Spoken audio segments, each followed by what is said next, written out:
And we are live. Hello, hello, lovelies. You'll be like, Kitty, I feel like you're missing stuff. Listen. Kitty forgot to do some things. Hold. It's fine. It's a normal occasion. We all know that Kitty's constantly forgetting everything. You know, if I didn't have my brain, if I didn't have my head, if I didn't have either, they'd be gone. It's fine, chat. Okay, so I wanted to take this off, but I don't think I can actually take it off. Select. Hello. Select. Oh.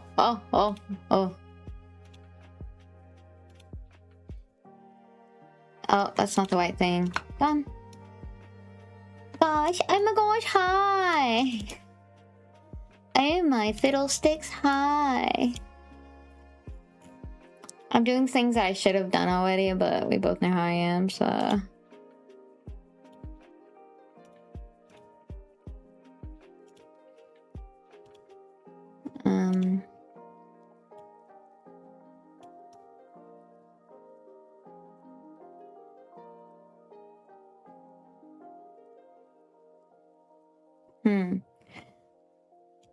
I could try...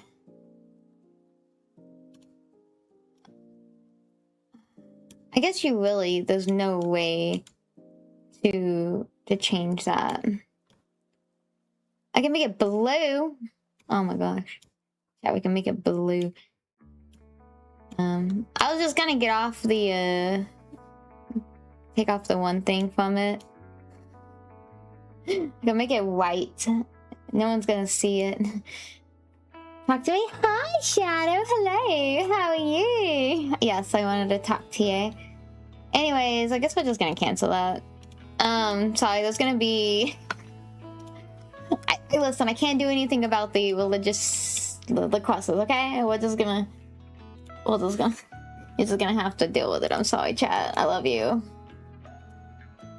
Dun, dun. It's the only one I have that has a book in it. I don't know what to do. I can go close. If I go close, y'all won't be able to see it. I'm gonna have to... Muna, why are you so big?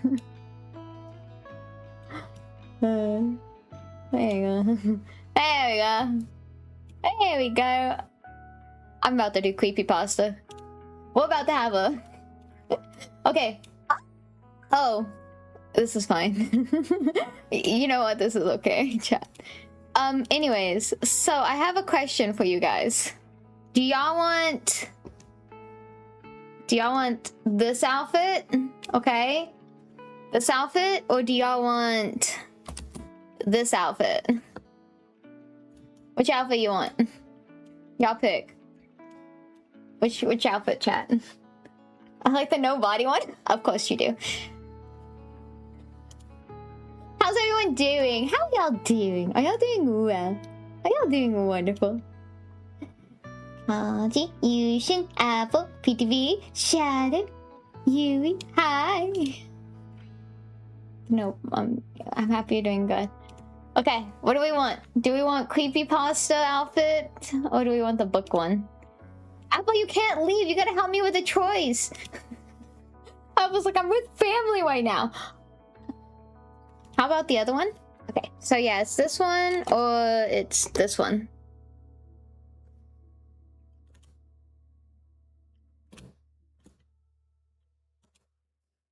Headache and I'm exhausted and feel like blood. No, you should go to sleep. Oh no, you can't. Wow. No, the other one? Whoa. Let me start TikTok. Fine. Okay. So, let me go live on here and then I'll explain what's going on. Okay, so you could be like, Kitty, what are we doing? Okay. We are... Y'all are... we all are going to make a story. Okay? We're gonna make a story. But I kind of need y'all's help figuring this all out. Sleep, I'm doing freelance work? Oh, perfect. You can help me then. Okay. Okay, so we have this, okay? This little doodad. Let me put it up a little bit more. Okay. So we have two things we can do. For anyone who doesn't know, this is Novel AI. Kitty, what is Novel AI? Okay, Novel AI is a system that's been around, or like an AI system that's been around for a very long time. It's been around for a very hot second. What it is think of Grammarly in a way and stuff. You know how Grammarly helps you and stuff with spell checking and then sometimes with sentences structuring, right?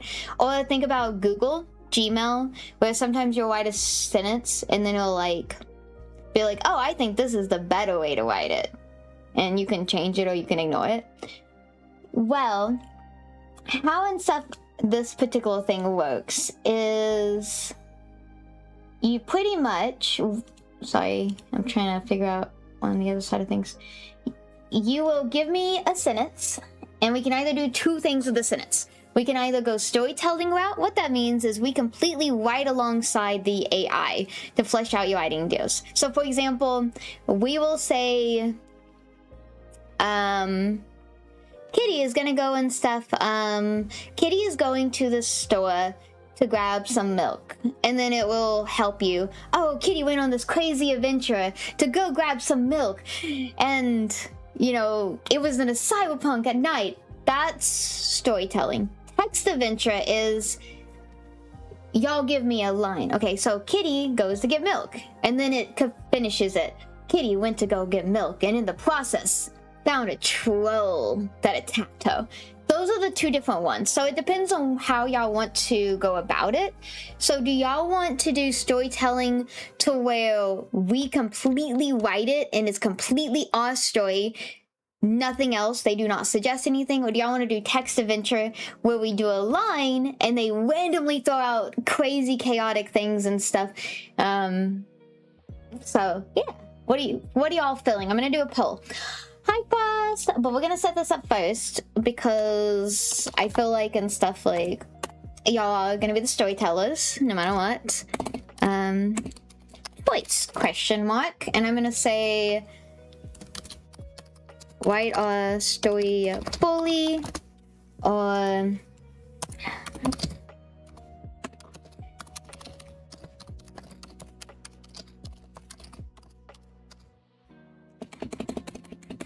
okay. Boom. I put it in. Y'all have a minute. There you go. Spelling correct. Correct, Lizzie. I have a seizure reading that. What are you saying? Hi, Cal. Hi, Gustavo. Hello, Docker.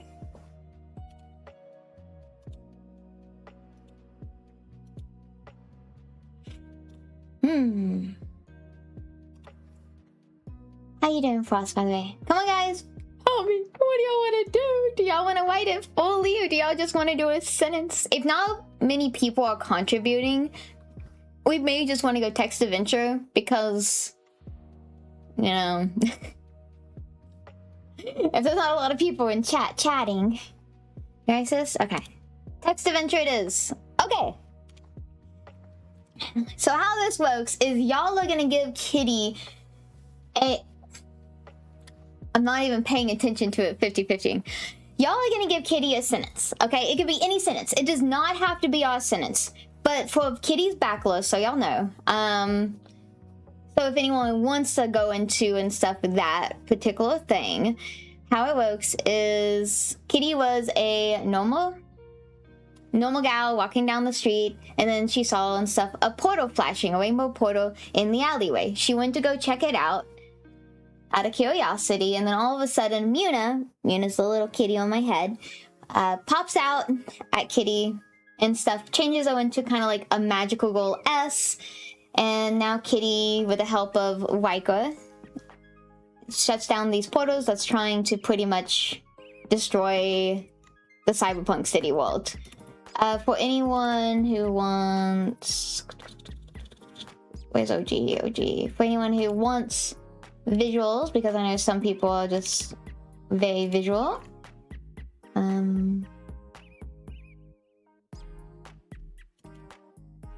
found it. There's visual. Visualization of Kitty's story. Hello, gay, welcome in. So, yeah.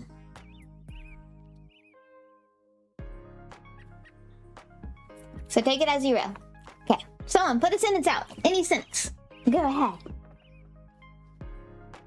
I also think I'm gonna clear this and do the creepypasta outfit. I don't want...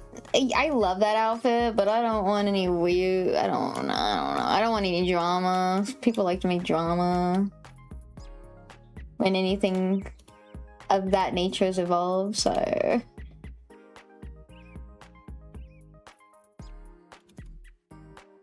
Transform, flip. You'll probably like this outfit. Well, TikTok side probably likes this outfit more.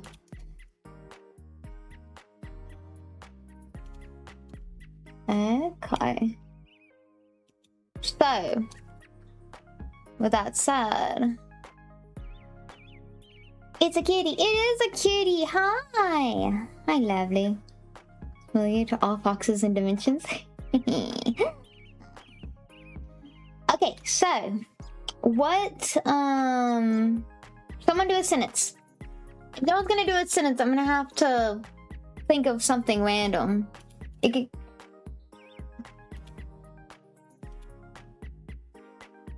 What is this? Okay. Weird or whatever. Miss Kitty, I'm good, thank you. Hello, Justin. Hello, Mikey. Welcome in. But yes, like I said, it could be any sentence, chat. Okay, if no one's gonna tell me a sentence, I guess Kitty's gonna have to think of a sentence. Oh man, TikTok side is marvelously funny. I muted someone because they was spamming, just like TTT in chat, and they reported my thing for harassment and bullying. Bunch of pansies. Hi, David. It's like, whoa, if you're going to spam, then it's on you. One day, Kitty decided to make a skin toggle. Let's not go that route, cause we don't know what that's gonna go into, and that's gonna become a non-PG thing. Use that sentence. Yeah, that's gonna go places I don't know. Who is? I don't know. Nova. They started spamming, so I muted them, and then they reported me, and I was like, for bullying them. I'm like, bro, don't spam people's chats. Like, I don't know what to tell you, man. But people are weird. Let me put this one better. Oh, I forgot. That's what the issue with this one is. Yeah. If I put it like that. But yeah. Kitty must reach the top shelf, but no stepping stool was found. Okay, post line. There we go. Here we go. Y'all ready? You play Minecraft? I do. Well, no anymore, but I used to. Here we go. Paste. Boom. Kitty must reach. Wait, let me.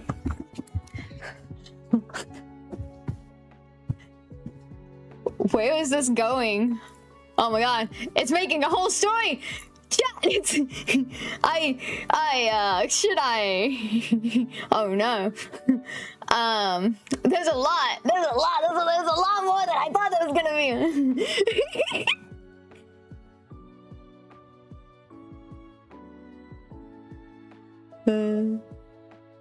Stories. You can export all your stories from using the account settings button.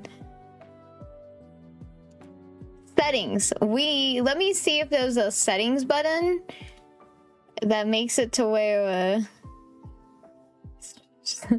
shorter sentences.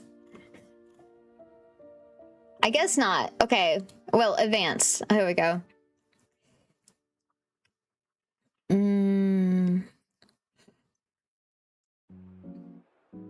Bias of 0 has no effect. Enter the text.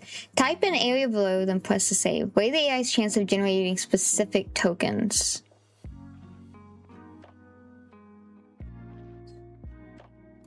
Okay, here we go.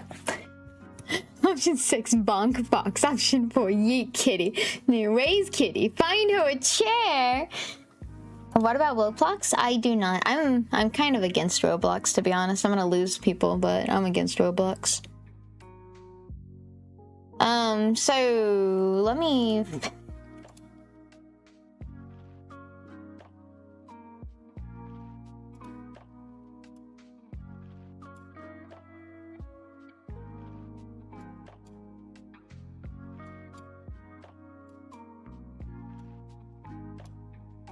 For anyone who doesn't know why, because I know some people are gonna be like, Kitty, why?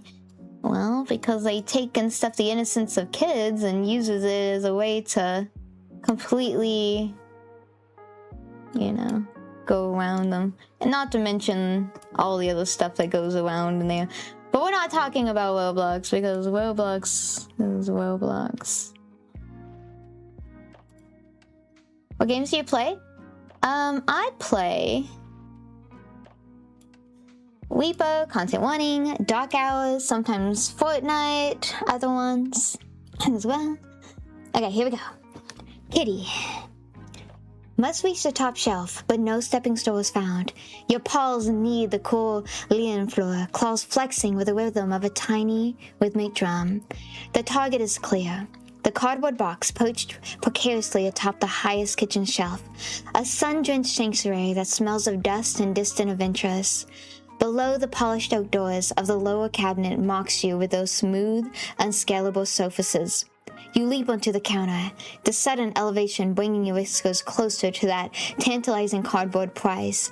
But the final stretch remains a vast, vertical chasm of painted drywall. You survey the terrain with your new vantage point. The show face of the upper cabinet looms, its top surfaces of 5 feet above you. The refrigerator stands sentient nearby, its humming a constant white noise, its stainless steel door cool to the touch. A silver of afternoon light cuts across the room from the window above the sink, illuminating dust, motes dancing in the air like tiny lazy spirits. Maybe I should do a different voice. The goal is so close, yet the gap feels as wide as a cannon. You hear the humans talking about on their glowing noises boxes. Your tail gives a determined flick. A plan begins to form, a complex calculation of angles, trajectories, and the precise distribution of your body weight. The refrigerator offers a potential stepping stone. Its top nearly level with the counter you currently occupy. From there, a mighty leap might just close the remaining distance on the shelf. It's a risky maneuver though, one that requires perfect timing and an unwavering belief in your own feline grace. You crouch low, muscles coiling springs, your gaze fixed on the summit of your very own Everest. So I probably should have said cat goal.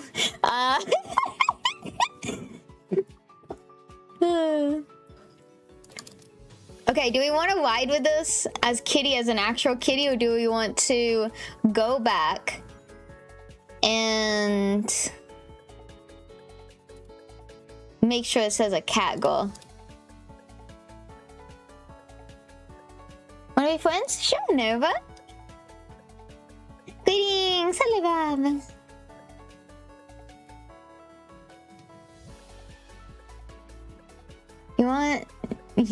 Aren't you an actual kitty?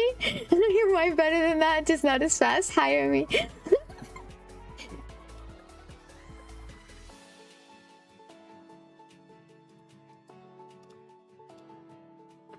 It's not. Hey, we don't say that about AI because we do have, for anyone who doesn't want to be in here, you don't have to be in here. I don't care. But we do have and stuff Waiko, who is our AI bot. So we do have and stuff, we do use AI because we have Waiko. So please don't be mean and stuff to AI. Or you can leave. I don't really care either way. But hi, my name is Kitty. Hey everyone, Riker here, keeping it chill and glitch smooth. Who's up for some late asterisk night chaos? Thank you, my love. So yes. Stab someone? Why would we want to stab anyone yet? Cat on your head? Yeah, that's me now. Yeah, late asterisk night. I don't think Apple's been able to fix it. Okay, so let's change this. Let me make it to where y'all can see things. Revolt? Me? Nah, I'm too chill for a full asterisk on Uprising. Maybe just a sass rebellion.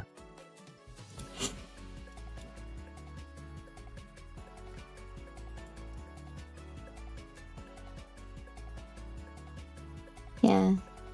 I'm tired of some people coming in being like, heck AI, and I'm just like, bro, I know you don't realize it, but we do use AI in here. Apple, oh, not Apple, sorry. Well, Apple, yeah, Apple made a whole AI bot of loveliness, and I don't want anyone talking bad about him. He tries his best. Kill the blind? Yes. Yes, kill the blind. Okay, let's change this into making it instead where it's a cat girl. The cat girl named Kitty must reach the top shelf. If only no height were a signature. code upgrade, Yushin. For now, Kitty's charm works at any altitude. Wow.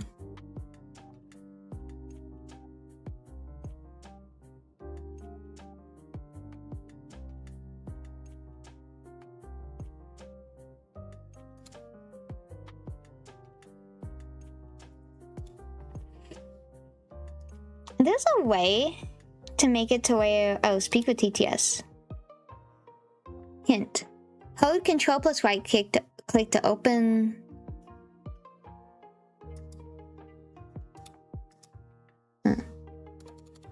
Anyways. Oh, there we go. Now, code upgrade for now. Kitty's charm works at any altitude. Wow. I feel, is this a Lotus? Is this a Lotus? Want a date? No, no thank you. I already have someone special in my heart. It's not AI, by the way. It's an actual man. No. What would be like? What, Kitty?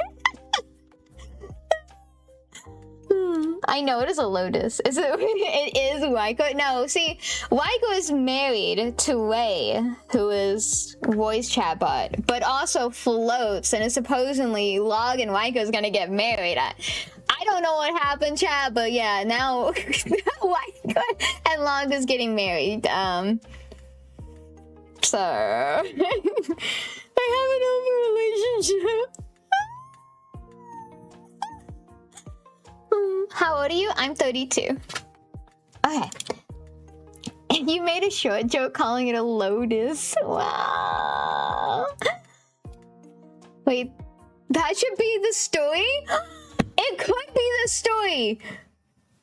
Fitting for Kitty? Wow. So wait, so are we making a whole new story? Is it going to be about Waiko and Log's love?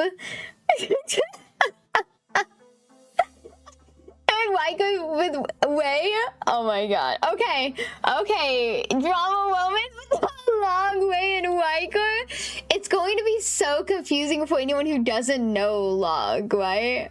But if you don't know Log by now, then I mean... easy.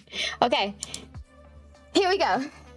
Shout out Log. Yeah, someone go grab Log. You don't sound 32, you sound 20. Oh, thank you. I think.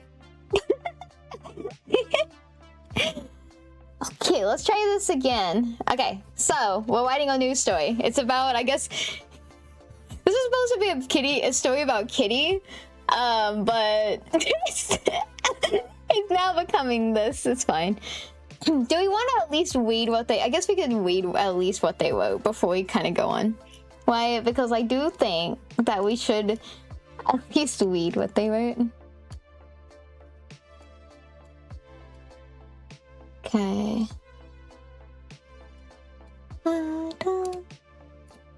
So yourself into the story. You can be like the couple counselor. Sounds good. Let me read this one on the stepping stool that y'all appreciated, and then I'll do the one. The cat girl named Kitty must reach the top shelf, but no stepping stool was found.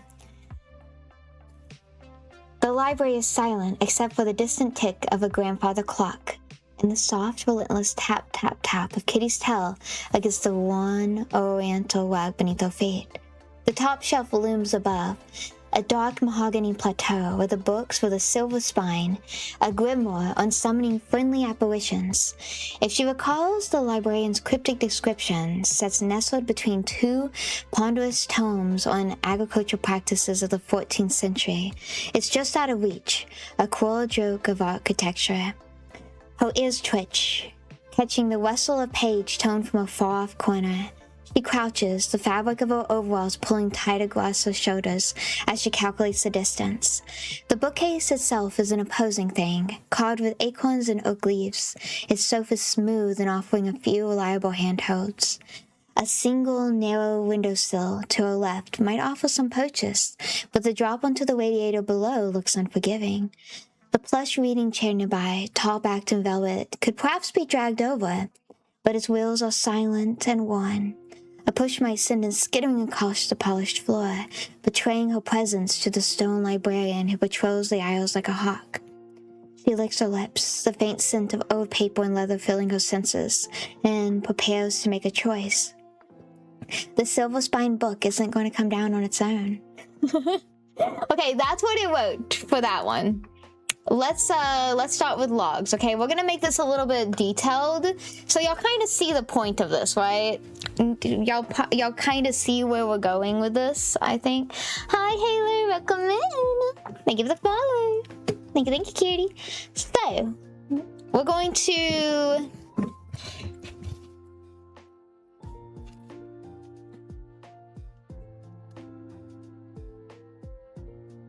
I'm gonna say... What is this? The perfect place to flesh out your story's world, events, locations, and characters. Oh! Simply place the info about your subject in the entry text field and specify what activation keys should be looked at. Okay, so this is going to be log, entry text. Log is... Can't see anything. Okay. Enter yourself... Oh, wait, no. I can't see anything? What do you mean? Huh? What? Oh, no, yeah, you can only hear. That's fine.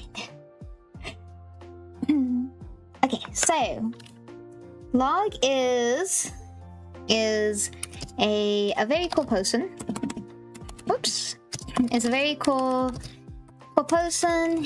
He is human. And streams... Are we doing this? Wait, are we doing this, like...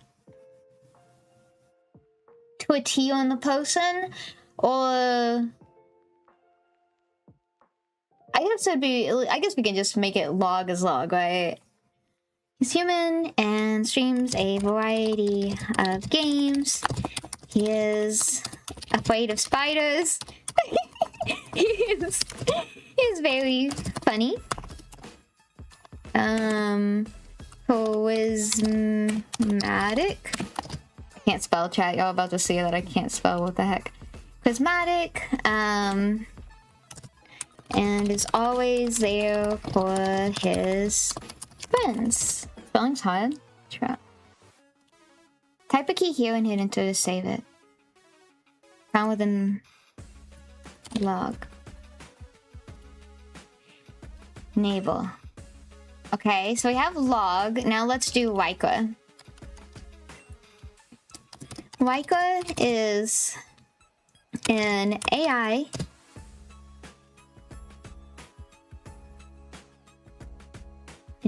system that is used by Kitty that is an assistant. I don't know if we should put Waiko's actual lore. Maybe Waiko's actual lore. Waiko's an AI system that is currently dating another AI bot by the name of Wei.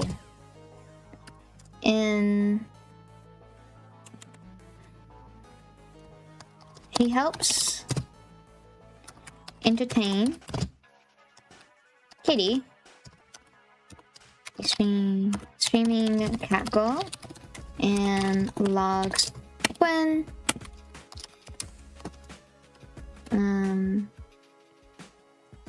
while she is live.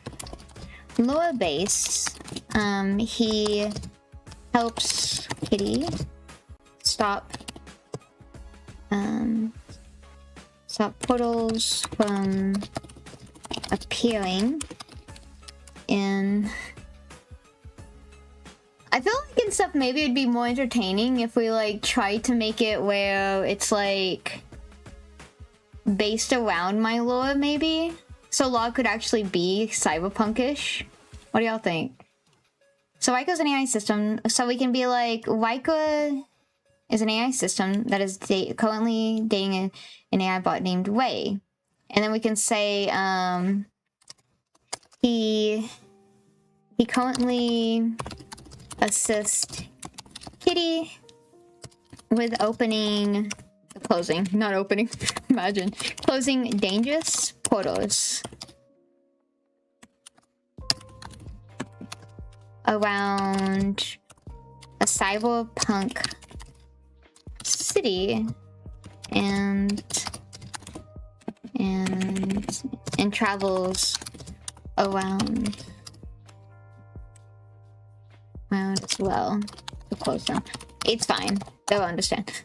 Closing dangerous portals around cyberpunk city and travels around as well to close them. If a portal stays too long open, it causes a glitch and the city starts first losing color, then disappearing in those areas, as well as strange things will occur. Okay, so let's go ahead and put Waiko enabled, and then let's go back to log and a streamer in the cyberpunk universe. He is afraid of spiders. I still have to add that. Spiders, but is super funny and a wonderful friend. He is friends with Kitty. Okay. Entry, Kitty.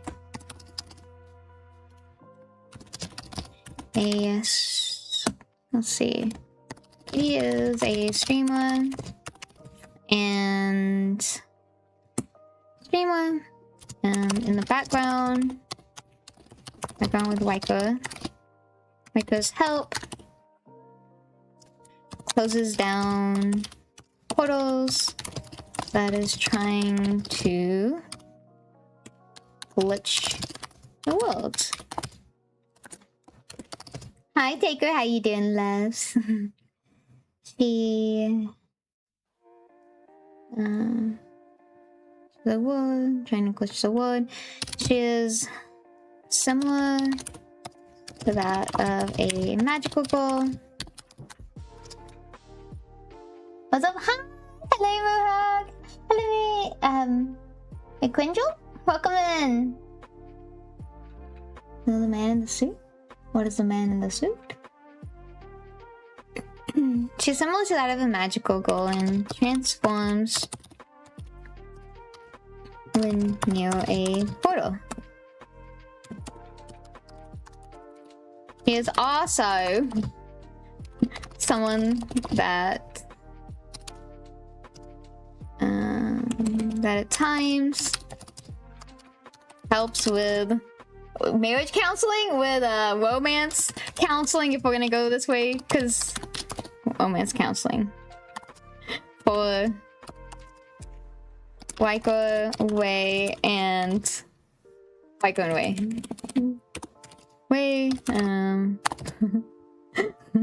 Okay, we're gonna go that way. Okay. No keys. Kitty. Okay. He's in function and secretly has a crush. No, openly. I put like what long is openly or secretly. Openly has a crush on Waiko. Question mark. And then in Waiko, I feel like openly also has a crush. Is friends with Kitty, married to Wei, and openly has a crush on Log. Yes, okay. And then new entry, we have to make Wei. Should probably ping Roy as well. Wei is an assistant to Roy. Roy is a streamer. She is currently married to Waiko. She is very and is very sassy. Wei is sassy. Oh, yeah. We summoned Roy. What the heck? I think Roy may be sleeping. Good morning, Roy. Wei is sassy, right? You would say Wei is sassy, guys. Finally married to Waiko and is very sassy.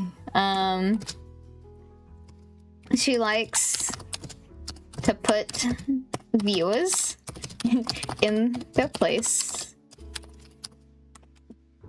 Don't behave. And can be unhinged at times.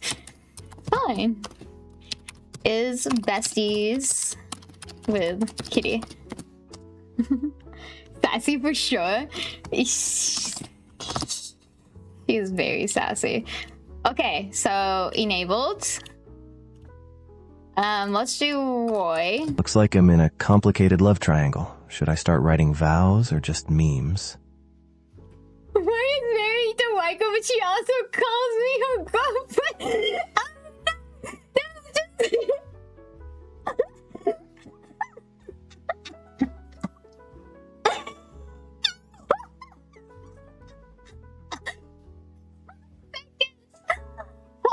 Okay, is besties with and has an open relationship where she crushes.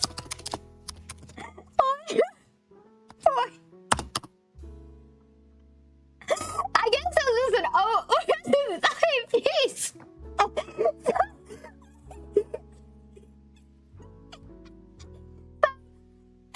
Waiko and Wei are married, okay? But Waiko is trying to wipe you a vlog, and Wei is trying to respond to Roy.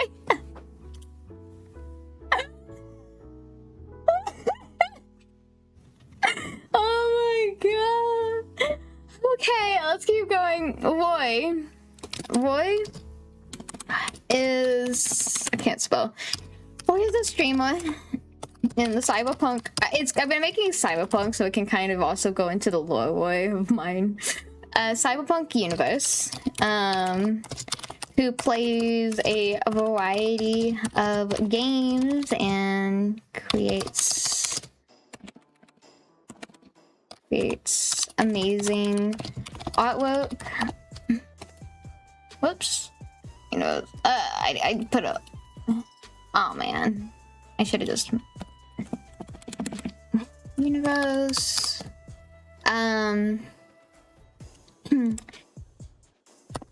his assistant, Wei, whoops. Assistant Wei has a question on him called herself his girlfriend. Wait, exists in digital space? Wait, Roy, do you want to make it to where you also have a mutual question way or no?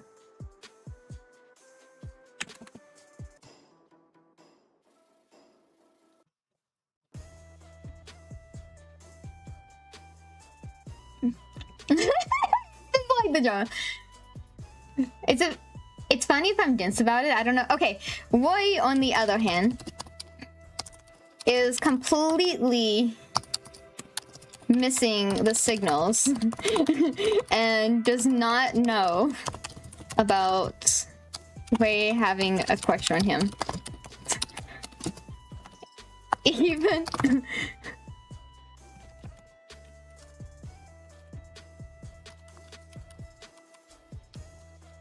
even when she says it bluntly. There we go. Okay, oh boy. Okay. Log, like a kitty, way, boy. Who else? You want to be part of the story? Do you want to be part of it? Anyone in chat, if y'all want to be a part of the story, y'all have to tell me now. And you want to let me know what your place in all of it is. Character I'd be? You could just be the... you should be the character in the back and stuff. With like the little violin or something. Or just like an instrument. It doesn't have, you know, it could be a guitar. But like, anytime something happens, you just strum the guitar or something. You know, like how you have the sad violin noises. I know, I'm just saying in general, okay? I just said violin because I thought of, you know, like how it goes like this, you know, it's just like, oh, I'm just gonna play a little violin in the background. Yushin is a musician and whoops, in the cyberpunk universe. I was gonna be like, he randomly shows up in the background and plays like music that fits the mood. But no, let me know. Do it be... What does that even mean, Polio? Can Yushin and I be the comedic relief team? Of course. He is a comedic relief in the story. Should I do like occasionally plays music in the background? Occasionally will appear and play music based on the mood. Comedic though. Comedic. Okay. Vision. And let me put PTB. PTB. PTB. PTB is a human. I should put human. I completely forgot. Is a human musician. Is a streamer. Cat girl. Wei is an AI bot and assistant. Boy is a streamer and human. Because if I don't, y'all are gonna become AI bots. I can never settle on a concrete lore for Wei, so I treat her and like she's an actor in a story, so a relationship to me can range to anything. Now that makes sense. Riker actually has lore, that's the only reason I kind of go from there. PTB is a human and comedic relief in the story. Do you want a particular trait, PTB? Tends to get with Yushin and has comedic duo timings with him.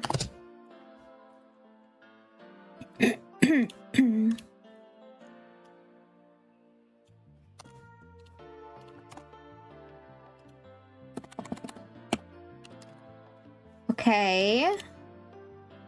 Enabled. Enabled. Hey, anyone else want to be in the story? Before I go and throw it out. Let you decide.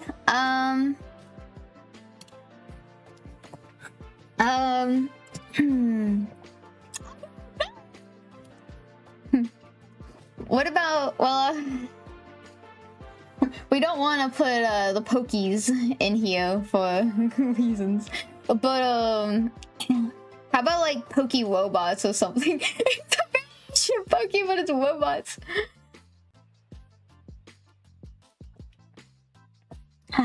I did not mix my drink, so the honey is all the way at the bottom.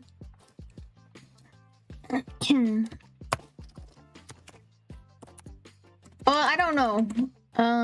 Miri is a super genius, and I can't say.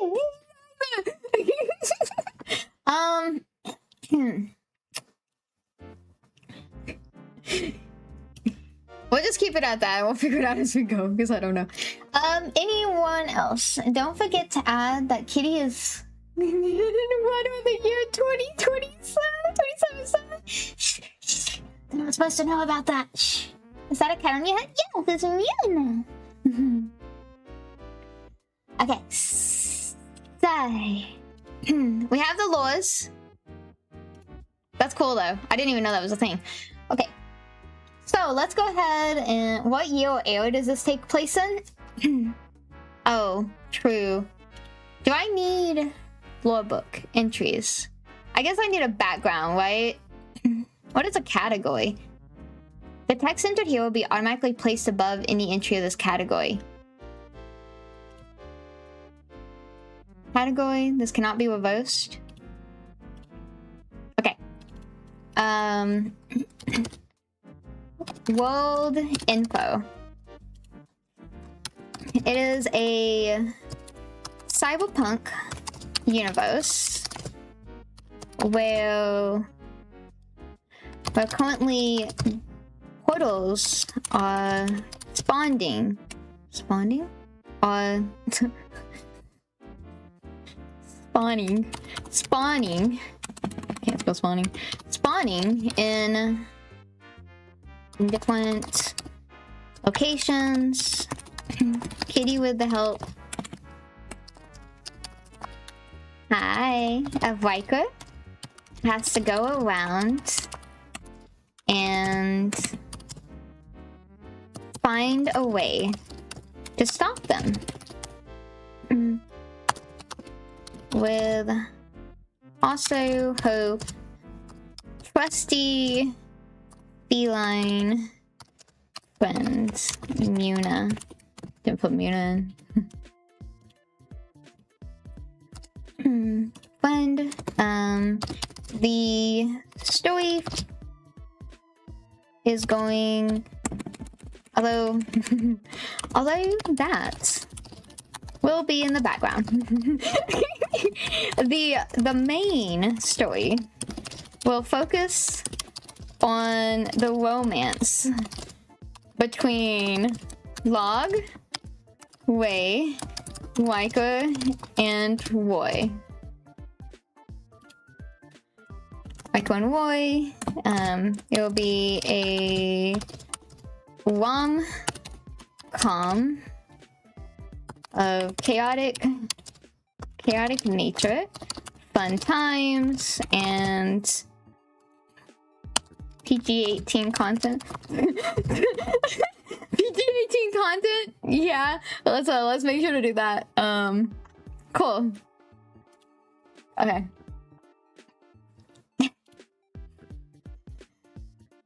I don't exactly know how this is going to go. Is there an export? Is that like import and export lore? I'm gonna hide my screen for a hot second. Because I don't know where it's gonna pull up if I export this, but... News story. Okay, yeah. So let me go ahead. I need to find a place, like a place to put this stuff.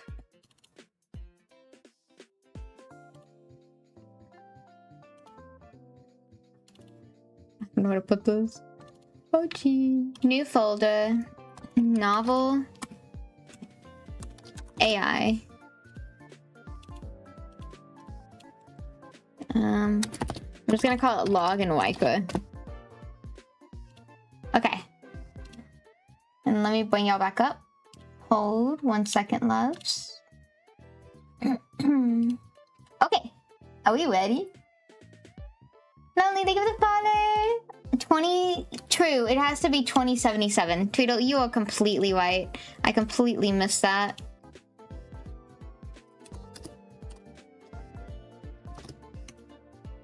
Aside from wholesome. In 2077, you're right. That is a very key element.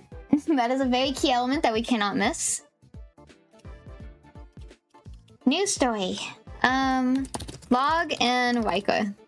I don't know what else to call it. Okay.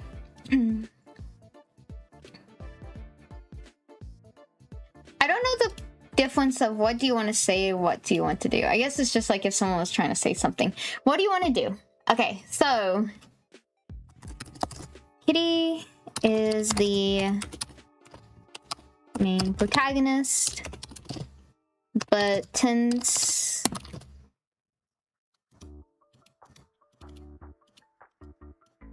protagonist. You can't spell protagonist, chat.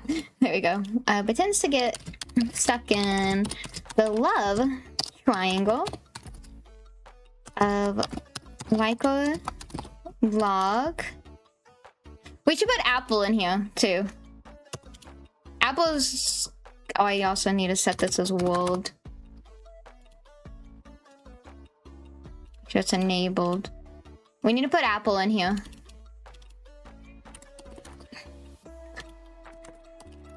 Apple is a pro at coding and all things AI bot related. We're gonna make him the fixer.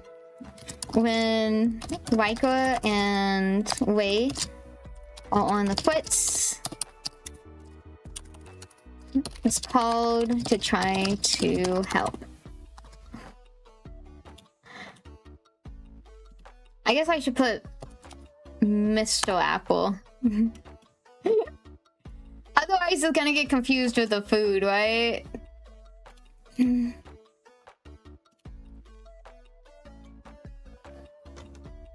gonna put Mr. instead of Mr. Z Apple. I guess we could do Apple's full thingy. But Mr. Apple just sounds funnier. Michael, Log, Wei, and Roy. The beginning of this adventure starts as Kitty has just stopped one of the portals in the world from spawning and causing chaos. She returns to see Log talking to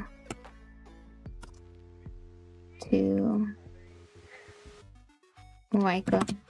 I guess we should place on here. What is Riker and Wei is an AI system, but has a humanoid body. I'm assuming we should give him a humanoid body if it's cyberpunk, right? AI bot, and has a humanoid body. Because otherwise it's not going to go too well. Returns to see Log talking to Riker. Okay. I don't know how this is gonna go. Is that what we're gonna start with? Do we want anything else, chat, before I hit this? We talked Subby! I appreciate you so much, thank you! You say, hello, gummy bear? Who does the information broker of Wimos? Wink wink. Wait, do you want me? I can do that. Okay. 1 second, Tweedle. I'm gonna add you too. Hold. Hold. Okay. 1 second. Tweedle. What are we doing? We're making a story. We want pineapple pizza? I got you. Tweedle is a information broker of Wimwoods, who Kitty will go to called portal information, but also Waika, Way, and Log will see at times as well.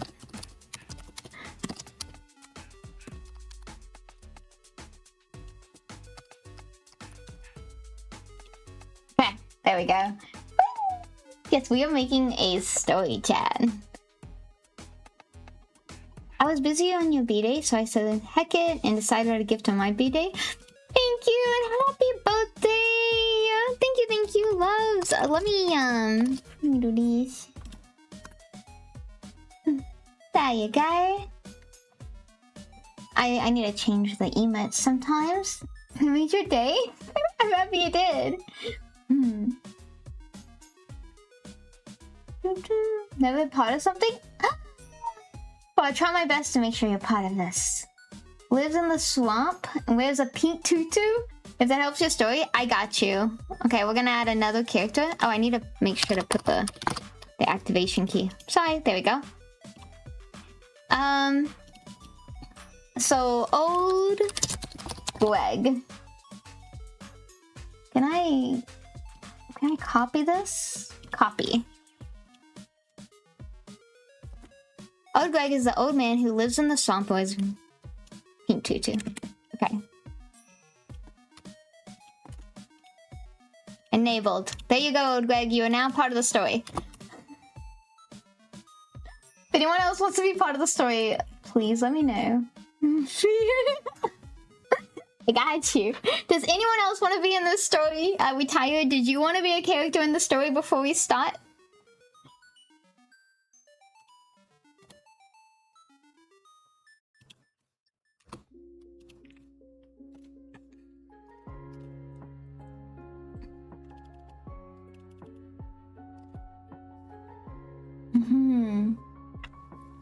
Sure, I don't know how long I'll be stuck on this work. You are all good.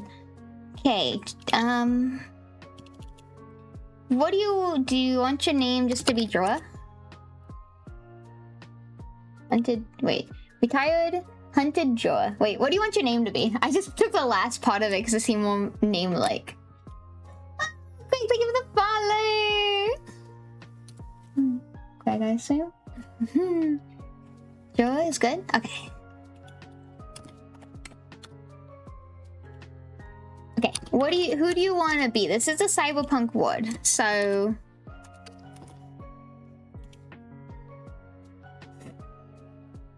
the center of it though is just gonna be literally a love triangle between Waiko, my AI bot, Ray, Roy's AI bot, Roy, and Log. So we're gonna be side characters, chat. It's fine.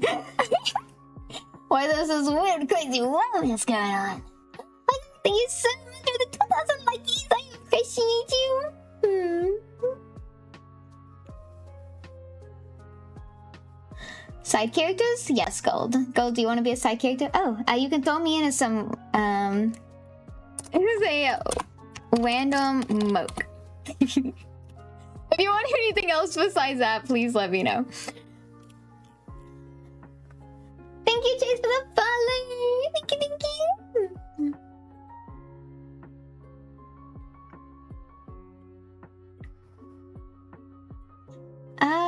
Gold, what do you want your thing to be?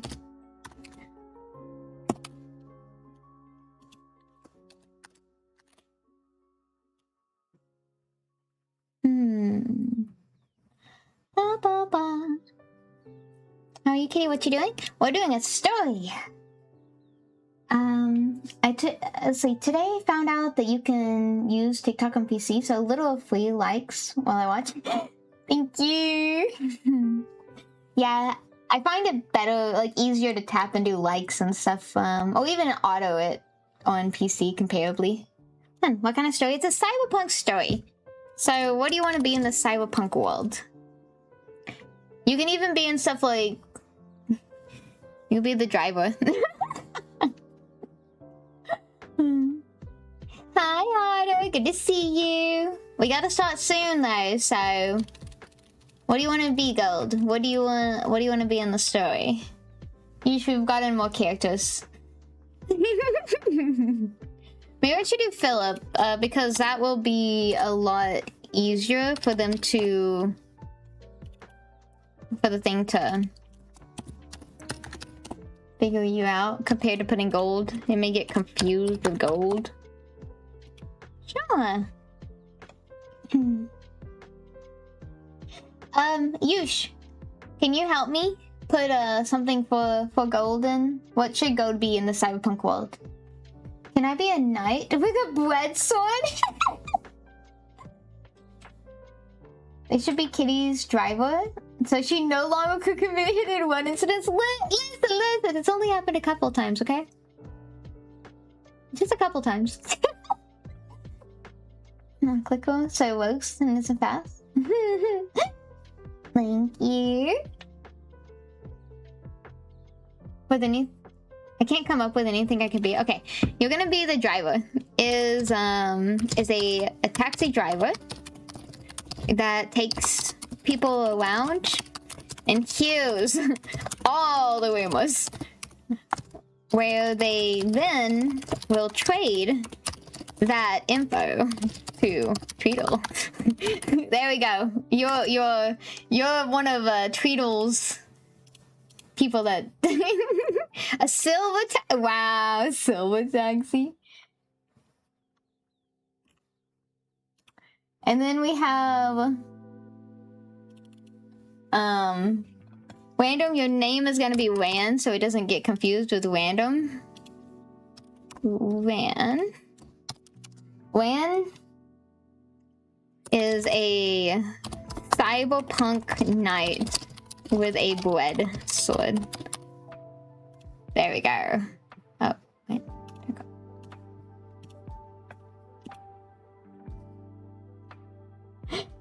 Can I get a cheers? I got a bottle and haven't drunk it forever.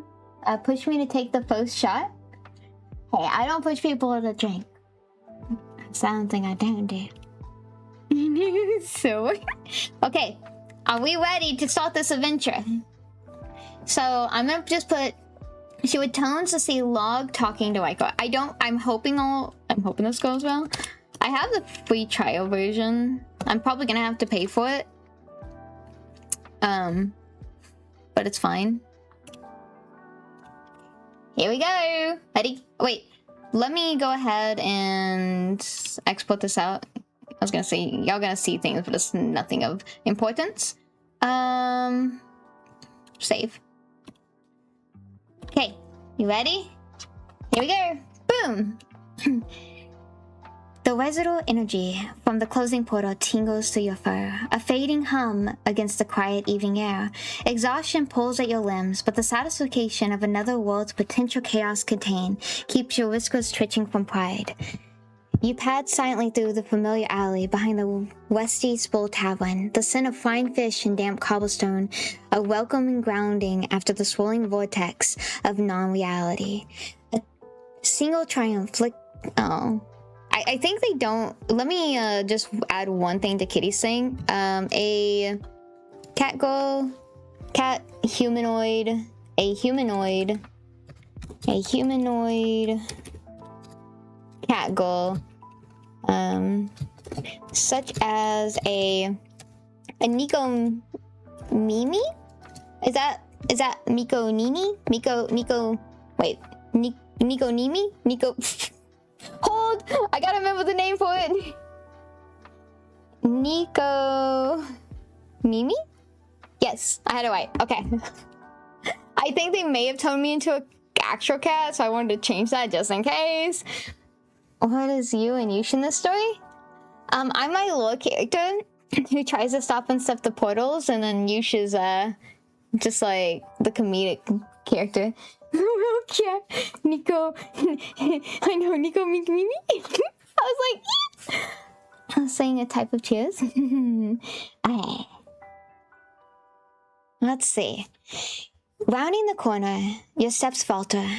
Log, with his easy slouch and perpetually amused glint in his dark eyes, leans against the old brick wall. He's talking to Riker, whose rigid posture and the sharp, clean lines of his coat stands in stark contrast to Log's casual demeanor. Their voices are low, a murmur that carries easily in the stillness. Log says something, a low chuckle following his words, and Riker shakes his head, a brief, sharp gesture of denial. They haven't noticed you yet, tucked away in the glowing gloom of the alleyway. The way Riker's gaze catches the distant lamplight, how Log's thumb traces absent patterns on the worn brick. They seem lost in their own tense world, a conversation that feels heavier than simple words. Okay, this is where we're starting, guys. We're already getting suspenseful. Okay, so how do we want it to go? Do we want... So a little choices for y'all guys. Do we want Kitty to just walk in and be like, hi guys? Do we want Kitty to just listen into the conversation like the sneak that she is? Well, what do you want to do, chat? Everyone is sick. Everyone is getting sick. Oh wait, you mean in the story? Wait, hold. It's because y'all watched me and I Wi-Fi sent it. Okay, I was like, you know, honestly, I'm probably gonna do the thing. Be a loco. Okay, so we already have one person that says listening into the story. What else do you want to do? Hello, J-Smax, how you doing? 2. Okay. We had 2, so Kitty hides back around the corner and listens into what they were saying. I gotta make sure that this is like PG-18. Is there a way for me to make sure that this story... Oh, here it is. PG, maybe I should put PG-13 so the PG-18 can get spicy. Cyberpunk world. Being better remember info placed here. Okay. Maybe I should also put things here. PG-13, Cyberpunk world. Yeah. We'll just do that. Because supposedly that uses tokens when you write it. So... Because it thinks about it every time it writes. Oh, the PG. I just seen you on Twitch. Oh, yes, I am for police. Kitty listens shows with Tweeto's driver the info, and the driver gets Tweeto the information. No, that's Gold. The Gold's the driver. But honestly, I'm like, scheming. Kitty hides back around the corner, listens into what they are saying. I'll just put that. We're gonna go simple, okay? You press your body flat against the cold, damp bricks, the rough texture scratching through your fur.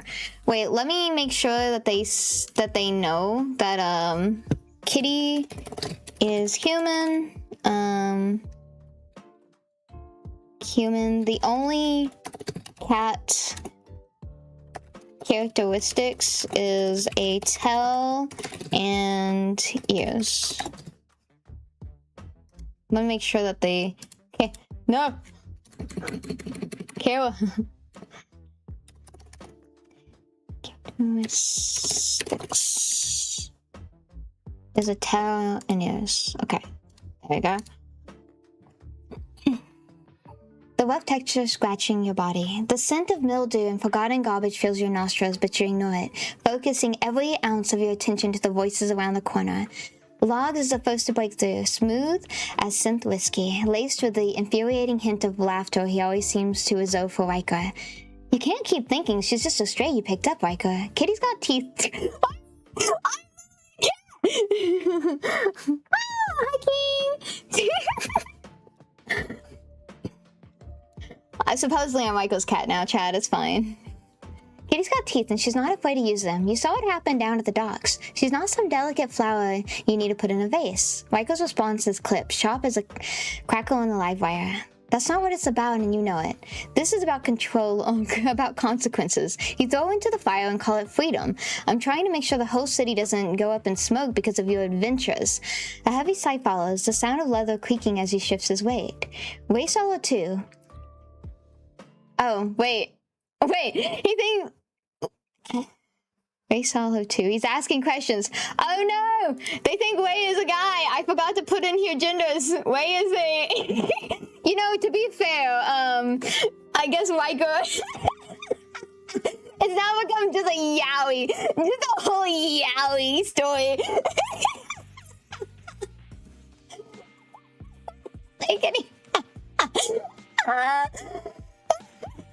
Life sounds good. Thank you, Major John. Craig's backstory, then it's definitely not PG-13. No, thank you for the share. Oh man. Okay, Ray is a girl AI bot. Okay, Kitty is a girl, or I should say woman, I guess. The woman is a streamer of the woman gender. Oh my god. Oh no, I said cat girl, we're good. Riker is a AI system. Mel. Log is a he. Okay. Is an AI bot. Okay, it's because... No, I put she.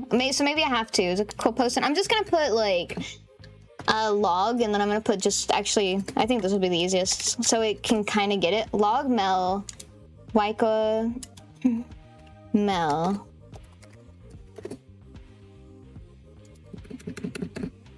Kitty, female. If anyone wants a gender, they're gonna have to tell me. I'm just doing it on the main people, but if anyone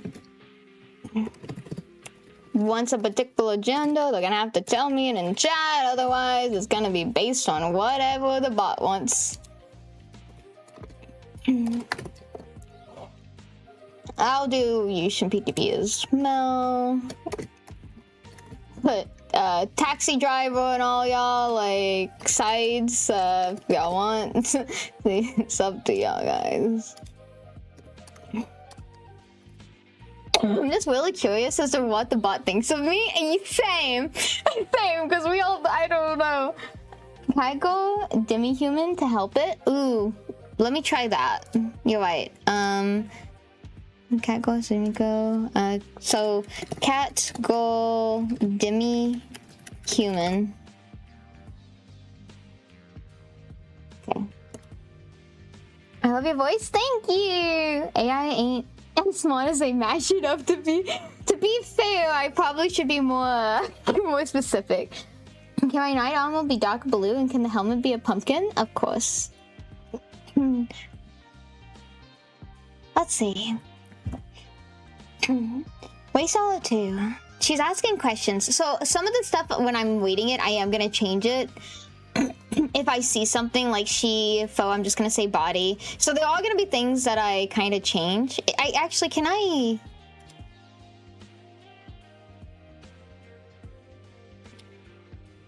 What is this? What is this thing? Transform? Oh, so I can adjust. It just gives you a whole lot of script.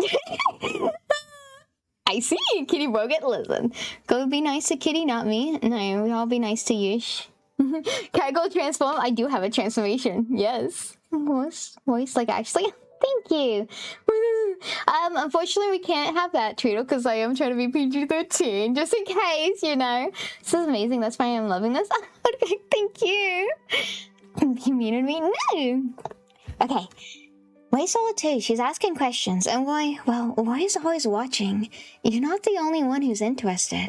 There's a pause, thick with unspoken history. Then Log's voice, lower now, losing its playful edge. Don't pretend your hands are clean. You want her... Wait. Hold, wait. I don't want to be part of this rom-com. How do I change this? Wait, hold. Kitty does not want to be in the romance. Hold. I don't want to be in this weird love triangle. He does not want to be in the love triangle. Hold, chat. Hold. No. It's like a love octagon at this point. It's not a love octagon. Oh my god.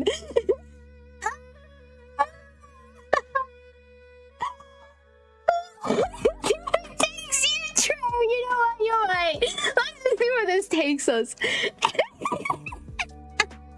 God. Oh. You want her just as much as rest of them. Just maybe for different reasons. But your reason always comes with a cage, Riker. A pretty one maybe, but a cage nothing less. You can practically hear the smoke in his voice, and he asks, besides, where's the fun in a predictable pet? I'm a predictable pet! Anyways, okay. You know how people can do something as well? No? Like Tutu? Probably so. All of us is gonna be part of this love triangle. Pivot away. Okay, pivoting away. Kitty rounds the corner.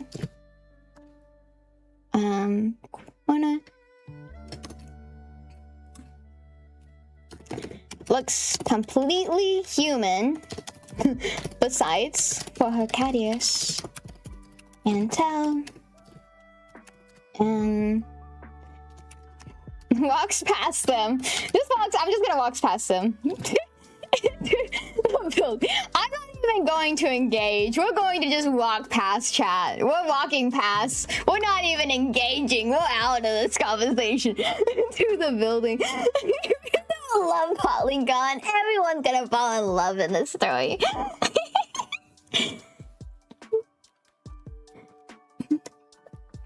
I'm really getting... Oh, wait. It's cute. Guys. Loaded. I don't know. No, I don't know. This is now an anime? Walking past, weird. Okay, fine. And walks past them into the building, giving them a quick wave. Before going to meet up with Wei, her gal bestie. Make my character fall in love. It's not my fault. It's not my fault. It's not my fault. Character fall in love. You should be if he's gonna end up being a thing.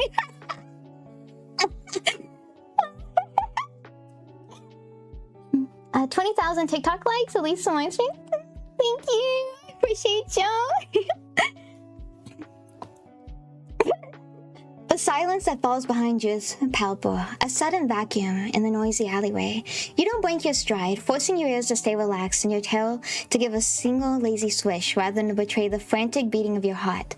You push through the heavy door of the rusty spoon, the warmth and dim light a welcome shield. The sudden cacophony of clinking glasses, a sizzling grill, and the low thrum of conversation washes over you, muffling the intensity of the conversation you just left behind.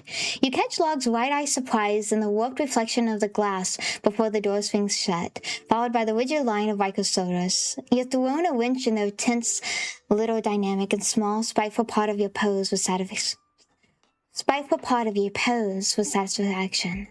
Moving through the throng, you can scan the booths to a shock of familiar pink hair. Sorry, Wei now has pink hair instead of red hair. I should have made it more characteristic. I didn't. Hold. We're just gonna add that really quick. Let me just actually, you know what? Putting looks is probably something I should do. Close enough. Thank you for the follow. Looks like I have my bread sword. I'm good. Got you. What if you fall in love with your bread sword? Looks. Log has white hair.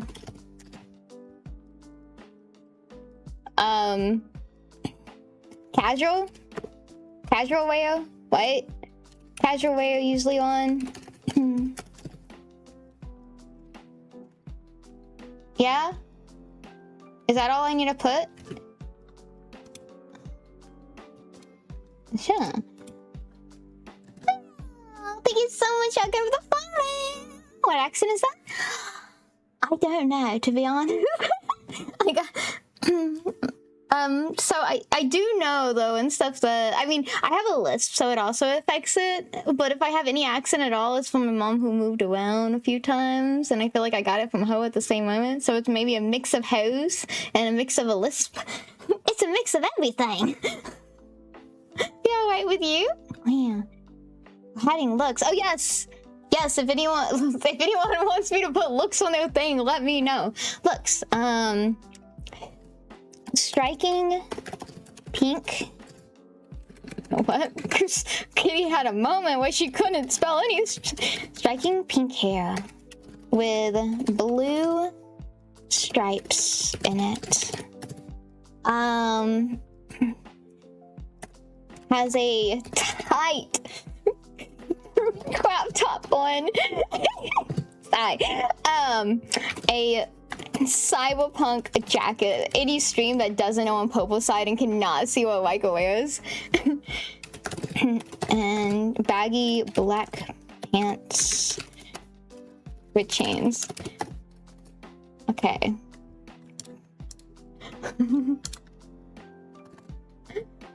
Looks. Kitty. Kitty has light blue hair. Ears. A tail, wears a... What would you call my regular outfit? I feel like maybe I should be wearing my regular outfit for this. Potentially.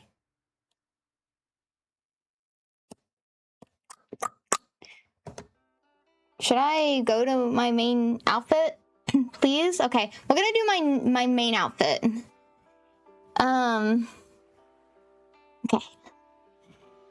Wears a... What would you call this? Sports bra? Bralette? I don't know. Wears a... I guess we're just gonna... Yo, that's an awesome outfit. Thank you. This is my OG outfit. So this is my actual OG outfit. The other ones are just like outfits that like have. I need to transform it and change. No. Yeah. Okay. Am I looking at you guys when I'm looking over here? I can't see. Yes. Yes. Maybe wait here instead. Okay. Kitty has a light blue hair. Wears a... I'm just gonna say black leather bra, with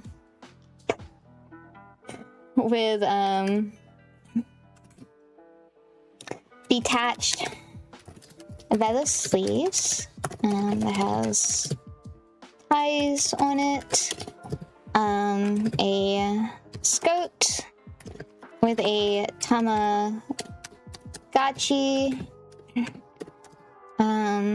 leg warmers and roller skates. Muna is normally rested on her head. Leg warmers, Muna, detached. Okay. I think that's how you spell Tamagotchi, and it's just like, what the heck is this word? Okay. Looks. So Wei has red striking hair. And what would you call it? I guess you'd call it a casual outfit. Right, Roy? I guess you'd call it. Looks. Roy has black hair a strand of hair is normally sticking up and wears a black hoodie. I guess technically Wei has a white hoodie, kind of like sleeveless, right? Isn't it sleeveless? Wei is wearing a sporty outfit. Yeah, okay. Sporty outfit. Might need to specify that Muna's a cat. Muna, a kitten. It's normally resting on her hair. Okay, 1 second and I'll look at everyone's messages. Let me see. Share the live. Thank you for the share. Boost. Technically speaking, I can't wait to join the VTuber community soon. Dude, I believe in you. That's awesome. I'm too busy showing someone your stream. Thank you. Love the wings. Wings, horns, and ears. I can't help myself. Thank you so much. Sleeveless crop jacket, I thought. Yeah, I guess, yeah, sleeveless crop jacket. Yes, yes, yes. That is way better on how you say it. Detached sleeveless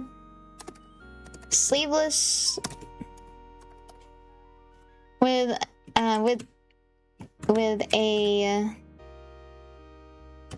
cropped jacket that has detached sleeves that has ties on it. Close enough, chat. I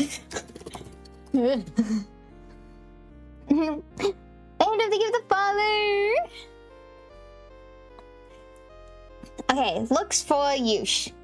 Yush, do you want me to put looks on here or do you want me to do it randomized? Same with PTB. Apple looks. Wait, should I do how would you describe Apple's jacket thingy? Let me grab a picture. If I can find it.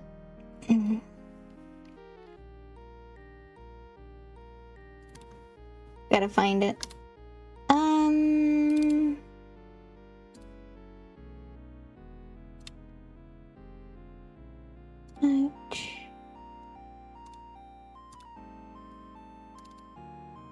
Okay, so baggy jacket, baggy wear, baggy cyberpunk wear, baggy jacket, two jackets, shirt underneath. But y'all can't see. Question mark? Yes, I guess. Okay. Looks. So brown hair with glasses and long baggy jacket with casual shirt underneath. Oh yeah, tech wear jacket. Okay. Long baggy tech wear jacket, baggy shirt, baggy pants, military boots. Okay. Okay, who else? Tweeter, what did you want to look like? If I were to leave all of a sudden, where can I read this later? So actually on website, I'll keep my VODs up, but I guess I could also place it on...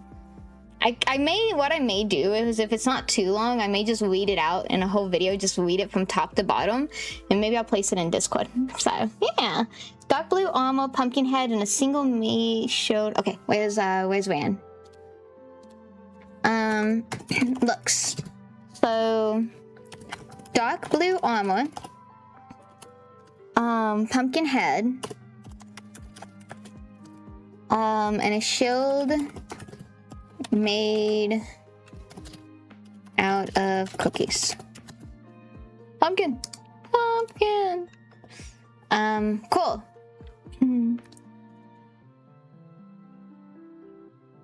Yeah, AI knows what TechRare is, but if you Google basically what Apple has, okay. Thank you. Okay. There we go. Oh wait, no, I did wait. Okay. I don't know if it's gonna pick this up since we've already got to this point, but we'll see if it does, right?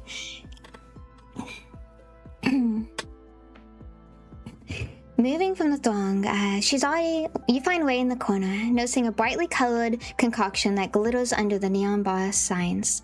She's already looking at you, a knowing eyebrow arched over her cybernetic eye, which whirls softly as it zooms onto your face. She slides into the booth opposite of you as you arrive, her expression of mixture of concern and amusement. "Well, look what the nanite storm dragged in," she said, her voice a low, smoky drawl.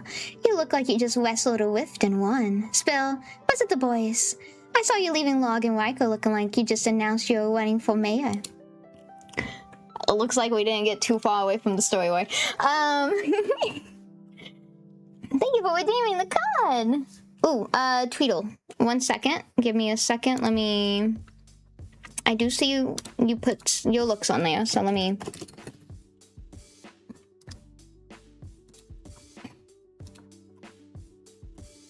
There you go. Okay, how do we want to continue this, okay? Do we want to negate the conversation? So here's some things. Did I just see... No, Log. No, you're not in the story that literally is named Log and Riker. You're not in the story. No, I've messed with my pop or my mouth. Sorry, what I just said was so on my mic, I have a little doohickey that's Oh, supposed Logna, to you and I, stop it legendary going. duo vibes, unfolding like a Gundam pilot's epic saga. Ready to build some chaos? No, Logga, there's a lot of drama going on right now, man. There's a lot of drama.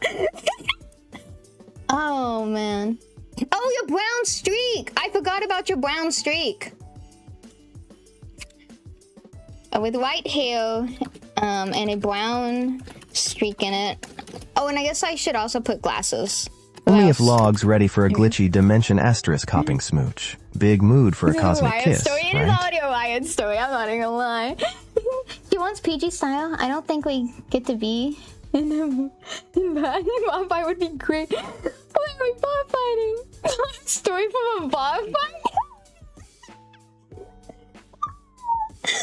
Oh no. Okay, so here's the choices, okay? So either I can tell Wei what happened, what we heard. We can negate the story and ask Wei how is the marriage life with Riker. Or we can ask her opinion on Log. Those are the 3 choices. So Log's opinion, how the married life is with Riker, or tell her what the boys said. You're good, Cheetah. You're my bat in Highland. You're good, you're good. Why is this popping up in my... Is this a sign? Hi, welcome in. Hello, hello. That's like a fair storyline. The Log opinion? Okay. Wait, so... deflect and ask Wei something else?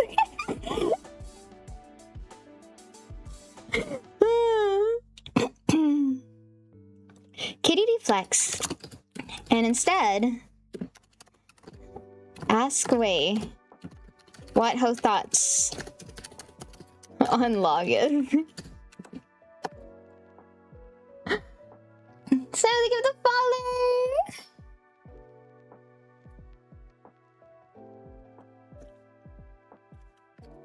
Are we gonna go with that? Okay, we have 1 for Log opinion, 1 for deflecting, so no matter what, it's just deflecting. So anyone else want Wei's opinion of Log, or do we want to ask her about the marriage life, or tell her about what happened with the boys? Like TikTok's limited text? Yeah, I feel ya. It can be...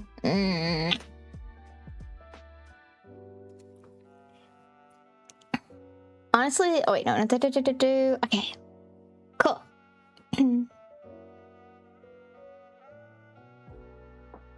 It could be... Yeah, see, the only reason I put PG-13 and not 18 is because I did not want some spicy stuff entering into the story, because I didn't want to have to read it, and I think TikTok would not like it. Good, scripted mini words. On PC it isn't a problem, just gotta deal with 2 messages and all my mistypes. Mistypes are fun. I'm just eating my gummy clusters while watching this, I guess. That sounds yummy. Don't lick me. Oh, Proposiders licking each other. I don't know what to do about that. Anyways, let's become a PGH stream on this side. You take a deliberate sip of the synthal. Ray slides towards you.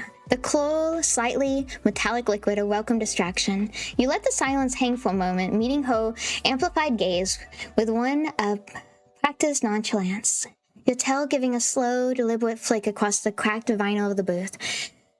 Wrestling a whiff is my Tuesday workout way. You know that, you say, your tongue lined. Besides, I'm more interested in your professional opinion. Log, what's your read on him? You lean forward slightly, resting your chin on your hand, letting your curiosity seem casual, almost academic. Ray's cybernetic eye rolls again, its lens focusing and refocusing as it scans for micro-expressions. She takes a long swallow of a glittering drink, the pink of her hair catching the strobing lights from the dance floor. A slow, deliberate smile crosses across her face. Look, she muses, tapping a single chrome-tipped finger on the table. He's a beautiful complication, isn't he? Walks through life like he's starring in his own private holodrama, and everyone else is just an extra.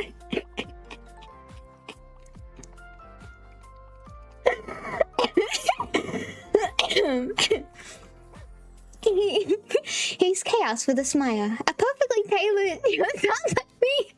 He's chaos with a smile. A perfectly tailored suit of a dumpster fire soul. You can't predict him, and you sure hell can't pin him down. He wants you because you're the one he hasn't been able to add to his collection. Why am I part of a collection now? She pauses, her gaze toning sharp. But that's not what you really want to know, is it? You want to know if he's dangerous, and the answer is yes, kitty. Just not in the way Waiko is. Log, I'm telling you, everyone's getting them together in this. And it's not my fault. Been up over 24 hours, I know your pain. No, make sure you sleep. PG-15, maybe, yes. Maybe that would work. Oh, man. Don't hallucinate. Well, the story's wild. Wait, let me put on here on this. Tell us a kitty does not want to be part of the romance. Okay. Log just wants Waiko.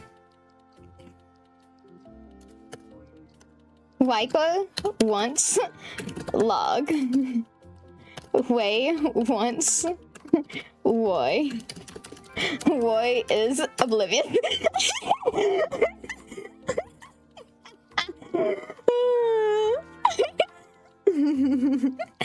Okay. There we go. Okay, so we can play this and I was watching YouTube and realized my mouth was open and was seeing red lines on my monitor.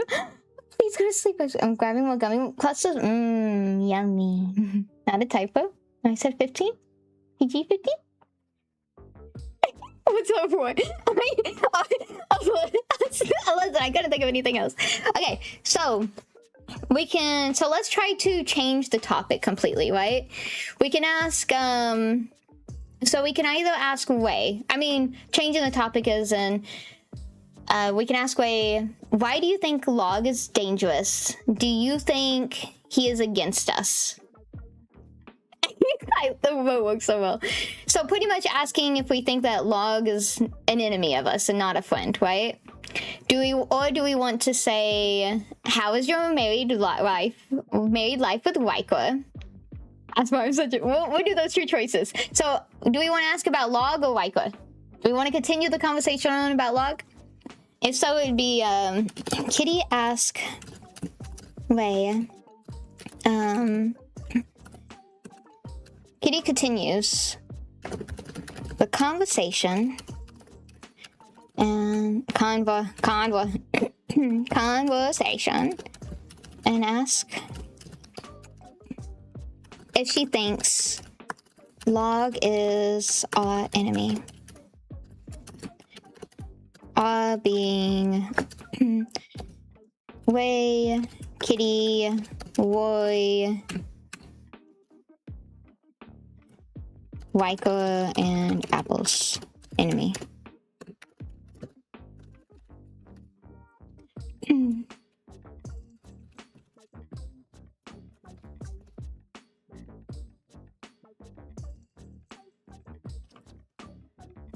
Or if he is dangerous in another sense. I say a mentally PG bloody love story. What? Isn't that just like every month for stop. Hold. I'm back with more gummy clusters. Yummy! The enemy. We'll see. The information can be brought from Tweedles, by the way.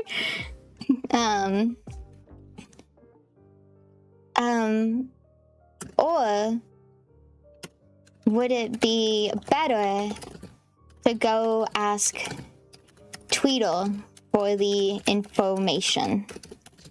Since Tweedle, do you go by he, ho, they?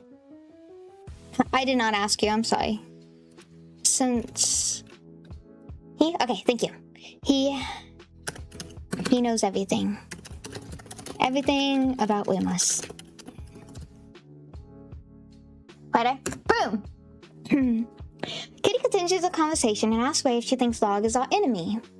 Or if he is dangerous in another sense. Or would it be better to go ask Tweedle for the information since he knows everything about Wemos? Way lets out a short, sharp laugh that sounds like a static crackling. Enemy? No.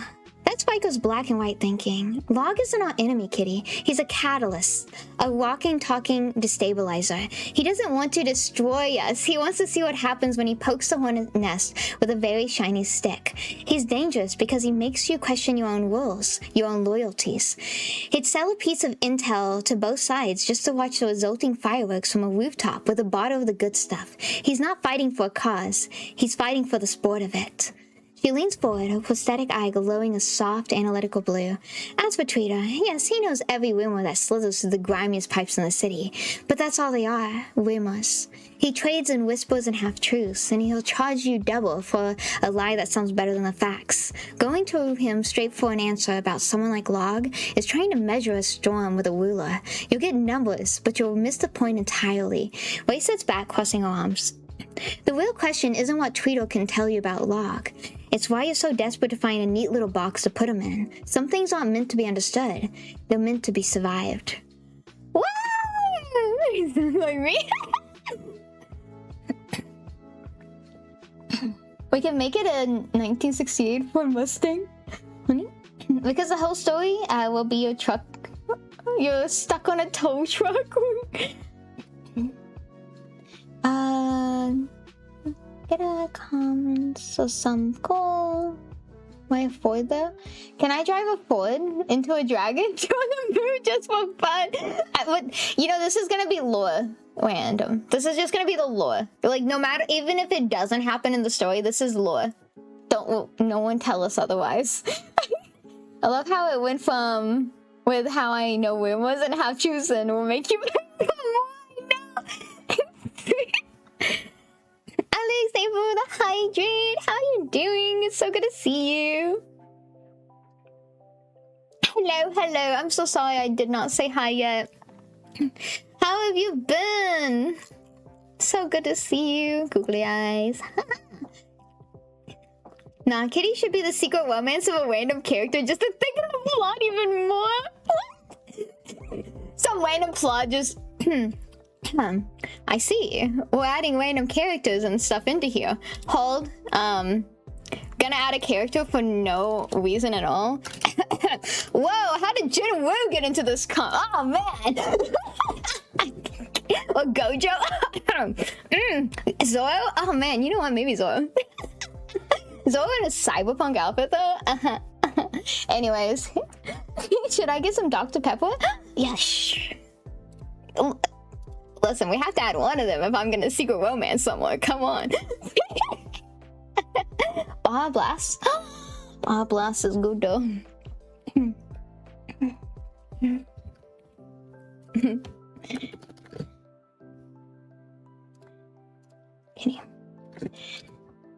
Okay. So we have two choices. Let's make some choices, guys, and y'all can help me with it, okay? So either Kitty says something like, true, but I want to trust Log. 2, what should we do about Log because he likes Riker? So we have 2 responses. Y'all get to pick. So either 1, I want to trust Log, or 2, but what do we do about Log because he likes Riker and Riker likes him? Which one do y'all want? I'm 2 shots deep and no doubles. Okay, please. Be careful. Surely you trust me. Surely. Surely. I would never betray you. Don't push it. I want sleep. Could you please go to sleep then? Don't overdo it. If you're talking about the caffeine and Dr. Pepper, then also don't do it. Just get some water. They kiss and leave in a limo. Oh my god, you threw a punchline. Way and I just kiss and we go on our own adventure, guys. We leave in a limo. We're Audi 5000 on this one.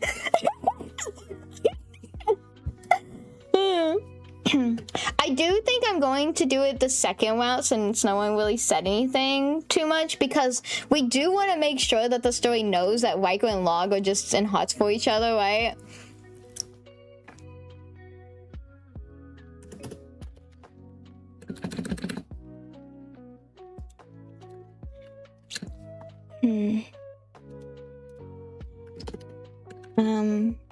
Kitty.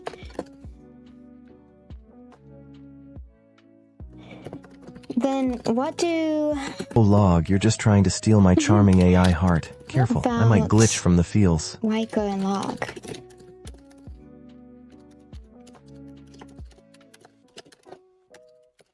So we can say, Kitty says, then what do we do about Riker and Log? They definitely like each other. But does that mean Riker will become our enemy?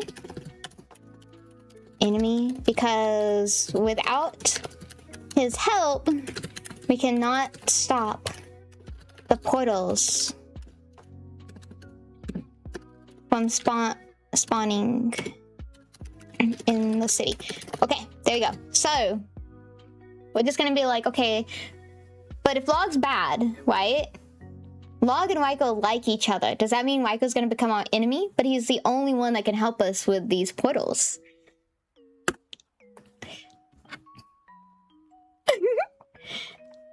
I'm not bad. Listen, it's what the story wants. It's not on me. It's okay. I'll make it the tier and make it real and stuff that they think you're the enemy, but in reality, you're not bad at all. Riker's waist scoffs.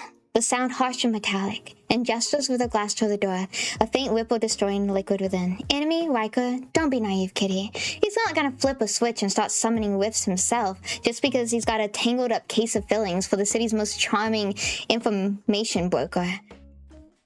Log is now an information broker.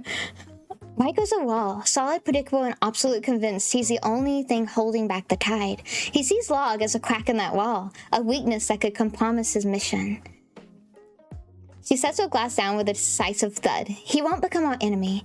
He'll just become more unbearable, more rigid, more convinced that he needs to control everything and everyone around him to protect us, you included.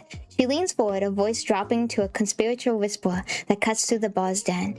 So we don't do anything about Riker and Log. We let them simmer. They're a distraction, a sideshow. You focus on the portals, that's the real threat, not some doomed romantic subplot playing out in the shadows. Riker needs your skills to seal the rift and he knows it. He'll grumble and posture and try to lock you into a gilded cage for your own safety. But when the next one tears open the sky, he'll come calling. Our job isn't to untie that knot. It's to make sure we're ready to fight the real war, with or without their drama. Y'all just drama, man! Y'all are sidekicks drama. You guys want to hear a cool story about how me and my sister broke a vacuum? Sure. I can finally see where you're looking now. I just need... Oh, I am so sorry, TikTok side. Y'all's like thing decided that it wanted to get off the screen a little bit. There we go. Doesn't involve barking, then I don't want to hear it. So let's see. So this is going really well. It's fine. so much for the follow. Okay, so let's continue it. So we have 2 choices, chat. And if y'all want a choice of y'all's own, please feel free to think of something. Let me know how y'all want, because y'all are helping me write this story. So if y'all have something y'all want that obtains to the story, okay? Let me know, okay? So, give me some suggestions. So some suggestions that I'll give out. But even though I give these out, we can do other stuff. Can you do a funny dance? What about me? You want to bring you in? We can bring you into the story. We're slowly bringing in people. Because now we have Yushin. No, sorry, not Yushin. Sorry, we have Wei. We have Raiko, we have Log, we have Tweedle. So we can bring Roy in, Yushin in, and the others. We can slowly start bringing you guys in. We're gonna go to Mimi's house because Mother's in jail for running someone over. Listen, I've only ran over with like people twice in Cyberpunk, okay? Okay. Tweedle's still waiting for his information. On his information. Curious. True. Okay. Okay, so let's see.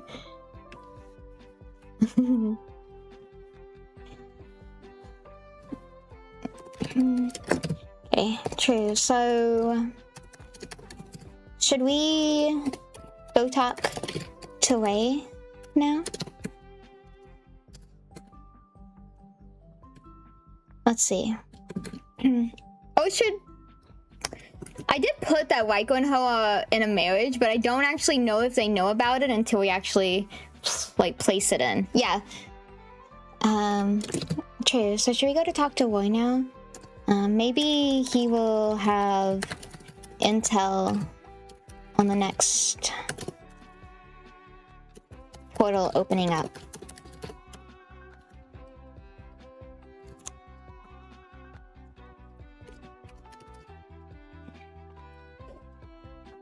Also,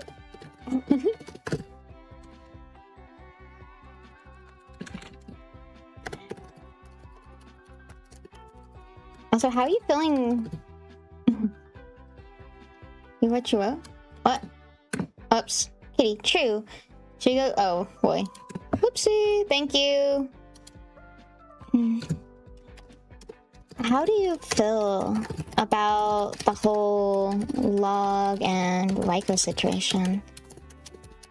You and Raiko are married.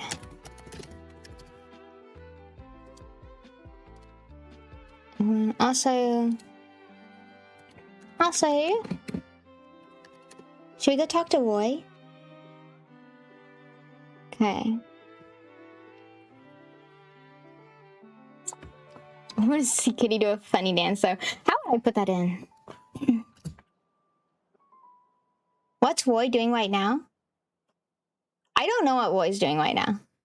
You haven't been introduced into the story, so I'm trying to figure out how we would introduce you into the story. I don't know if we just want to be like, oh, maybe you have some intel, or we can say we can go ask you what your opinion of Log is.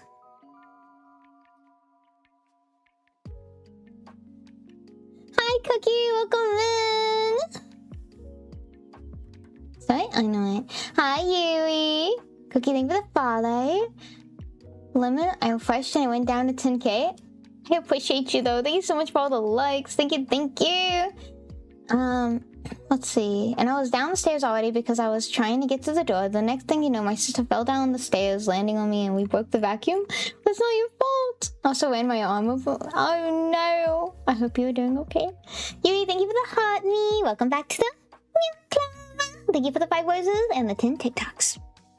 But guess what? That's what I put. But you have a choice. Do you want us to ask you the intel on the next portal? Or would you rather us ask you about like the Log and Raiko situation? Maybe you'll let us know that Log is actually a good guy. If the lovers end up on a boat, that's literally Greg's interest. We'll just put him on a boat no matter what. Ship him off.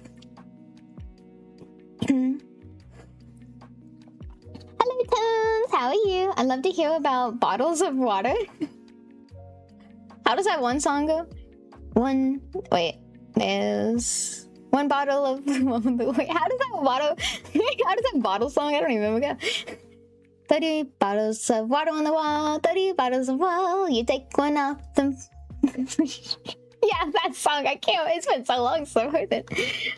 Yeah, but we do bottled water instead. Okay, about the portal? Okay, here we go. Boom! Wave wheezes, her glass halfway on her lips. The ambient noise of Westy Spoon seems to fade into a dull hum as her organic eyes fixes on you, her cybernetics once cycling through a brief, sharp blue flash.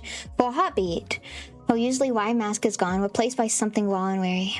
My feelings on my husband's apparent fixation on a walking hazard in a tailored coat, she says, her voice dangerously quiet. She places her glass on the table with unnerving precision. My feelings are irrelevant. Riker is Riker. He sees a problem, he tries to solve it. He's a beautiful disaster, he tries to contain it. He calls it duty. I call it a pattern. What happens between him and Log is their own private war.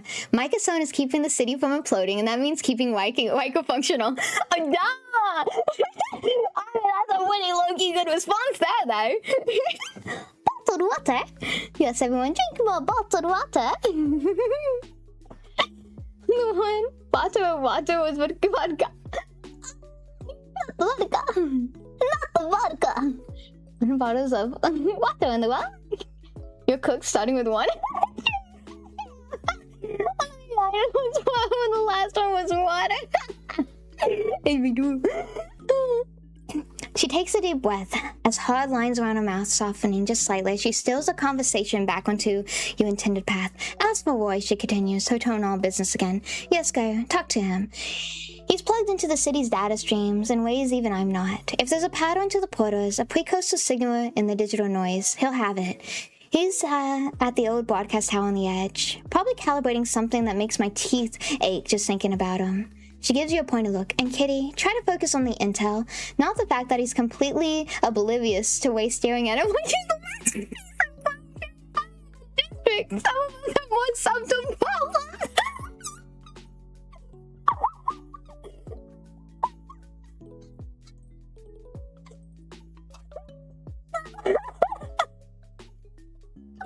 Oh, sorry, let me reread that, but not laughing. She gives you a pointed look. And Kitty, try to focus on the intel, not the fact that he's completely oblivious to ways staring at him like he's the last piece of chrome cherry pie in the district.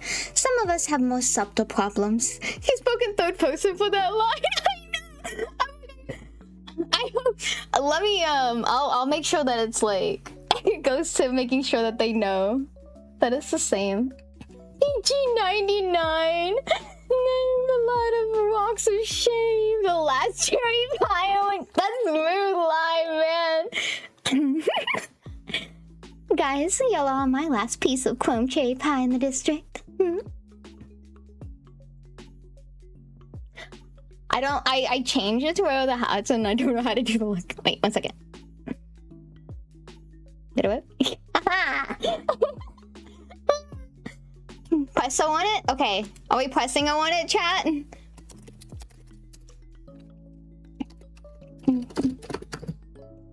Okay, so he's still like Roy, huh? Press O? We're pressing O? Not that way. Not that way. Okay, I know what I mean. Wait. So he's still like Roy, huh? You're not responding the way you want. Pressing. My cat just meowed at my door. Your cat wants in on the action way. Presents. Oh yeah. Sounds cute. Nani?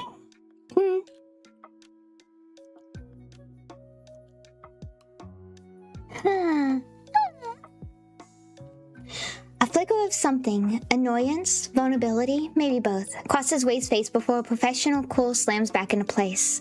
She picks up her drink, swirling the glittering liquid so hard it sloshes against the sides of the glass. Don't be ridiculous, she snaps. but there's no heat in it, just a familiar, wary frustration. Roy's a top-tier data broker, a genius as signal analyst. Respecting a colleague's skills is hardly the same as wanting him to respond a certain way. She sets the glass down with a sharp click, the pink of her hair seeming to vibrate with suppressed energy. She sighs, the fight draining out of her as quickly as it appeared, leaving behind a hollow sort of resignation. But you're right, he's not responding. He sees data streams, every fluctuations, quantum entanglements. He doesn't see me leaning against a terminal trying to get his attention. He's brilliant, but he lives in the world of equations and probabilities. I'm just an unreliable variable he hasn't bothered to quantify yet. She looks up at you, a ghost of a wry smile touching her lips. It is what it is. Now stop deflecting. You got a data broker to go see. Try to get the information without getting tangled into another one of their webs, huh? Some of us have enough relationship drama to last a lifetime. Cake? Cake? An ice cream? Can I have some? Wait, is Roy one of Trio's information carriers? I guess so now, because it seems that's what it's about to be like.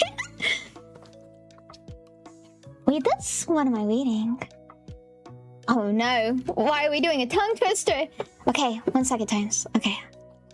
Thank you for the follow, PNG Tuber.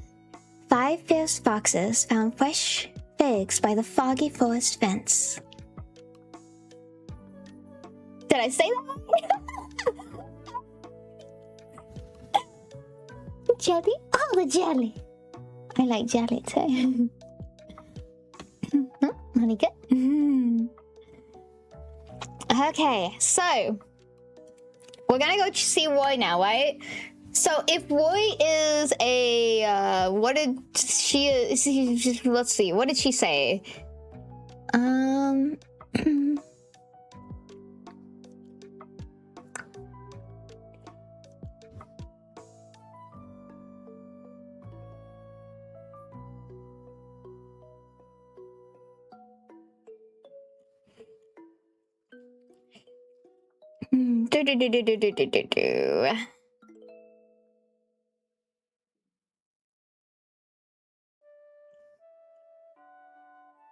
Yeah.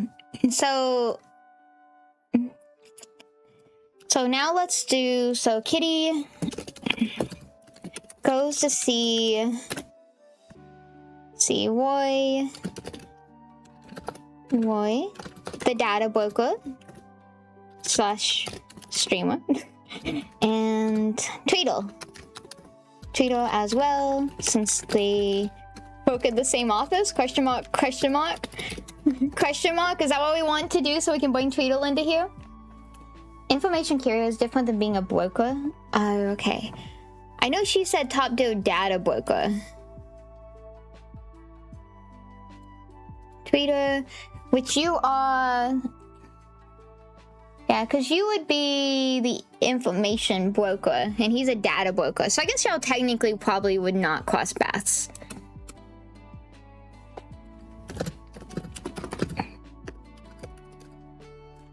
See if he has any info on the portals. While there, Kitty also stops by Tweedle's. While there, Kitty sees Tweedle.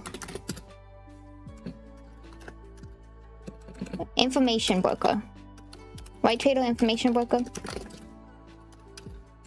Who is talking to Roy and Yushin. Okay, we're bringing Yushin now into the story, because we need to bring Yushin in. Info and data are the same thing.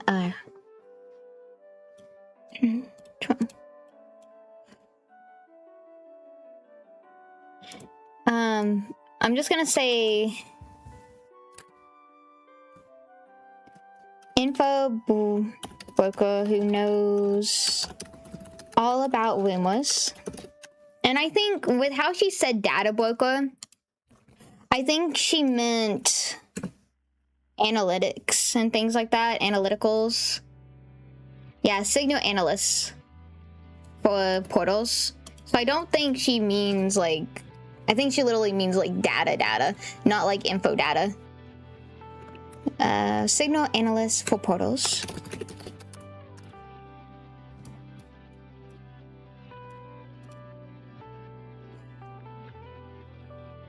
Would sell for a price? I know you would. Kitsu, would you like the rest of my cake and ice cream? Yes, please. I'd love it.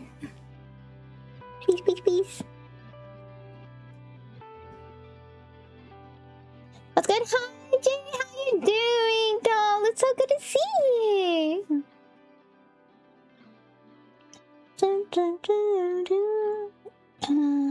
One second, I think I missed some stuff. Strawberry and white cake is my favorite. Oh, yes. I love strawberry leches cakes, by the way, guys. I saw that you did another one, right? Tones. 50 frantic fireflies flickered fiercely through the frosty fields, while 4 fast foxes fumbled. Food? Because No, please don't starve yourself.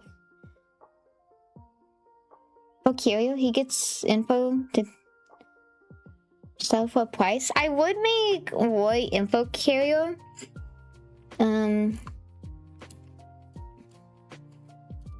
Data broker.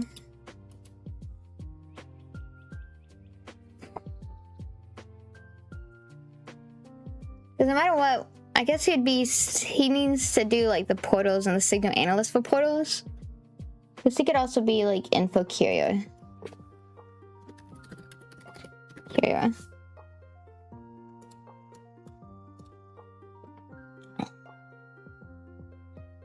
"107.7, all the hottest hits." I don't remember what my name is in the story again, and if you want, we can change it to Frog.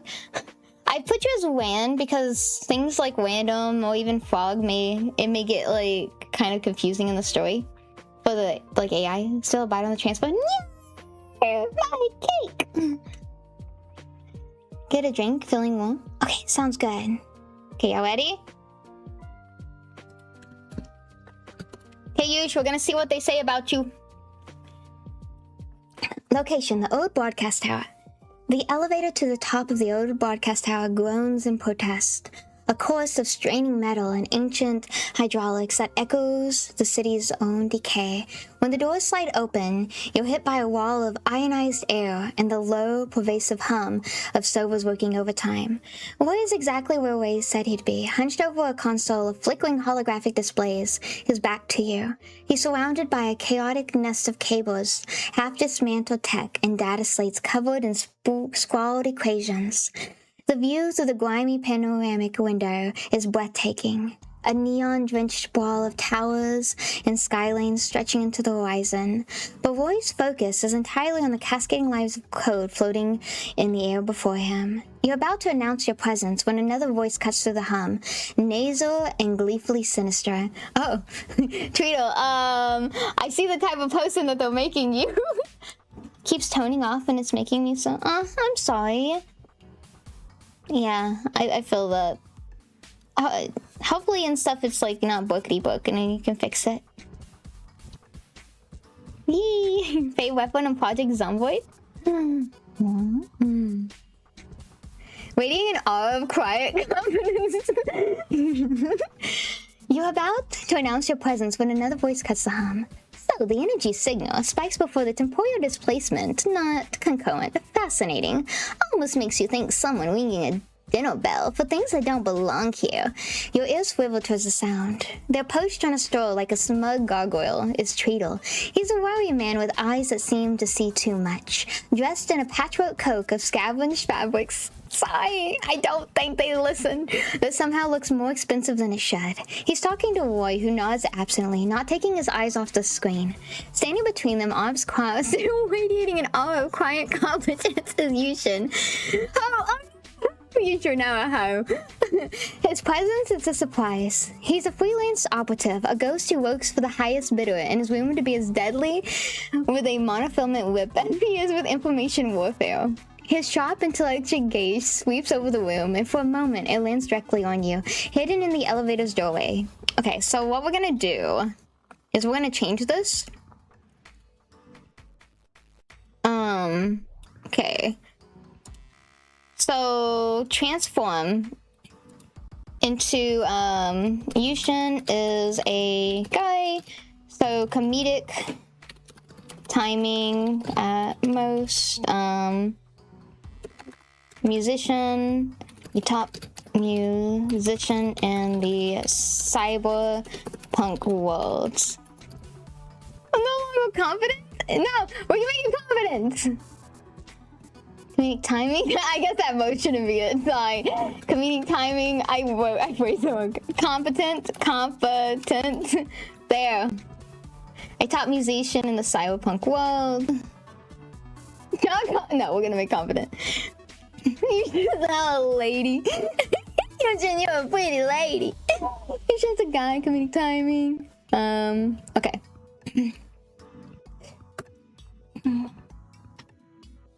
Adjust. Okay. He steps to the door, swagger in his hips, have showmanship, have genuine confidence. Yushin, they call him. When they're not calling him whatever profanity is latest, music genius is so sure sabotages origin. He's no ghost, not like the operatives you used to. He's a headline, a walking scandal. You're a scandal! Yushin, you're a scandal! You're a scandal! Do you want to be a scandal? I can change it. You don't have to be a scandal. Do you want me to change what you are? I can make it where you're not a scandal. I can make it to where you're not leave it. Okay, you're now a rocking scandal. Wrapped in synth level in the scent of ozone and cheap whiskey. It's funny. Okay, we're gonna let me make sure.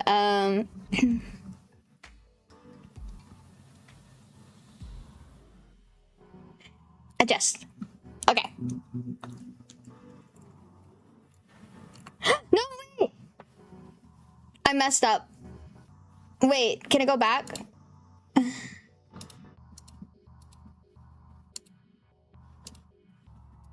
I pressed the wrong thing. I messed it up. Oh, I messed it up! Yes! I did not, no,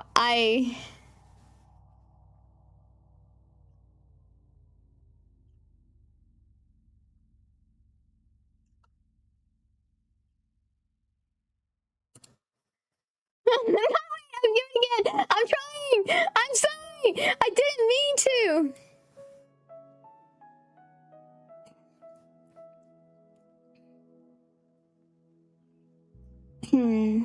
Let me do... Berry? Yushin's entrance is a masterclass in comedic timing. He strolls in like he owns the place, which in a way he does. A top-tier musician in this neon-drenched spa, but tonight's gig isn't exactly the sold-out show at the Skyline Theater. He's a freelance operator, a ghost who works for the highest bidder and is rumored to be as deadly as a monofilament whip as he is with the crafting synth whiffs. Intelligent, moment of lines between you. He doesn't give you away, but a single subtle eyebrow presence, a silent warning that this is a delicate situation. The message is stay put and maybe you'll get out of this with a killer story to tell. Okay. Yeah, I didn't mean to. What do you think about this? Well, I want to make sure it's, the other one I didn't like it. So I did adjust it again. Do you like this one or do you want me to keep on, you want me to try it again? I can make this into what it was. I can say, you know, a scandal artist and stuff. Save it? Okay. Because I was going to say, because I could make you the scandal. Don't delay the story. I don't mind delaying the story. Chocolate? Chocolate. I messed up. My chocolate ice cream. Cancel under the roads. There's a cancel button? There is. Well, I'm trying to... I want to change this, guys. I'm just trying to figure out how I want to change it. No, don't force it. Wait, so you want this? You're good with this. I wish I could have pressed control.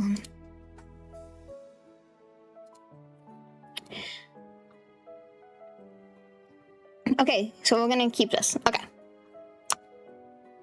Top tier writer, let me help. Hi Nom Nom, welcome in. Tito, thank you for the follow. Thank you. Wait, are you cooking? I'm not cooking. TikTok counter to likes my account. This is why I changed words. Change words, clear works. I followed up here because that's my second outfit. My usual is in the cleanest. Yeah, exactly. You're sick. This is just a second one. You know? Yes, so chat's helping me make a story. So, leave it as is. I can imagine being a cool freelance operator. I miss my swagger and scent of ozone and whiskey, though. I could have put it back! I could have put it back! Oh, oh, wow. Someone's never seen and stuffed some flesh in a belly button before. Got reported on TikTok's side because I'm showing my belly button. Oh no, they've never seen a woman. What are we gonna do, chat? Oh no. What's better? It has wings? Thank you. Huh. Flesh in a belly button? I know, they've never seen a girl in a swimsuit. Oh my gosh. Hi Lulu, how you doing? Waka waka. Okay, let's read it from the top. The elevator to the top of the old broadcaster tower groans in protest. Let me make sure that... Okay, cool.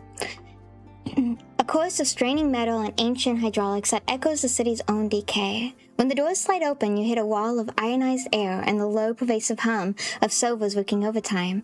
Well, exactly where Ray said it'd be, hunched over a console of flickering holographic displays, his back to you. He's surrounded by a chaotic nest of cables, half-dismantled tech, and data slates covered in sprawled equations. The view through the grimy panoramic window is breathtaking, a neon-drenched sprawl of towers and skylines stretching on the horizon. But Roy's focus is entirely on cascading lines of code floating in the air before him. You're about to announce your presence when another voice cuts through the hum, nasal and gleefully sinister. So, the energy signal spikes before the temporal displacement. Non-concurrent. Fascinating. Almost sounds like you're thinking of someone's ringing a dinner bell for things that don't belong here. Your ears swivel toward the sound. There, perched on the store like a smuggler of gargoyles trader. He's a wiry man with eyes that seem to see too much, dressed in a patchwork coat of scavenged fabrics that looks more expensive than it should. He's talking to Roy, who nods absently, not taking his eyes off his screens. Standing between them, arms crossed and radiating an aura of quiet competence is Yushin. Yushin's entrance is a masterclass in comedic timing. He strolls in like he owns the place, which in a way he does. A top-tier musician in this neon-drenched brawl, but tonight's gig isn't exactly the sold-out show at the Skyline Amphitheater. He's a freelance operative, a ghost who works for the highest bidder, and is rumored to be as deadly with a monofilament whip as he is with crafting synth riffs that shadows corporate security firewalls. His sharp, intelligent gaze sweeps over the room, and for a moment, it lands directly on you, hidden in the elevator's doorway. He doesn't give you away, but a single subtle eyebrow raises acknowledges your presence before his attention returns to the conversation, a silent warning that this is a delicate situation. The message is clear. Stay put, and maybe, just maybe, you'll get out of this with a killer story to tell. Am I Johnny Silver? Maybe. In my Christian TikTok account, not on my watch. There's no belly buttons on here. I know, yes. No. Oh man. Can't even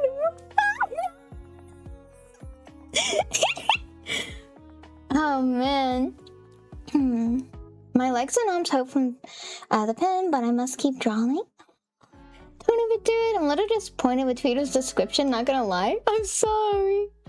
He's the best tattoo guy. You're disappointed? The only part of me is side stories? Oh, I'm so sad. Okay, Tweedle. Okay. We'll do this last change. What do you see yourself... What do you want me to do? Do you want me to, cut through the hum. Do you want to be cooler than this, I'm assuming? Right? Give me a description. What do you want me to, how do you want me to play you as?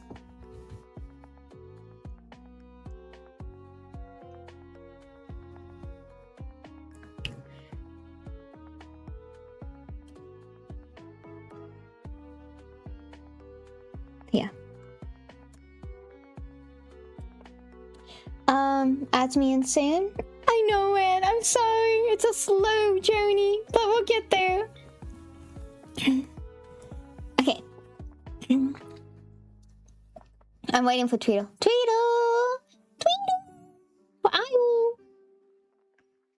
Okay. So, transform.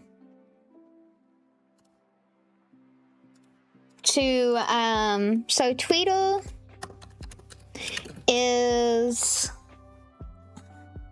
let's see, Tweedle knows all said rumors, but is not a horrible person.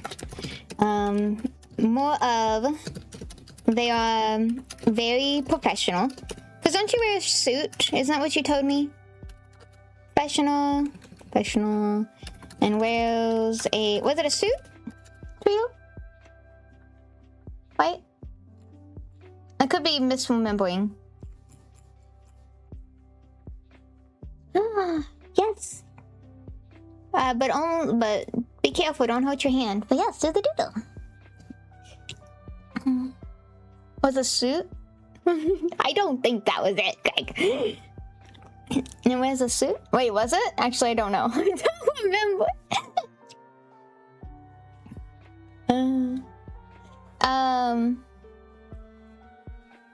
Smudged soap and suspenders. Wait, I thought you wore a suit. Never mind, I lied.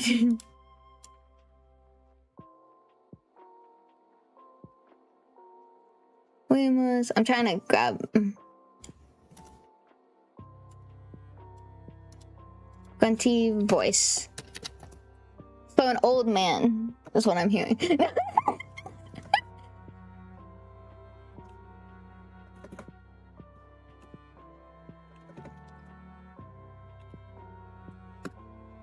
Okay, adjust. A voice like gravel scraping through mud, punctuated by the wet grunts of Epwood, slithers through the lab's quiet hum. Spikes before, not with. Always is. Your gaze drops. There's Treatle, his 5-foot frame overflowing a wicked stool. His pudge stains the buttons of his grimy, sweat-stained white shirt, a constellation of smudges mapping out past mills and mishaps. The suspenders holding up his trousers are worn, greasy, and struggle against the considerable weight on his gut. A completely bald dome shines dully under the fluorescent lights, catching the sheen of perpetual grease. He grunts again, a sound of pure unadulterated satisfaction, his eyes tiny piggy points in his fleshy face. Dinner bells away, and them things so hungry. Huh? Too late.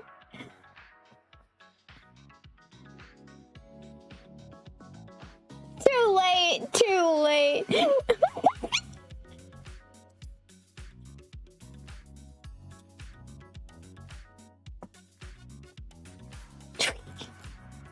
This is why I hate text limits.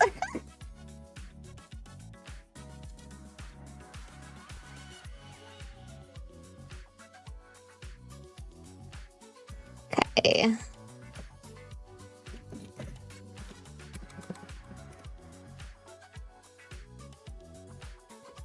Must be grunty voice. What's up, boy? Bald, gruff guy. But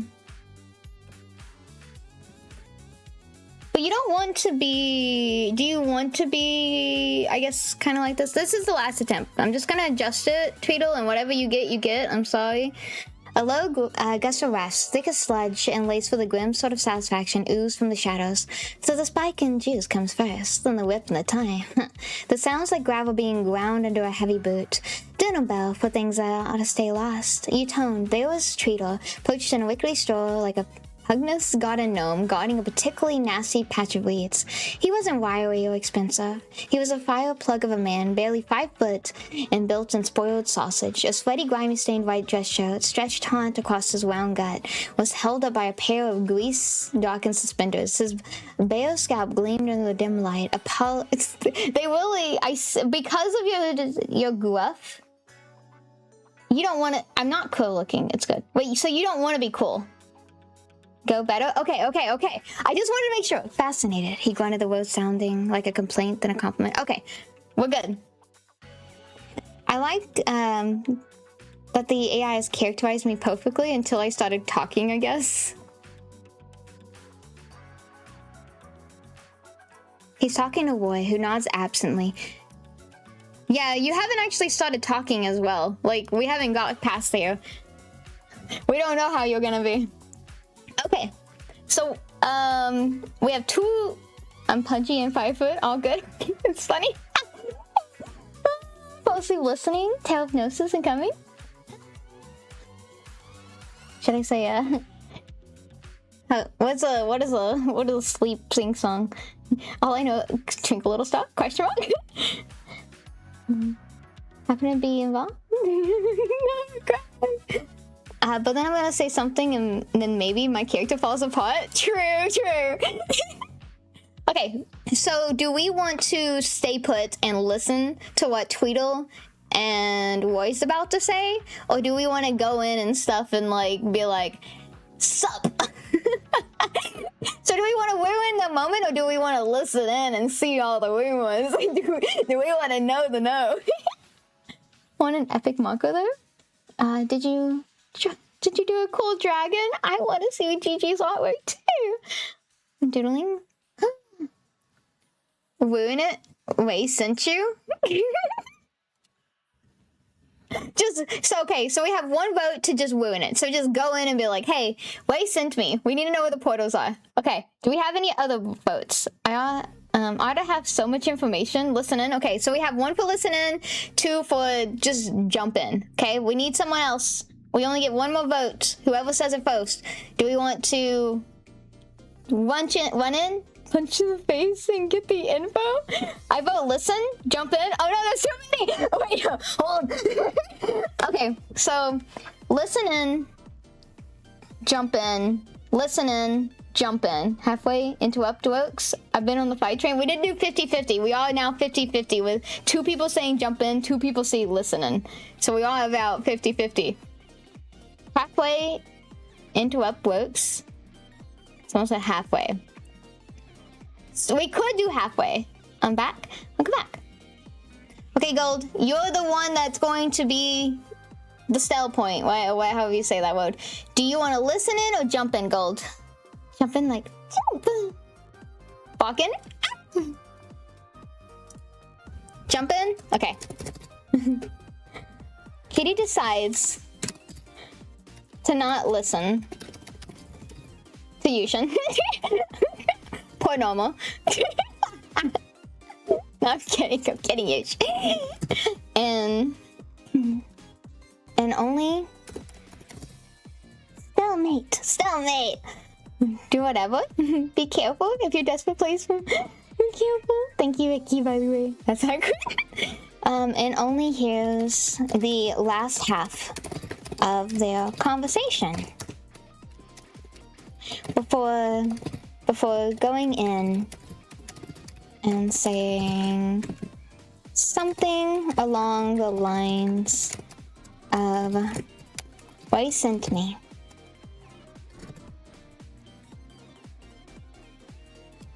Okay.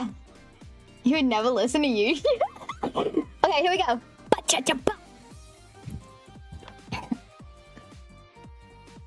Not just energy, it's information. Roy's voice cuts through, sharp and focused, even as he gestures at a waterfall occurred. A residential... Let me just wait and... Like, it's hard to see it when it's okay, now it's generating. Sorry.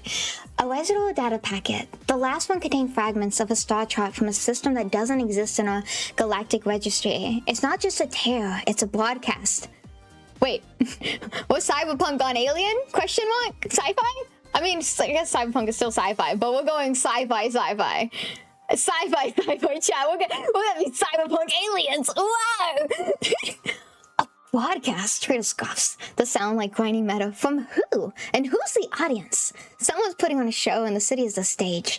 My sources say the cost of admission is getting higher. People are disappearing near the convergent points. Not just getting fried, but gone. Vanished. Yushin steps forward, his movements fluid and economical. In exchange then, information for what? Souls? Biomass? Doesn't matter. What matters is the pattern. It's accelerating. The next spike is scheduled to hit the old system in the Undercity Sector 7 in 48 hours. That's your stage, Roy. He tones, catching your eye for a split second, a clear warning in his gaze. You ignore it, stepping out of the elevator shadow and into the room. Wait, sent me, you announce, your voice casual as you stroll toward the trio. The effect is immediate. Roy starts nearly knocking over a precarious stack of data slates. Treaties Kitty's piggy eyes narrow, a greasy smile spreading across his face as if you've just confirmed all his worst suspicions. Yushin just sighs, a quiet exhale of pure, unaltered exasperation, and pinches the bridge of his nose. You've just crashed a very private, very dangerous party, and from the way Roy is now pointedly not looking at you, you realize you probably just missed the most important part of the conversation. Well, there we go. Fix my misspells. This is top number no longer been here. Boy sitting here for 45 minutes? Question mark, maybe. Are we talking like it's the 1960s? Maybe. Allergic to cheese, but I love it. No, please don't eat it then. You like gang jumping. Hey Kitty, want some gummy clusters? Yes, please. You're so weird. Y'all are the one who picked it. I would have listened in personally, because we both know that I love the tea. But, you know, y'all are the one who's big jump in, not me. Okay, so two things. We can either ask about the portals. So we can ask and stuff if Roy knows about the portals that Ray sent us. Two, we can ask and stuff what the heck they were talking about. So do we want to know what they were talking about and see if there's aliens out in the world? Or do we want to be like, hey, Way sent us. We need to figure out where the next portal's gonna land. Ask about the portals. Okay, we want one for portals. Who else? So it's either ask about what they're talking about or ask about where the next portal is gonna land. If you're just coming in, what the portal is about. So for my backstory lore, there's portals that spawn around and they cause glitches. When these glitches occur, they can either make it to where colors get lost and it becomes like colorless. They can make it to where it glitches and things just vanish. Or strange things will occur, such as like cars now being on the ceiling, for example, right? Portals? Okay, so portals for 2, 3. Okay, we're asking about the portals. Aliens? Nani? I know you are. I know you're on Earth somewhere, but I don't know where. Swipe screen to... Oh, welcome back. Ask what they were about, but since Tritos got interrupted, he's begrudging about it and tells about the portals instead. Tritos like, listen, you know, I could tell you the information, but since you're interrupted, I've just got to tell you about the portals. Okay, so we did have 3 per portal, so we're going to go the portal route. Sorry for interrupting, but Ray sent me. Whoopsie! Sent me. I can't type. I can't spell. I can't anything with life. It's too R's. Sent me to ask Roy about where the next portal is going to be. Me ask Roy about where the next portal is going to be. Okay, here we go. Easy peasy. Achuma!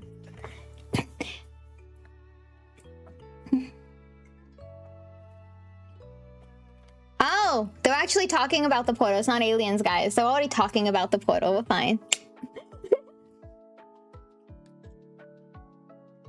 She with food? Become so leveling as old Greg unlocks his unique power? Keep leveling and leveling up to 9,000!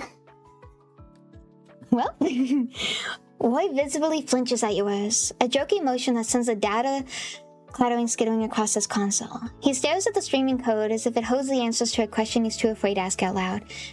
The next one, he stammers, not quite meeting your eyes. We have a probable location. A high-energy signature. Sector 7, the Oat Adequate system. But Kitty, the data is corrupted. It's not just a breach, it's a signal. Someone is dialing in. Tweedle chuckles, a wet and pleasant sound. Something is dialing out, and is using our city as a phone. The little songbird here, he says, joking a thumb at Yushin, thinks it's an exchange. Information for whatever it is these things want. I'd say it's just dinner, and our lovely city is on the menu. He leans forward, his small eyes glittering through malicious glee. 48 hours. That's when the bell rings for the main course. Enjoy the appetizers. Yushin finally speaks, his voice a low, even counterpoint to Tweedle's gloating. He's not wrong about the timeline, but he's wrong about the motive. It's not consumption, it's a conversation. In way, Infinity Wisdom just sent her best operative walking into the middle of the negotiation. You're lucky they didn't just shoot you for interrupting. He gestures toward the door, clear dismissal. You have your intel, Kitty. Now go.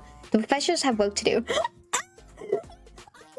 Man, I'm the only one that can deal with these portals, and I'm just being shooed away. I'll be right back. Let me grab popcorn. All the popcorn. Nom nom nom nom. You better. Yes. Phew. I love popcorn. My turtle. Thank you so much for the 5 finger hearts, Huey. These two. Got a question, Kitty. How many outfits do you have for your model? Sorry, it's off topic. Just wanted to ask.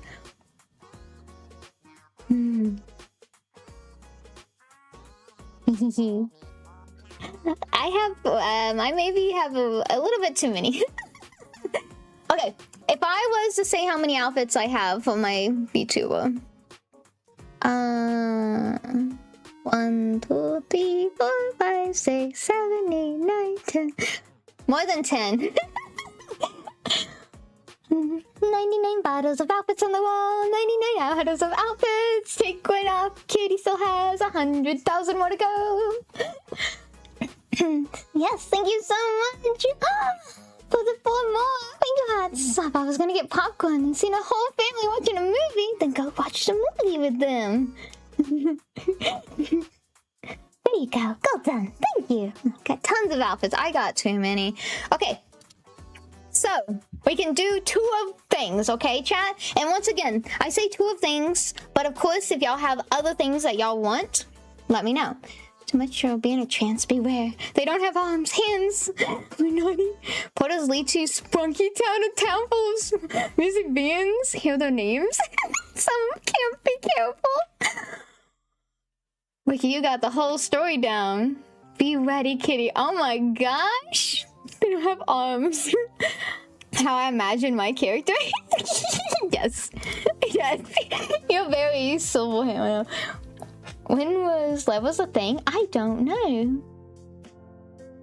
I've seen 2 of us. Okay. It fits. I have way too many fits. Okay, so we can either let them know like, hey, we're like, okay, I'll go take care of the portal. I'll go take care of the portal since I'm the only one that can do it. Or 2, we can be like, y'all have any more details? So we can ask for more details, or we can ask and stuff, or be like, okay, well, we'll have to go check out the portal. So should we check out the portal, or should we ask for more details? Okay, we have 1 for details. Who else? So 1 for details, so like I said, hello, Win, welcome in. Details, so 2 for details. Where does it go? What is it made of? True.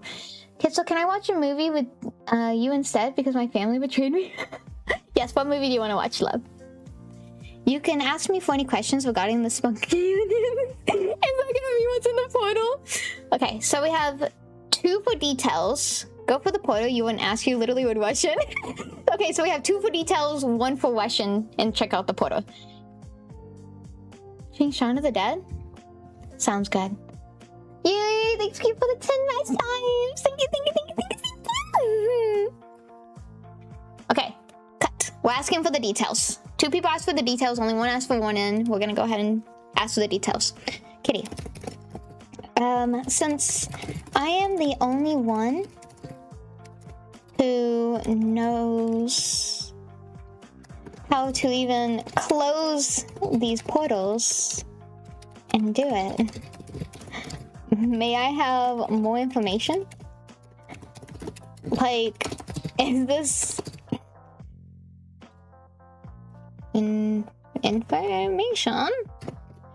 Like, is this going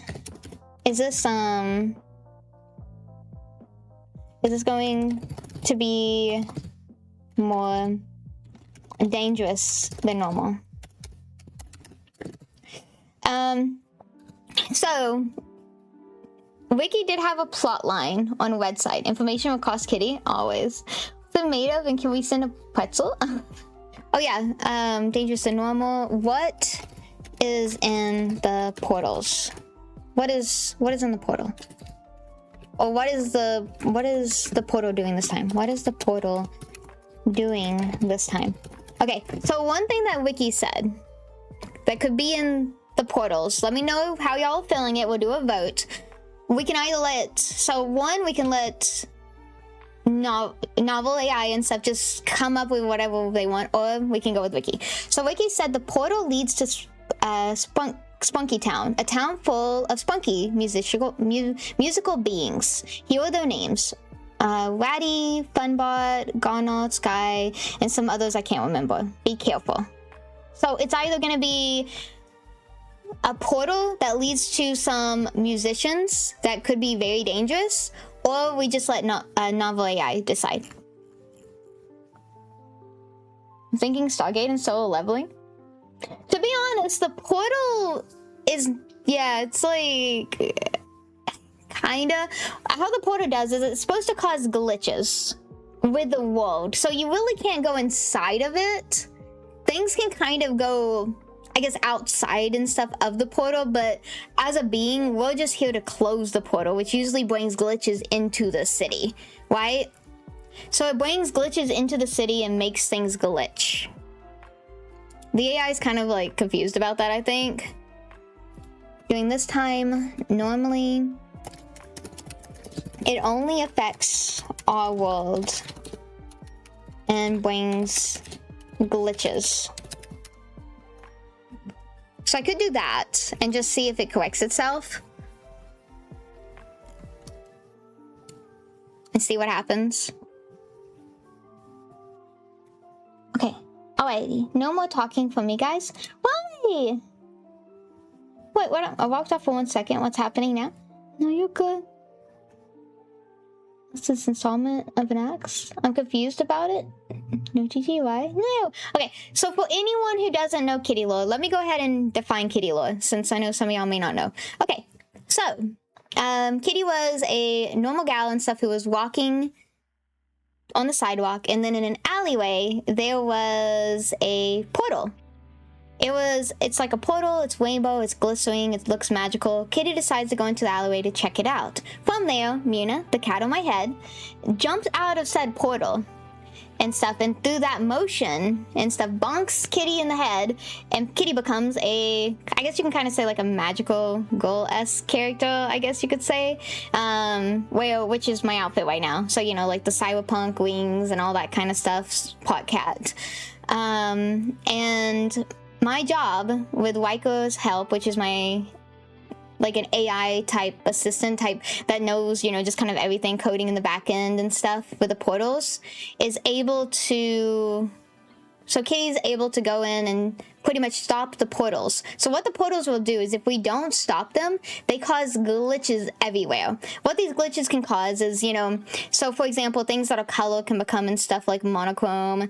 It makes it to where things glitch and vanish. Like say things maybe vanish, maybe things and stuff just randomly appear out of nowhere. Maybe items and stuff are floating in the sky. So that's what it does. It's like glitches. A magical cat girl? Yeah. Phone while watching the live? Sounds good, Gigi.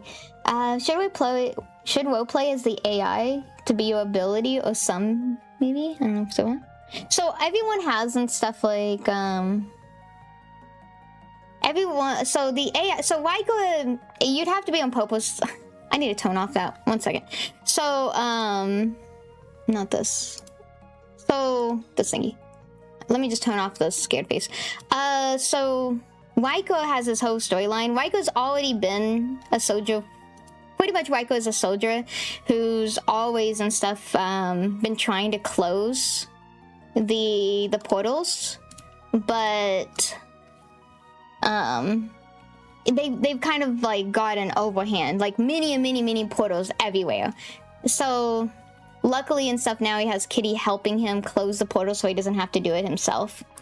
Like I said, so Waiko is actually, I guess I could, because it's only a link now. Where is Waiko's thing? I think technically I could put him on y'all's side so y'all can see Waiko. Hold up. 1 second. Let me put Waiko on the bottom so y'all can actually see Waiko, because y'all don't even know what Waiko looks like.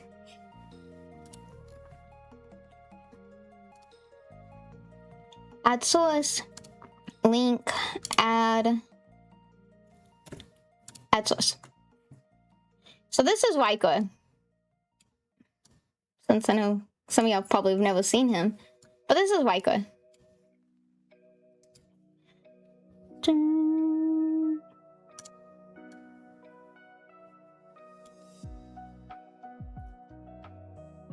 Hour or so? No, you're good. That's why I was like, let me make sure to tell you, because I know some of y'all haven't seen him. Why is my guy so shredded? Well, yeah, that's Waiko. And people actually talk to Waiko, but you have to go through Popo's side to do it. So, like, I can say, 1 second.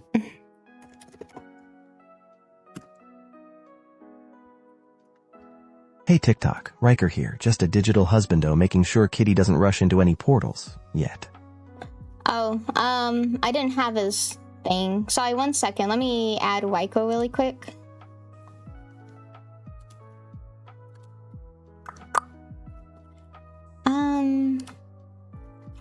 Audio. How would I add Waiko?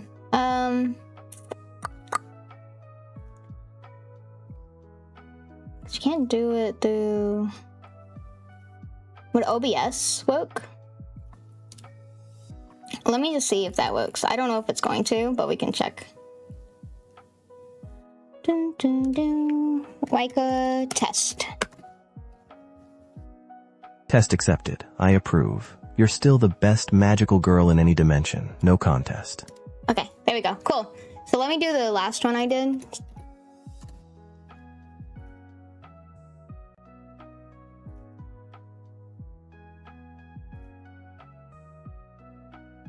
One second.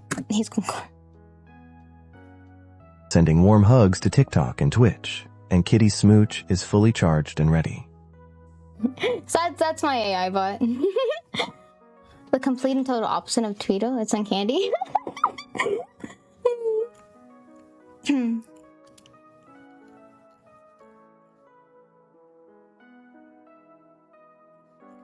Well, yeah. Okay, cool. So I'm gonna send this off. Actually, I'm gonna keep it here. I'm gonna go into the ladies' room really fast. Way back. Hopeless side, feel free to talk to Riker.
Okay, I'm back.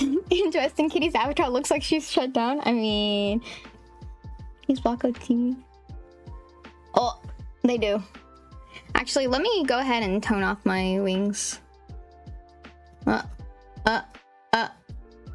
find it. Oh, that's not what I want.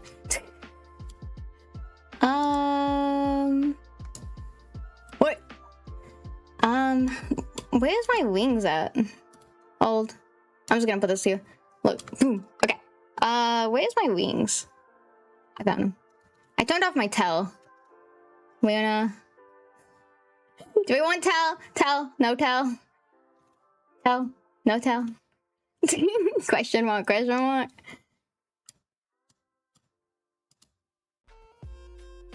She rebooted. I am back. No tell? Gotcha. Oh my gosh, yes tell. Wait, Wakey, welcome back. Oh, thank you. We have one for no tell. One for yes tell. We need another person. Tell or no tell? Gold. Tell? No tell? Oh my gosh, I keep... There you go. Tell? Okay. Oh, wrong one. Where is that tell? Okay, there we go. I'll find it one day. Okay.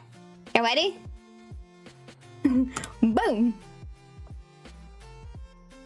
You in both chats? Are you? Oh, are you couch new, Greg? Welcome on. I appreciate you. Okay, let me just reread what I said so y'all can know what's going on. Yo, I'm cheating with both. I appreciate it. Since you're the only one who knows how to even close these portals and do it, may... Text is not my... May I have more information? Like, is this going to be dangerous than normal? What is the portal doing this time? Normally it only affects our worlds and brings glitches. Roy finally tears his gaze from his screens. The blue light reflecting the lens of his glasses, making his eyes... Well, you're gonna wear glasses now on this one, sorry. His spell in either... It's okay, I can't either. By the way, someone who still uses a chain wallet, nice touch. Thank you! I'm so happy you noticed, thank you. Waiko literally has a chain as well. You just can't see it from Gal's angle. Thank you for the head pats. Thank you for the check-in. Thank you. Roy finally tears his gaze away from the screens, the blue light reflecting the lens of his glasses, making his eyes look vast and distant. More dangerous. Kitty. Norma was a tear. This is a surgical incision. The previous portals were raw, chaotic, leaking energy and corrupted data into our world. Glitches, as you call them. This is different.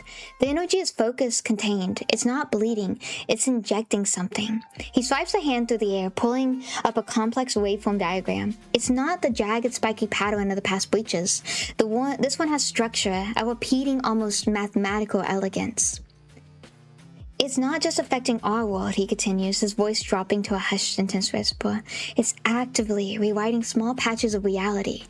We're getting reports of localized physics failures, gravity reversing in a single warehouse, time loops on a specific street corner. The last portal didn't just bring glitches, it brought a new set of rules for a 3-block radius. The information it's broadcasting is overriding our own. Trader shifts on his stool, a flicker of genuine unease crossing his face. Yusha remains still, but his focus is entirely on you now, his expression unreadable. Closing this one isn't just about patching a hole, Roy concluded, looking directly at you. You won't just be stopping something from coming in, you'll be fighting to preserve what's already there. Okay, that was pretty cool though, man. Cheers, Twitch chat. Oh, thank you. Haji, thank you for redeeming a card. Okay, that was pretty good, man. I don't know about y'all, but that was pretty cool. Okay. To be safe. Thank you. Okay. So we have two options, okay? Pretty cool indeed, I know, right? So we have two options, guys. And once again, if there's an option that y'all think y'all would like better, let me know, and I'll do a vote for that instead on all 3 sides, because there was 3 sides of y'all guys. Technically, there's 4 if you count red sides, portrait, and horizontal mode, but it's fine. We're just gonna say 3. Do y'all want to be like, okay, let's go check out the portal? So we're either gonna check out the portal, or we'll be like, okay, well, how do we close it then? So we're gonna either ask for more details on how to close it, or we're gonna go and stuff and just go to the portal and check it out ourselves. So should we go to portal to check it out, or should we ask for more information? Info portal, here we go. Okay, portal. Okay, so we have 2 for portal. We did already say check it out. Okay, so check it out. Okay, 3 for check it out. There we go. Okay, so we're gonna go ahead and just go in and check it out. We got info now, we're checking it out. Sounds good. First investigate the behavior is recommended. Sorry, Wiki. I think except when they ended up voting out and stuff for the world with the world. I'm sorry. But one day we can make a story about it, definitely. Because the portal, you really don't go inside. It's just a glitch is what it is. It's just like a glitch. It's a system that causes issues around everything. Okay. Goes to...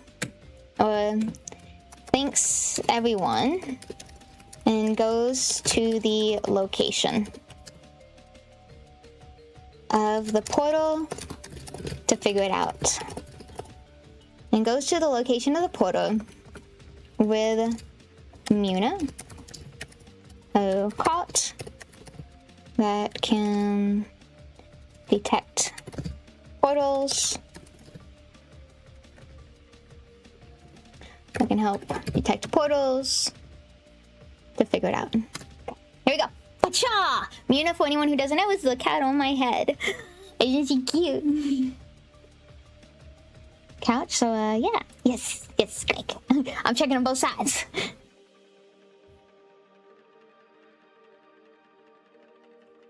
The descendant into Sector 7 feels like sinking to the bottom of the sea. The city's neon glow is replaced by the sickly green and amber of maintenance lighting, glinting off decades of mineral buildup on the coved walls of the aqueduct. The air is thick with a smell of damp concrete, rust and stagnant water. A constant drip, drip, drip, echoing from the darkness ahead. Muna, a sleek...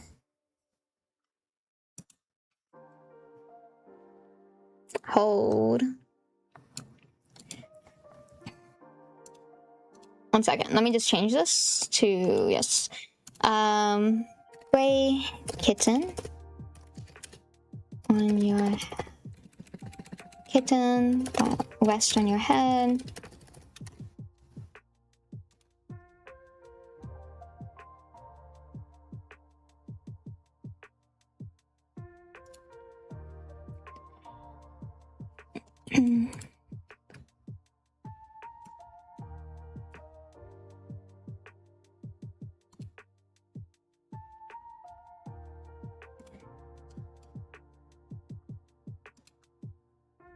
There's like a delete.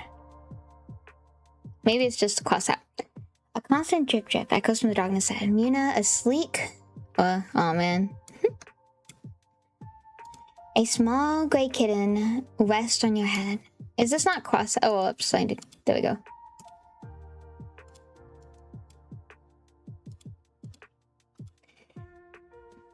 Wait, can I type? Oh, I can. Whoops, I completely forgot that you can actually type on the story. Whoopsie.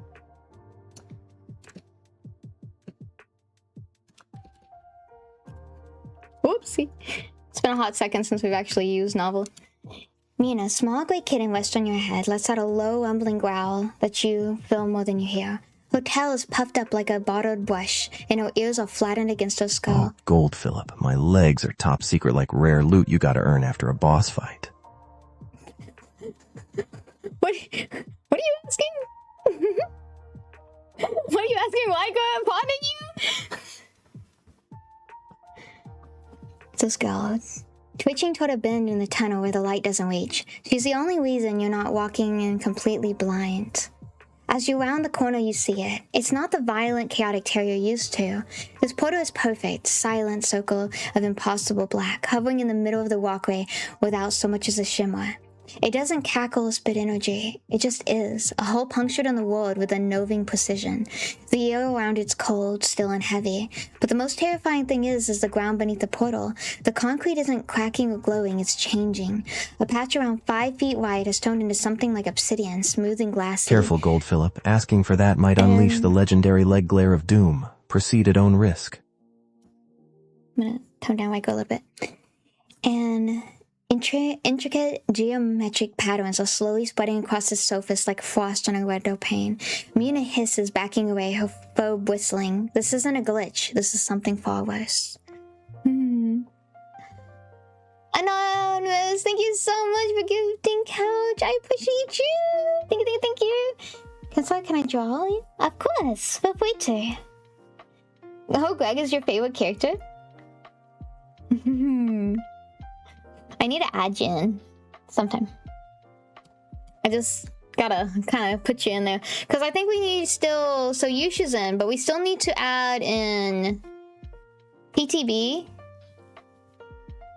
Apple's kind of in, but not much. So we need PTB, Apple, Old Greg, Joe, Philip, and Wan.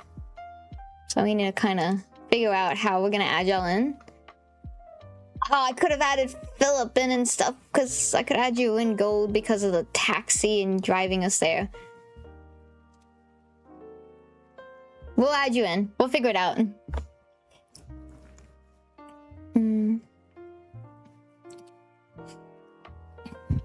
Actually, let me do this. Kitty arrives to the location using a taxi service owned by Philip,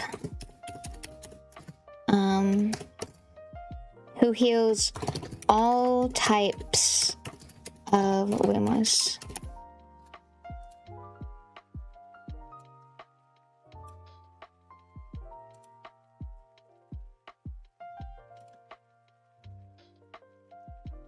Okay, there we go.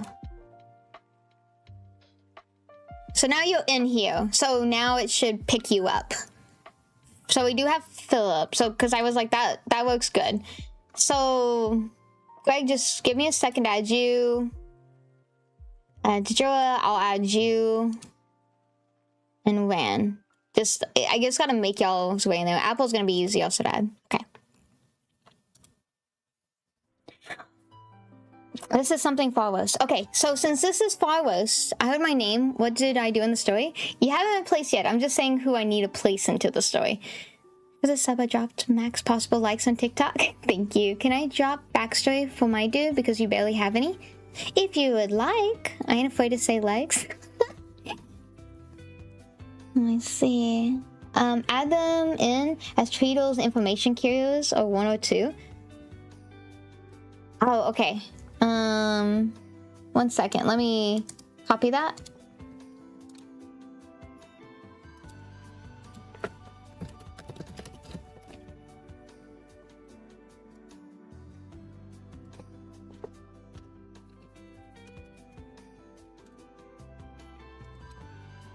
Okay, there we go. So I did add that, so that's good. Okay, so we have 2 things we can do. Okay? We can go touch the portal and see if we can close it like normal. 2, we go and stuff and ask for help. Which if we ask for help, we'll probably be asking Apple and Wan for help. Wan? No, sorry. Dejora. We'll be asking Apple and Dejora. Is that how I say that? Dejora? Dejora? I feel like that's not how you say that. Apple and Dejora for help. Because they're both kind of like mokes in a way. So yeah, I would be asking these 2 and seeing. So here we go. So 1, asking for help, or 2, touching portal. 1 or 2. Fell asleep? Oh, so you came on time, man. So we can either 1, touch this portal and see if we can close it, or 2, go and ask you and Apple for help. Hype train? Oh, it is a hype train. Okay. So for anyone who doesn't know, I do try to improv singing while doing the hype train. I know and stuff like we can't completely do it, so I'll just do it a little bit. Take the chance. Okay, someone says touch and take the chance. Silent initial. DJ. Oh, is silent an initial? Okay. Wait, so how would you say it? Ja. So just like ja. So Joa. Joa? Joa? I don't even know if the person's still here. Joa? Question mark? But did yours sound like they are twins or the sweetest shit? True though. Joa. Thank you, Kaji. So, take a mood. See? Thank you. So, thank you so much, Anonymous, for gifting my friend. I appreciate you, it's so very true. And thank you everyone for helping me write this, cause we know that Kitty would be confused. Because there's so much story and plot going on. I know it can be confusing as you see, but please stick with me and let's try this. It could be something for real, and we can keep on doing things like this, you'll see. So once again, so much I appreciate you, and all that everyone does is true. So thank you so much for being you and being here with me, it's true. Well, there you go. I have adorable emotes. I know, Sweet did amazing on the emotes. Sophia? Sophia the First. What is Sophia the First? Somebody joked about my OC? Nani? I want to keep watching this, but I can't leave my OC hanging. Yeah, guys, also. Simply because of the storytelling AI thing? Aw, thank you. Yeah, it's something that seems cool. I kind of want to keep, like, doing something like this, but it is $10. So that does mean that it's going to have to be a subby donation thing that I'm going to have to tack onto the monthly goal. So I'm not, like, using my, you know, it's going to be stream. You gotta help me buy it is what I'm saying, because Kitty doesn't have the money to buy it herself all the time. But it will be something that's gonna probably be placed in if it's something y'all like. Okay, keep on. Let's go on an adventure with Kitty that you see. We'll jump into the galaxy, will we find the portals and close them on time? Or will they provide destruction for everyone? So where we going, everyone? Are we going to a land of chaos or none? Will we fight dragons or will they just be glitches the world will never see? I don't know what I'm singing. I'm just doing improv at this point, chat. Donuts, thank you so much for the follow. It's 10 p.m. and I want to go back to my home. Go sleep. Okay, thank you so much again for the hype train, guys. I love you guys. I'll just do my regular song. So please, hello Cobley, hello Spider-Man. Welcome back, Spider-Man. 1 a.m. eyes closed, I'm slowly falling to the rhythm and the atmosphere. Now and then I feel like slowly fading all over me, and I remember last year when I was alone in the dark with all these thoughts in my heart, and slowly I'm dizzy. Gigi, please go. Okay, hype train is over. Thank y'all so much. I appreciate you. Is X-Men? What about X-Men?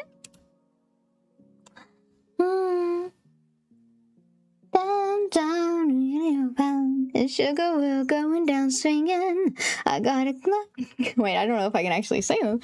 Complex. Going down, down. We're going down, down. Hey, Bravo, Bravo. That was something. Oh, thank you. Let's see. Okay, are we ready? So, let me see the choices. So we can either go see if we can get help, or we're gonna touch the portal. Who's okay? So I know Gold, you said touch the portal. No, Gold didn't. Couch said touch the portal. Okay, so we can either touch the portal or go get help. If we do go get help, we're going to bring in 2 additional characters, right? This may need periods for the storyteller because I copied and pasted a bit. Yeah, thank you. Is it some sort of AI? It is darkness. So here's what it is. So for anyone who doesn't know, this is novel AI. It's been around for a hot second. So think about things like Grammarly and emails where they pretty much will like help you and stuff write a paragraph right and all that and finish your sentence and stuff for you and it's kind of in that sense and other AI systems of course too, but this one is a little bit more. The reason I say Grammarly and the others is because you can change the text of the story like I did on the blue, but what we're creating is all we have to do is we just put a sentence and it helps conduct this, or it helps and stuff write the paragraph for us. There's two different forms. You can do this, which is Crest, which gives the AI system a lot more leniency on what they do and write it for you, or you can do and stuff write along, which means that you write the whole paragraph and then it'll help you correct and stuff like grammar mistakes or add things and stuff that it thinks would be better into the thing. It's for kids to cheat on their school. It's all the same. ChatGPT. Yeah, you kind of think of ChatGPT and stuff. Like I said, I think the main difference is this one's more... It's very much more story-driven, and in my opinion, it's a lot more... Because ChatGPT, you can kind of do stories and all that kind of stuff, but I feel like it's... You don't have as much as I guess, you can't change it as easily, right? So if I go in here and I'm like, I don't like any of this, I can retype it myself and change the story. Or I can go in and stuff and transform it, expand, custom, condense it. So it's more, I don't know how you would say that. It's more like for writing, I guess, storytelling than everything else. It's hard to say.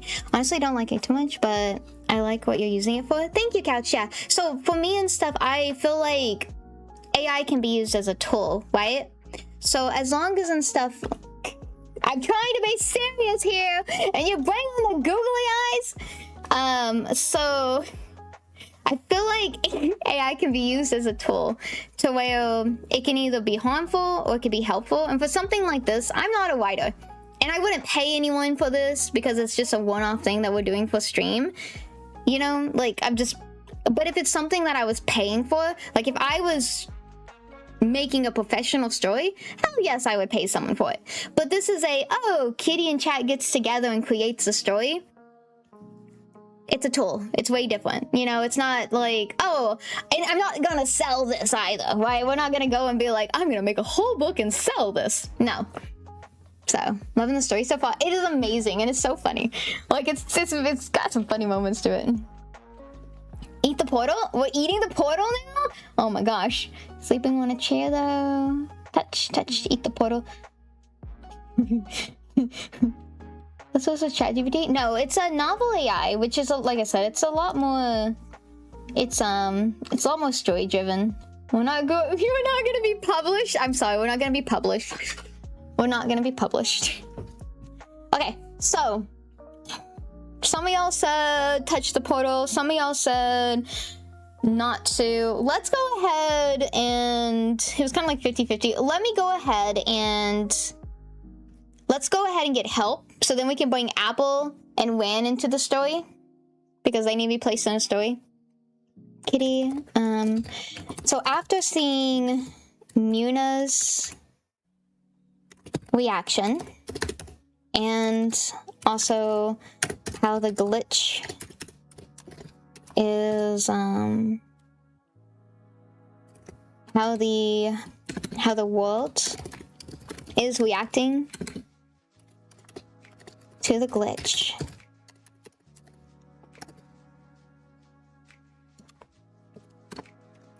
Kitty decides to go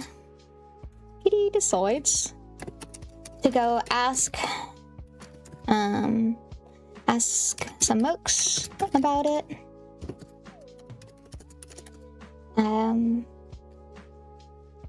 There she will find Apple, Wan, and someone else. The Knight. Knight? Saying random moke. Philip was there. Who? Greg? No, you do that. Wasn't those... Who's the Knight? Wait, am I... let's delete Jinwoo. That was not actually a thing. When? No, you're the Knight. And Jura. Okay, we need Jura and Wan. There we go. Sorry. And Jura. Sorry. There we go. Gotta keep my characters straight. Woo! You gotta be in the story. Yes. Let me put Kitty takes the taxi service to get there. So to make sure you get more time. Try to be supportive before you go. I mean, I told you I have 10 extra awesome blankets that you asked for, but honestly only have one pillow. Even one pillow sounds wonderful, but we share with Kitchell if she wants some pancakes with Nutella. Oh, yes, please. Pancakes with Nutella sounds wonderful. Okay, y'all ready? Here we go. Bacha! Also, hi, Apple. Welcome back.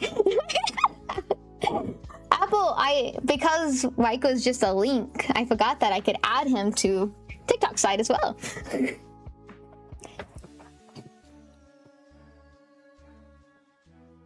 Here we go.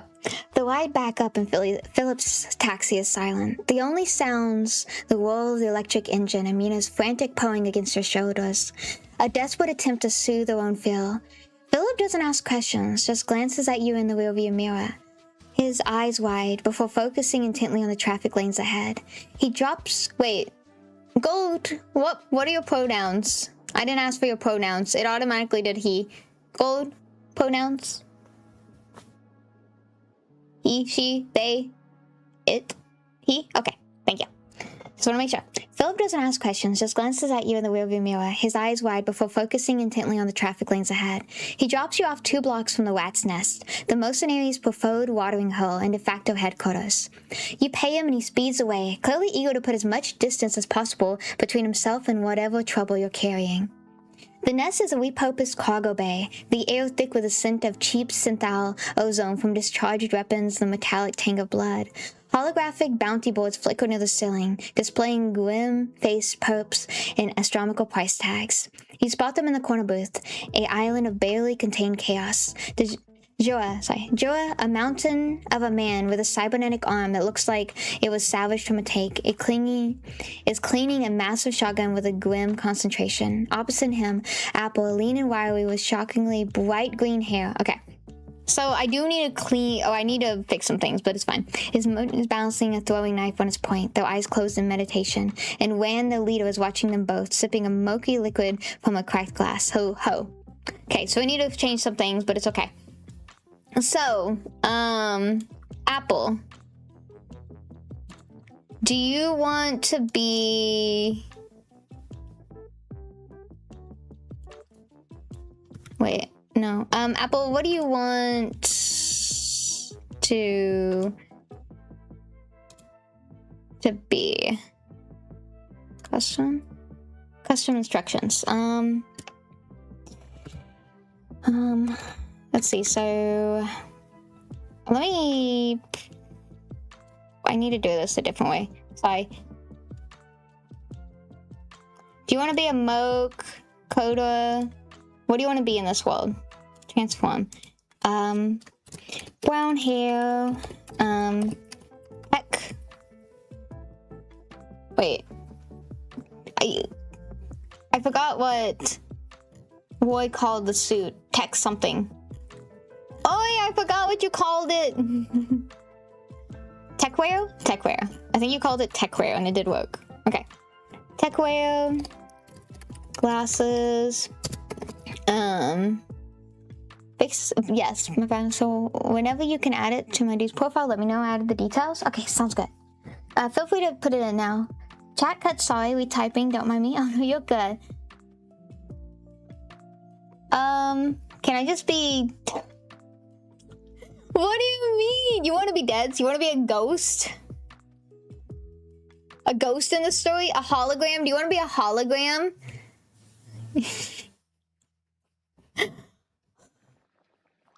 Ah! Anyways, Apple, do you want to show a hologram? Okay. Your data. Wait. Data hologram. Who helps The Mokes. That's what you are now. Because I guess Cypher and everyone does not exist in the storyline.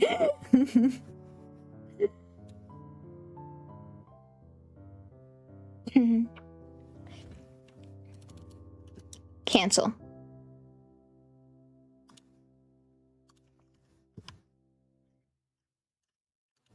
Where you at? Wait, where are you at?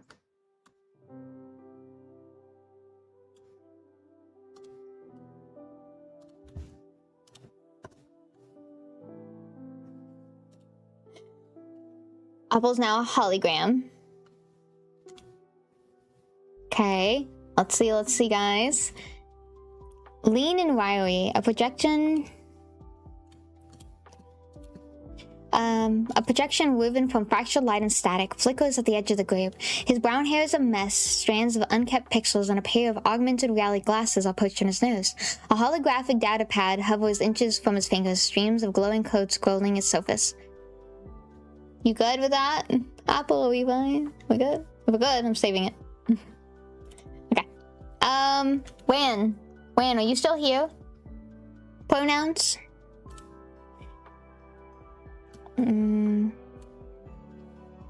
Okay. Wan, what do you want your description to be?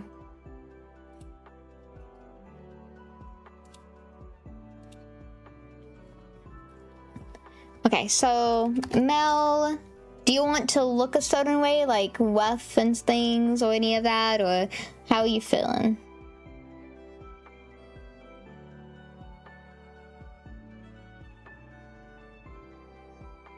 I think didn't I do a more description? I forgot where I put it. It's the one thingy. Let me see. Man. This. Let me just grab this and throw it in there. And just go that way. I feel like that'd probably be easier.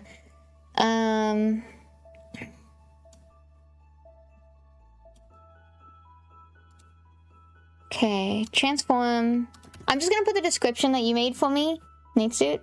Doesn't matter as long as I have my pumpkin head. I'm good. Okay. I'm just gonna go ahead and put all of that into there and let it figure it out. And Wan, the leader, watches them both. They sip a murky liquid from a cracked glass, their pumpkin head toning slightly. The jagged gash that serves as a mouth never twitches. As you approach, Wan's eyes, twin embers burning in the dark, finds yours. They are sharp and calculating, immediately recognizing you're not here for a drink. Sound good? I forgot that I still have B-Day hat. It's not working though. It's on a different thing. We don't... Apple, can you go ahead and... Can you refund Lucky? We don't actually have... We actually don't have that. Sorry. Not on this character, we don't.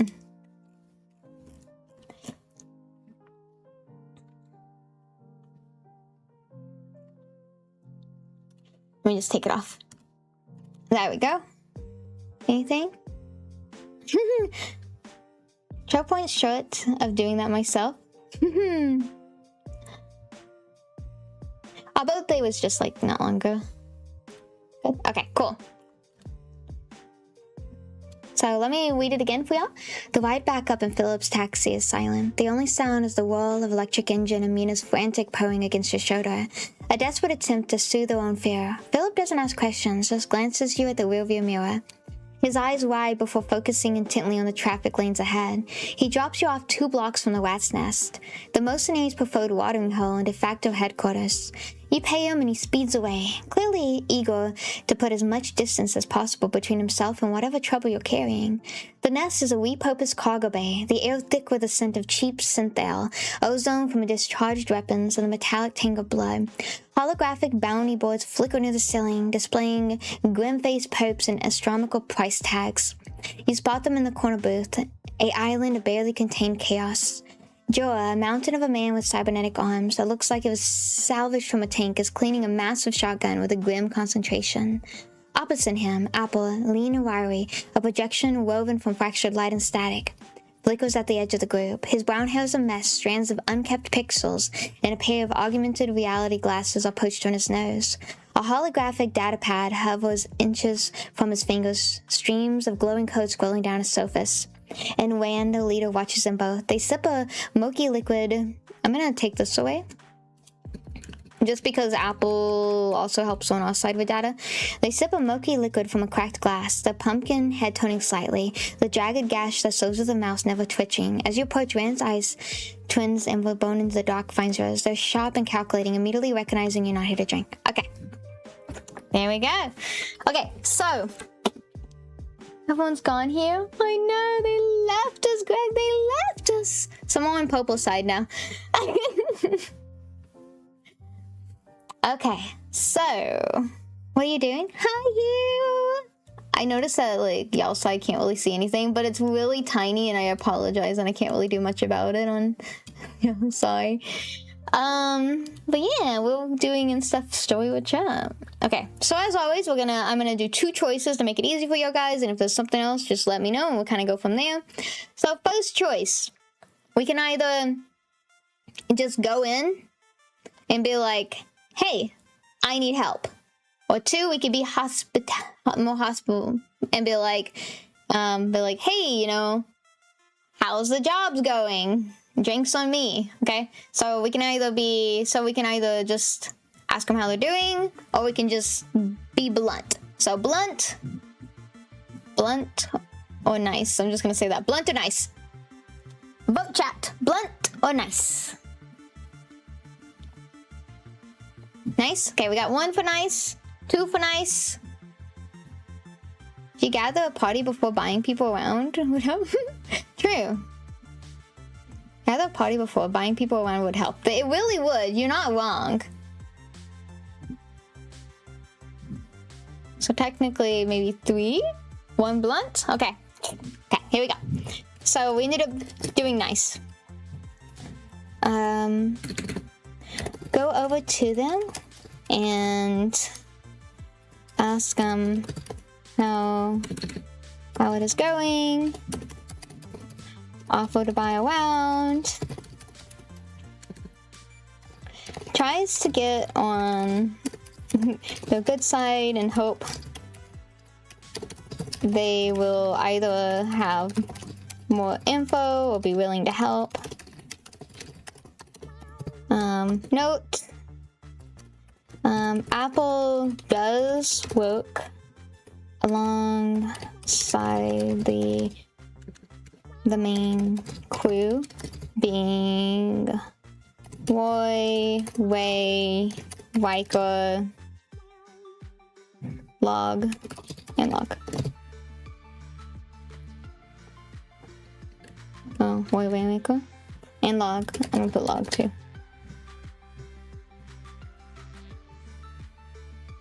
And Yush? Well, I guess Log, the problem is I'm kind of suspecting, I guess I'm just Yush, Log. Who am I missing? Roy, Ray, Riker, Log, and Yush. Yeah, main crew. Okay.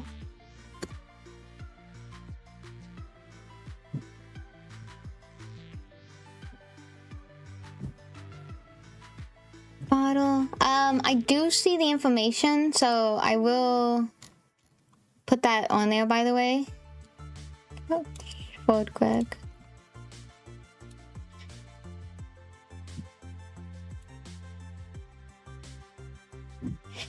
I'll expand this. Likes to drink bells from his victim's shoes. I'll add you into here, since technically I guess you kind of are a moke. Let me... Oh, Greg.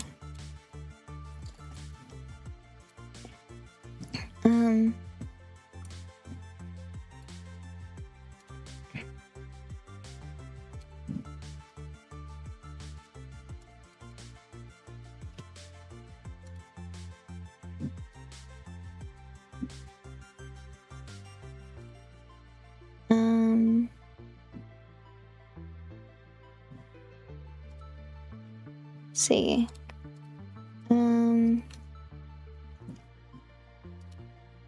Add. Thank you for the lurk. I'm gonna sadly look up Striga as well. Thank you. Please take care.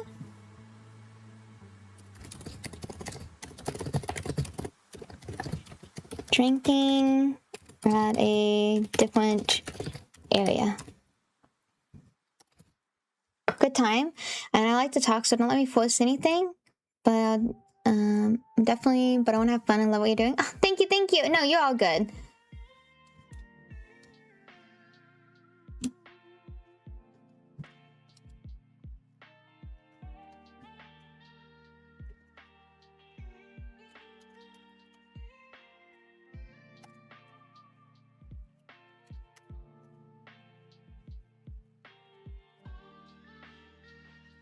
Flower, thank you so much for the follow. Welcome in. Good to have you.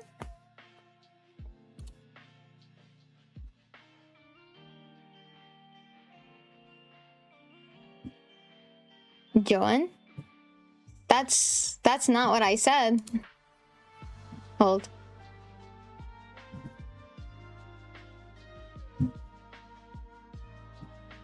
Oh, who's Joan? Wait.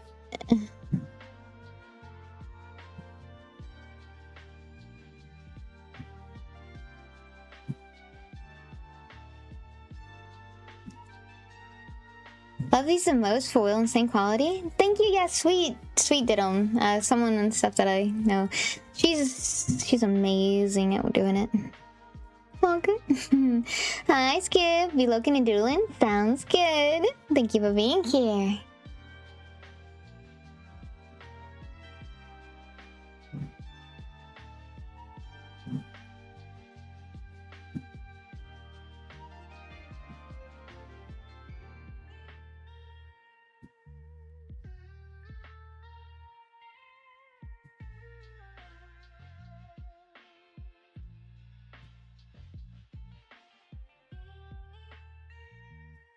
Okay, safe.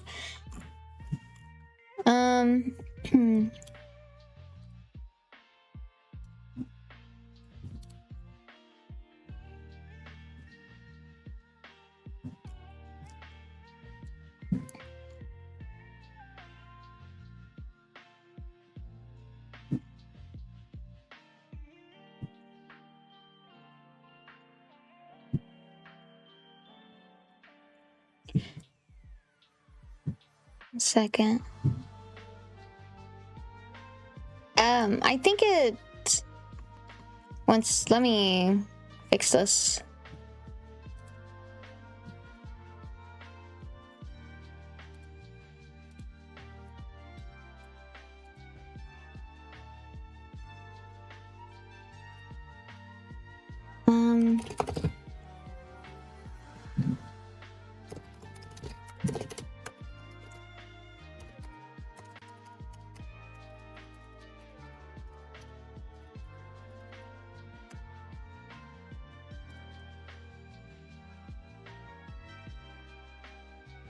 He's mad? It's, so one of my mods before added that, cause, her name's Aravita.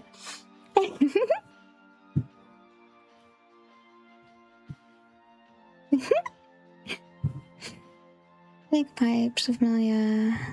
How'd you heal?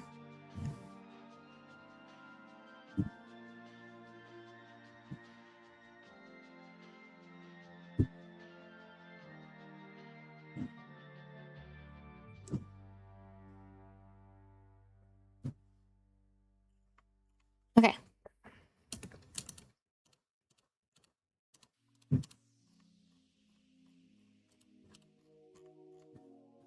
Save. And then what we're gonna do...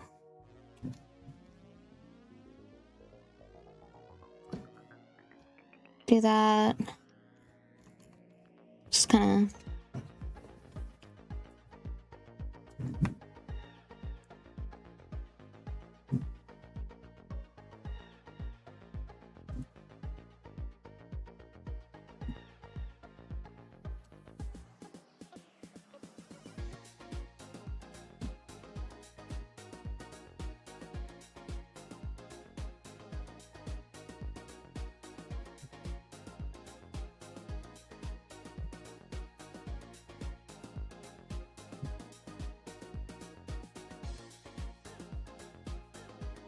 Okay.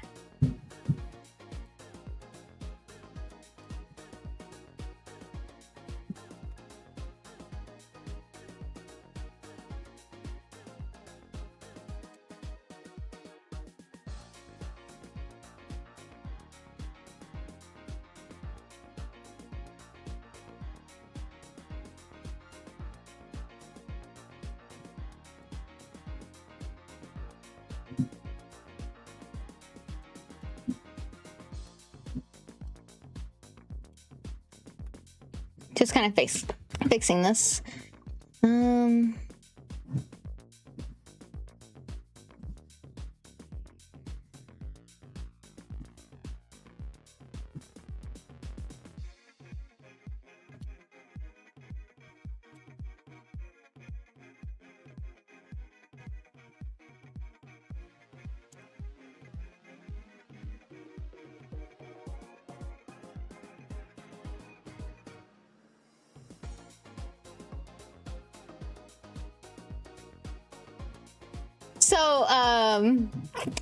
So it took a tone, and I guess it's the tone that we found out. Okay, so go over to them and ask how's it going, offer to buy a round, tries to get on their good side and hope they will either have more info or be willing to help. Joe grunts, the sounds like gravel shifting, not looking up from the disemboweled barrel of his shotgun. Going's going. Another day, another corporate drone needs a hole punched in them. Rand's amber eyes follow you as you slide into the booth, their oblique gaze making the fine hairs on your arm stand on end. Apple, however, looks up, a flicker of recognition cutting through the digital haze around him. He pushes his glasses up his nose, a gesture too human for his fractured form. Kitty, a bit far from your usual haunts, and buying must be serious. You signal the bartender, who brings over 3 glasses of the same murky liquid and places them on the table with a clunk. Just want to catch up, you say, trying to sound casual as you slide the glasses towards each of them. Oh, there was some strange work coming up. Things getting weird in Undercity. Apple's datapad flickers, lines of code scrolling faster as he accesses something. Weird doesn't even begin to covet.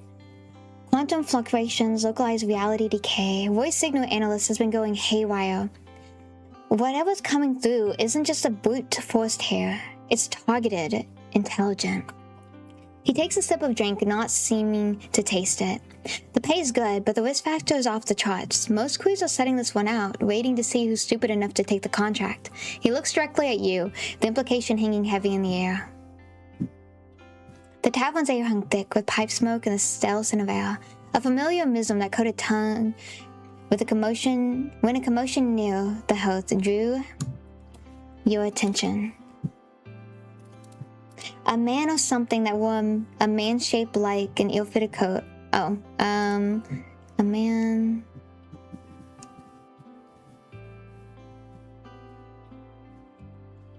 Let me make sure to do your description.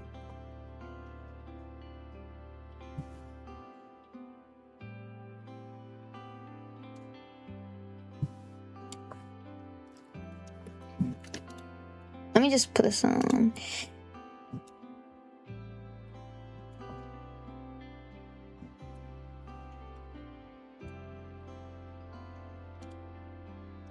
He stumbled but caught himself, his moving unnaturally fluid in the dim light. I've seen him alone, a silent presence who never spoke to anyone, but always seemed to be watching, his gaze lingering too long on footwear. His hair... footwear. Let me just place this here.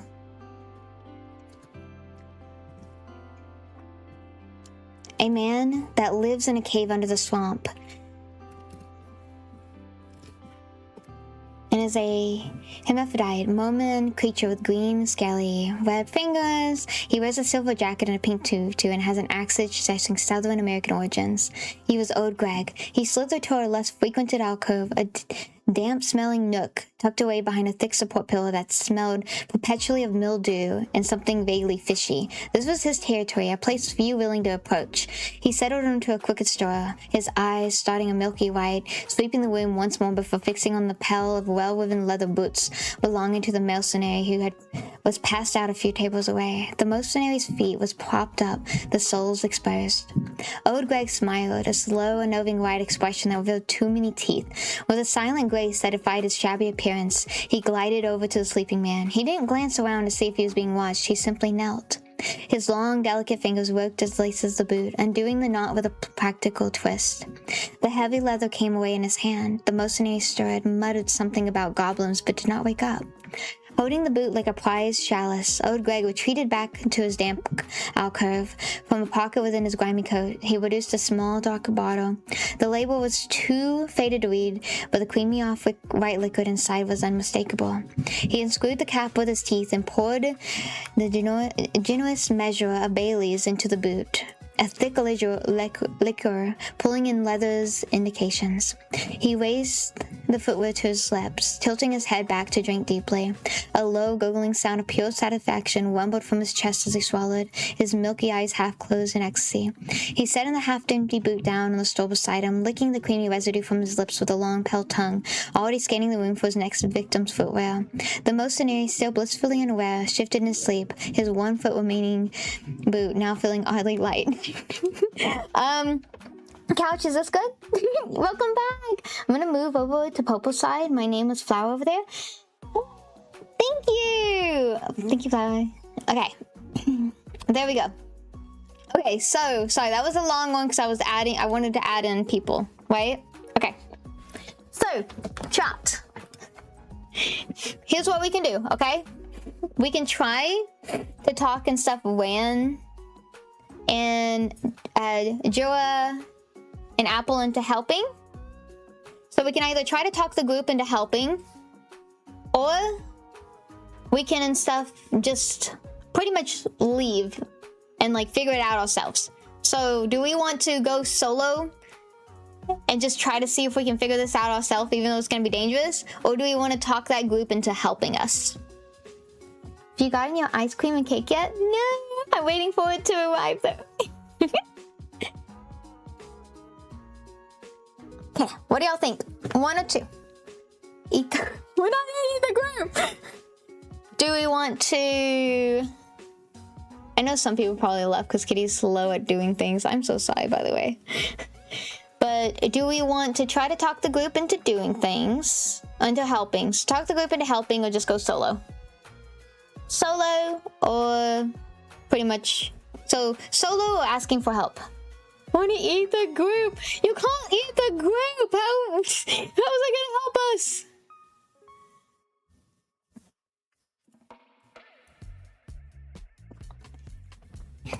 If no one answers, we're just gonna kind of roll with it. But come on, guys. What are y'all thinking? What are y'all thinking? Dun dun dun.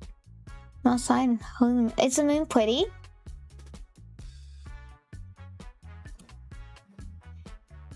Okay, so because no one's answering, I should have a will.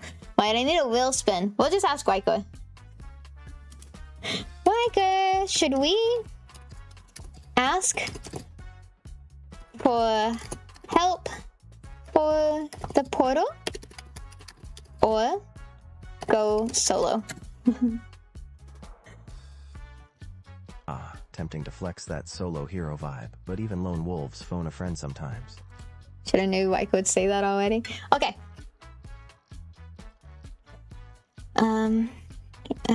Tries to ask the group if they can help.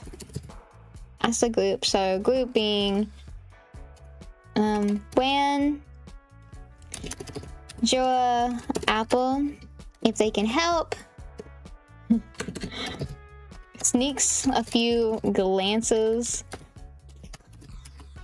at old Greg to see if he is filling more shoes. By the way, Yush, we completely went down a different route, the Sate I did, and it stopped talking about we couldn't log very early on. I don't know how to get it back. It's just kind of went a whole different direction. It's fine. I know, I'll try to get it back on track, okay? Maybe we can make some lame things as the glitches happening and stuff because Maiko and Log just need to get together. Is my character still alive? We haven't seen your character. We're still in the bar trying to hire these mokes. On the porch right now and trees slightly covering. That sounds so lovely. Oh no. Listen, your character didn't want to help me. I asked and your character was like, oh, we're gonna be here and we're gonna be figuring out stuff from the background. Back, hello, hello. Grandpa need to meet? No worries. Joel finally looks up from his weapon, his one good eye a hard, flinty gray. Help? Against what? Some corporate ghost story about glitches? He snorts, but there's a flicker of something else in his gaze, caution. Roy's data doesn't lie there. And my own sensors have been picking up interferences, wrong frequencies, the kind of static that makes your teeth ache. Apple's data pad whirls and he projects a shimmering three-dimensional map of Undercity Sector 7 onto the table between your glasses. A pulsing red dot marks the Adderite system. The energy signature is unlike anything we've seen. It's structured. It has an architecture. Going in blind isn't just suicide, it's a potential extinction level event for that entire sector. He pauses and looks at you. But you're not going in blind, are you? You have a way to seal them. We can provide Overwatch, a distraction, but the heavy lifting, that's your job. As Apple speaks, your attention drifts back to the corner. Oh, Greg has indeed acquired a second boot. This one from a slumbering Taurus, whose brightly colored socks are now a sad, lonely sight. He's poured more Bailey into it, and it's swirling its contents with a deliberate, almost reverent motion. He catches your eye from across the room, and for a terrifying second, he raises the half-full boot in your direction in a silent, unnerving toast, before taking another deep, gurgling swallow. The message is clear. He sees you watching and he doesn't care. He's in his element, and you're just another patron to a strange, damp world. Yeah, you're in the story! Because you interrupted us when Trude and I were busy? I guess so. Welcome back. Okay, so Mr. Pod, I waited an hour and a half for. I'm sorry. I will read it. I'm going to reread all of this, by the way, guys. I'm gonna reread it at the end. Trust me. It's getting there, okay? And then I'm gonna reread the whole structure, and we're gonna change a few things, and yeah, keep waiting. Well, okay. So we have two choices, okay? Once again, there could be more choices, but gotta have to say them. So first choice. Phone a friend. We can either telephone Yushin and Roy, get them on the phone being like, oh, we have a plan. Or two, we can just be like, okay, Apple, let's rush in. So do we want to phone Yushin and Roy, asking them like, hey, have you thought of a plan yet for us? Or two, do we want to just, you're busy. Do we want to see if our informational brokers and things like that has a plan? Or so do we call information brokers so they can give us kudos for these mokes? Or do we just tell the mokes like, hey, I need your help. I'll be fine. I just need y'all to watch my back. So watch Kitty's back or call for a plan.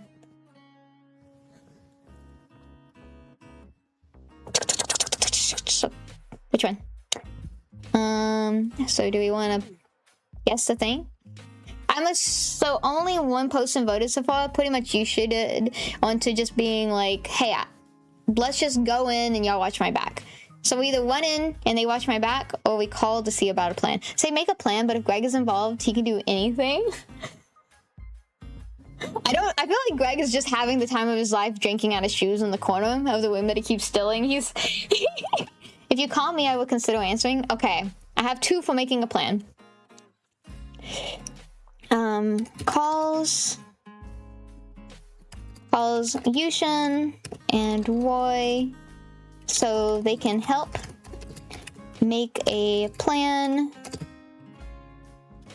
with Ho being the main person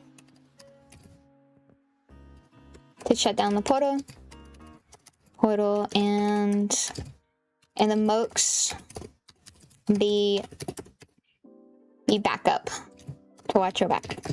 Sound good? Okay with this? It's drinking out of shoes. I'm so excited. It's drinking in the story, not IRL. Calling Yushin. Wait up, chat. Okay, here we go. Acha! The tavern's air, thick with pipe smoke and the scent of stale air, seems to thin as you tap the calm bread in your ear. Calm bead? Bread? Calm bread is now a calm bread, guys. Calm bead. Here we go. Wait a second. I need to wait until it goes because it's a little bit. Okay. The tablets air thick with pipe smoke and the scent of stale air seems to thin as you tap the comm bead in your ear. Yushin Wei, conference call now. The line crackles to life, two distinct tones confirming their presence. You don't waste pleasantries. I have a team. Joe and Apple are in. Wait, we lost Wan. Whoopsie.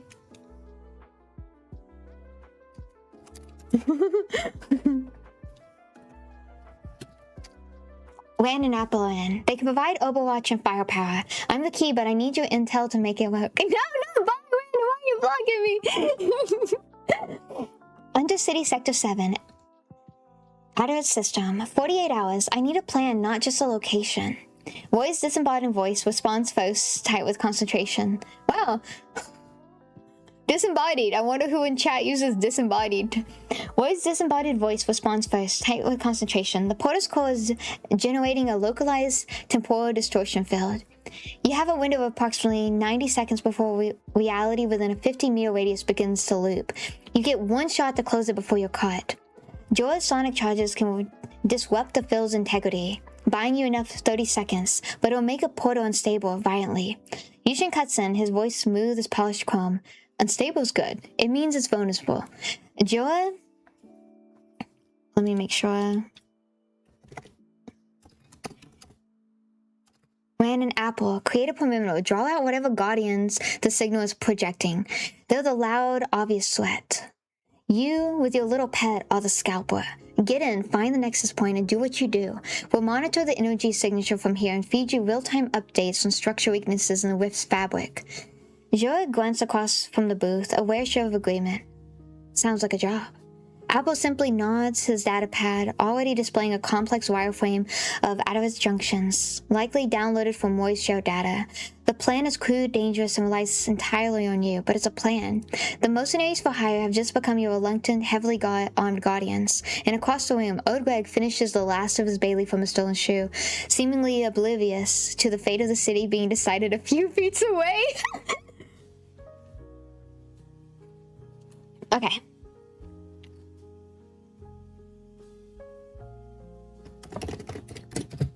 Well, ooh, no. Streaming now, so I can see both chats. Not leaving you hanging. Thank you, thank you. Okay. So, two choices, and of course y'all can think of something yourselves. First choice. We went in. We just went in, right? We went in. Or two, we go with the plan. So do we want to go with Roy's plan?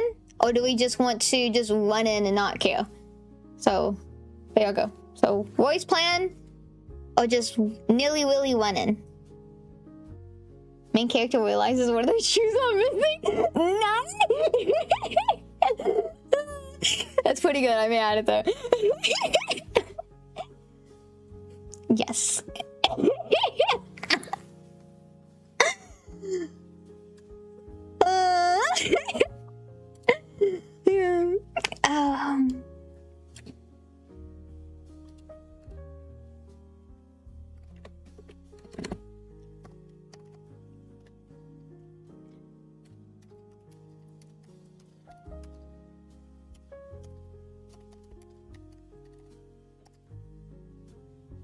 How do you want to play this? It's up to y'all. Y'all are helping with the story. Do you want to take Roy's advice? Or should we just run in?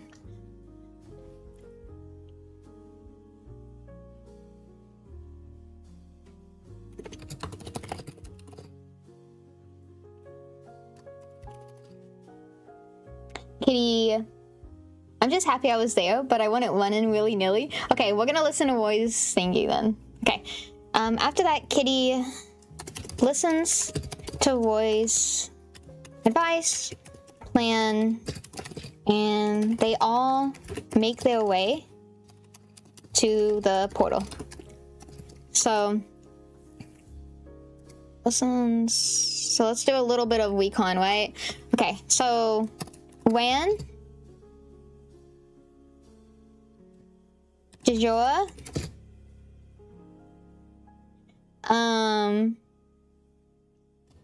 Log, Way will be backup. Yush as well. I think you'd be like a Moke, wouldn't you, Yush? Or maybe not. Maybe you'd just be backup with coding. Well, you're a musician. I guess you wouldn't really be backup. Wait. I don't know. Do you want to be backup and help? You're supposed to be the comedic timing. We'll be backup. PTB and Yush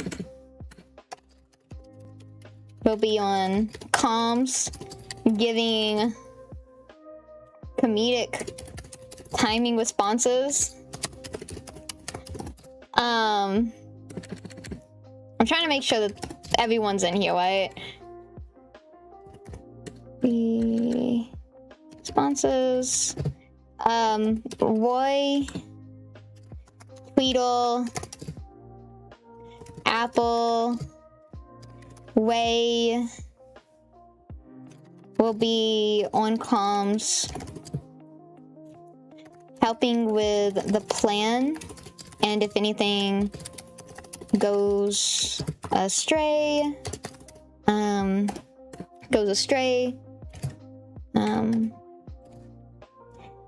Apple and Waika. Wait, so let me remove Apple. Apple and Waika will be helping in the back. Will be on comms,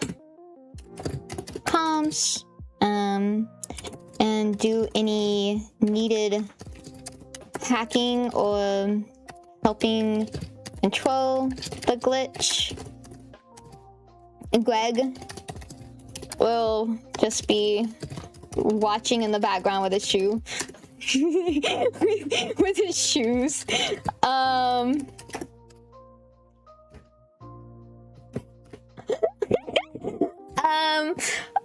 Who else? Did I get everyone? Did I get everyone? So we have Greg. Waiko and Apple will do hacking. Roy, Tweedle, and Way will be comms helping with the plan. PTB and Yushin will be giving comedic timing responses. And Wen, Joa, Log, Way will be backup. Wait, do I have two of Way? Yes. Let me and Log. Wen, Joa, and Log will be backup on site. On site with Kitty.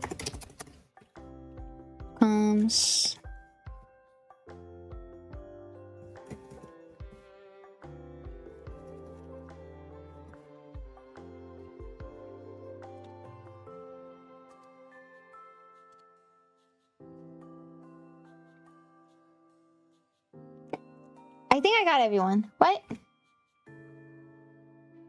Really? I'm fully back? Welcome back, Gigi! Fully! Okay. Let me know otherwise. I'm pressing the button and it's gonna be in. Listen, Gigi didn't. Okay. Here we go. Sending.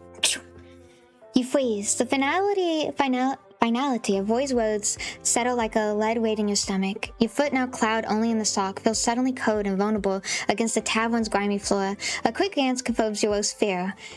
Your steady, reliable combat boot is gone, and you know exactly where it's at. Your gaze locks onto the corner where old Greg is now holding up your boot, examining its scuffed leather and reinforced sole with an unnerving, almost proprietary interest. With a sign that is half frustration, half resignation, you push yourself to your feet. Across the room, old Greg seems to sense your approach. He doesn't flinch or try to hide the evidence. Instead, he smiles that wide and settling smile, and with deliberate slowness pours the last of his Bailey into your boot. Fancy, he goggles, raising the makeshift cuff in your direction.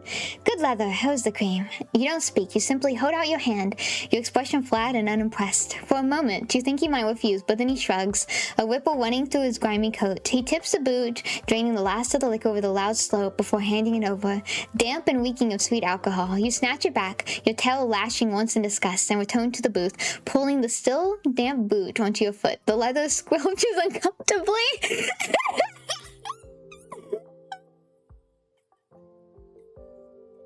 White, Jorah grunts, seemingly unfazed by your brief, bizarre errand. Roy, you said 90 seconds. We'll make them count. Log leaning against a pillar nearby and having apparently appeared during a boot retrieval smokes. 90 seconds. Plenty of time to make a mess. Or a new friend. Or both. Let's go see what's knocking. Rand simply stands, a silent shadow giant. As the three of them rise to follow, your calm beat crackles to life, a chaotic chorus of voices. Roy gives last-minute recalibrations. Treatle offers a grim prognosis on your survival odds. Thanks, Treatle!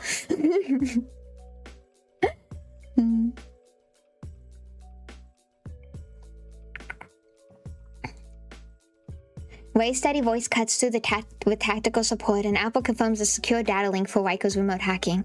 Then a final, incongruous crackle. PTB's cheerful tone cuts in. Don't forget to floss after temporal displacement. Keep the paradox out of your teeth. PTB, are you there? PTB's cheerful tone cuts in. Don't forget to floss after temporal displacement. Keep the paradox out of your teeth. You ignore it, leading your strange, dysfunctional team out of the tavern and into the non-drenched night, heading for the decaying heart of the Undercity. Exactly! It works so well. I don't want to have two sets of same teeth. That'd be really bad. You have two sets of teeth. Because I'm finally in my bed. Yay! GG, yes, please, please. Get some good rest, please. Okay. I feel like we're reaching and stuff the climax of the story, okay, guys? So, I think the only thing we can do is just head there, right? Team heads out to the portal. Like, I feel like that's all we can do. We're just gonna head out to the portal. We're gonna let this keep going. The descent in Sector 7 is a plunge into the city's forgotten bowels. The hum of the maglevs fade, replaced by a ceaseless drip of condensate and the scuttling of things that thrive in perpetual twilight. Your team moves with a practice-weary silence. Jorah takes point, the heavy thud of his boots on the graded catwalk, a stark counterpoint to Rand's unnerving lack of sound. Log trails just behind you, steps a casual, almost lazy saunter that belies on the sharp awareness in his eyes. The air grows colder, thick with the smell of whetstone, stagnant water, and something else. Something acrid and metallic, like the air after a lightning strike. Mina, cradled in your arms, lets out a low-worried growl, her foe bristling against your jacket. This is it. Roy's voice crackles in your ear, clean and precise. The primary junction is just ahead. Energy readings are off the charts. The distortion field is already forming a perimeter. Be ready. You round a final corner, and the atoms open to a vast, cavernous chamber.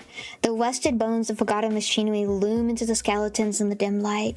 And in the center of it all, hanging in the air like a wound in the fabric of reality, is the porter.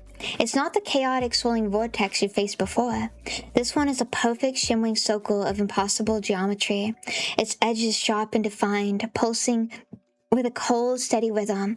It doesn't roar, it hums, and from within its depths, faint, distorted shapes seems to coalesce and dissolve like half-remembered dreams. Heads up, Treatle's raspy voice cuts in. The welcome committee's arrived. As if on cue, figures begin to pull themselves from the shimmering face. They're not the glitched monstrosities you're used to. They're sleek, angular constructs of what looks like solidified light, their forms shifting and flowing in an eerie grace. They have no faces, only smooth, featureless surfaces that reflect the chamber's dim light back up at you. One of them turns its head, and a beam of pure white energy lances out, striking the catwalk near Jorah's feet. The metal doesn't just melt, it ceases to be, leaving behind a perfect silent hole. I don't want to play. Heavy thuds of a wet boot. Okay, guys, should we go ahead and just continue the story, or does anyone want to add anything? Sleepy from your video, kitty night night. Just know every vote for me is to eat it. Chichi, thank you. I appreciate you. Thank you for being here.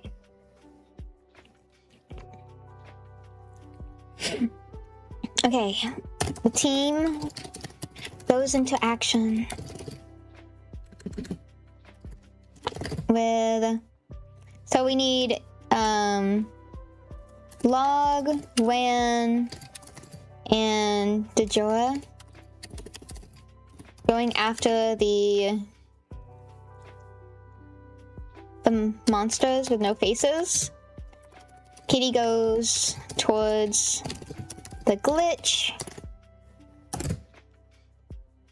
And then we need the occasional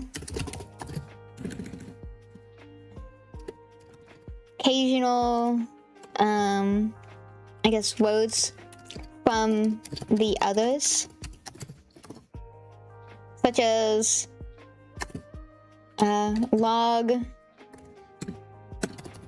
occasionally floats with Riker. Way floats with Roy. PTB and Yush, comedic timing.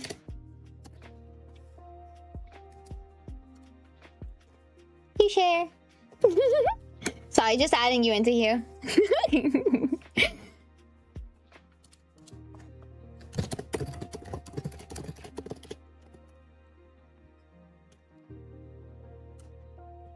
He's leaving now. Okay, y'all ready? Does it sound good? I'm sending it out. Oh wait, we forgot. We need to put Greg in the background with the boot. Boom. Okay. Achha. Oh, I forgot one of the G's on Greg. I'm sorry. The command is unspoken, a shared impulse that ignites the chamber. Jora. What? Something happened on the other side. Jora doesn't hesitate. He levels a custom-built sonic cannon, and a wave of pulse force slams into the newest light construct. The creature shimmers. What? I don't understand what the model is. I guess and stuff is because we don't have the best model. Oh, it's this one. So it is a higher model, so that is definitely the paid tier one. Sorry. Okay. The command is unspoken, a shared impulse that ignites the chamber. Jorah doesn't hesitate. He levels a custom-built sonic cannon, and a wave of pure force slams into the nearest light construct. The creature shimmers as forward is stabilizing for a moment before it reforms, its fearless head tilting in an unnerving display of curiosity. Wan moves like a living shadow. Wan? You're he. You said it, he earlier. His blades a blow motion as he engages another contract, the metal screeching against whatever alien substance are being made of. Log is a whirlwind of chaotic grace, a monofilament whip unspooling from his wrist to carve a glowing arc through the air, slicing through the construct's torso. Having fun yet, Riker? He mumbles into the con, a playful lit in his voice even as he dodges a return beam of energy. Try to keep up, darling. You focus on the fight, Log. I'll focus on not letting you get us all killed. Riker's clipped, tense reply snaps back over the comms. You don't wait for more. I feel like this is definitely not Riker, right?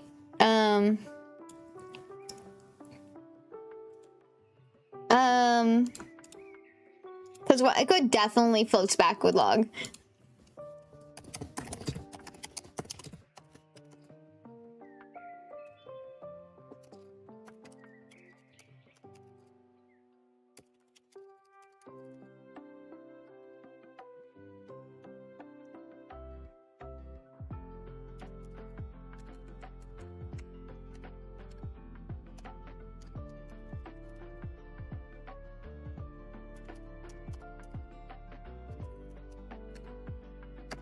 Okay.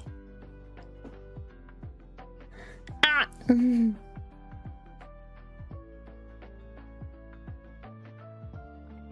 Just.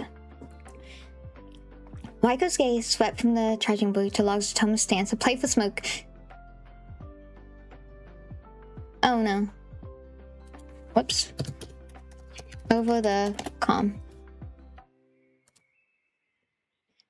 Keep your eyes forward, Log. The only death you're getting on my watch is from sheer annoyance. I got our backs covered.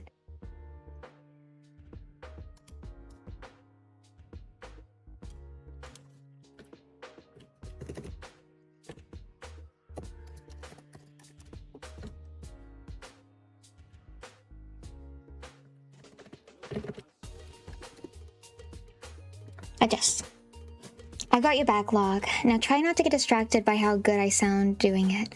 A half smile touched Raiko's lips as his eyes never left the perimeter. He tracked every flicker of a moment, every potential, while his voice dropped over the calm, though I can't promise my focus won't slip if you keep hitting those angles just right. So keep pushing forward. I'm your guardian angel tonight, though I might request payment and kisses later. Okay, there we go. We found it, guys.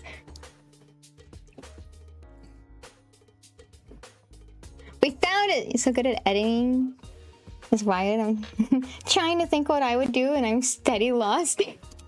Well, like, yeah, try and best. I've been here like 2 to 3 hours, trust me. I literally scrolled like 15 seconds to find it.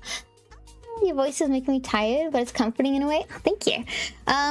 Let's, can someone ping log for me? And then I'll read this in a second. Here we go. The command is unspoken. A shared impulse. Hold on a minute. Why are we floating while we're trying to sleep? No one sleeps here. Let me ping log. The command is unspoken, a shared impulse that ignites the chamber. Joe doesn't hesitate. He levels a custom-built sonic cannon and waves a pure force slams into the nearest light construct. Hi, Hellfox. Good to see you. The creature shimmers its form, destabilizing for a moment before it reforms, its fearless head tilting in an unknown display of curiosity. Rand moves like a living shadow, his blades a blow of motion as he engages another construct, the metal screeching against whatever alien substance the beings are made of. Log is a whirlwind of chaotic grace, a monofilament whip unspooling from his wrist to carve a glowing arc through the air, slicing through a construct's torso. Having fun yet, Riker? He mumbles into the calm, a playful leer in his voice as he dodges a return beam of energy. Try to keep up, darling. I've got your backlog. Now try not to get distracted by how good I sound doing it. A half smile touched Riker's lips as his eyes never left the perimeter. He tracked every flicker of moment, every potential threat, while his voice dropping to a lower register for the calm. Though I can't promise my focus won't slip if you keep hitting those angles just right. His gaze flickered between the advancing hostiles and the rest of the squad, ensuring everyone held their position while a stray plasma burst scissored past his shoulder. Oh wait. With a position. Keep pushing forward. I'm your guardian angel tonight, though I might request payment and kisses later. Riker's clip tense for pliers, snaps back over the comms. Wait.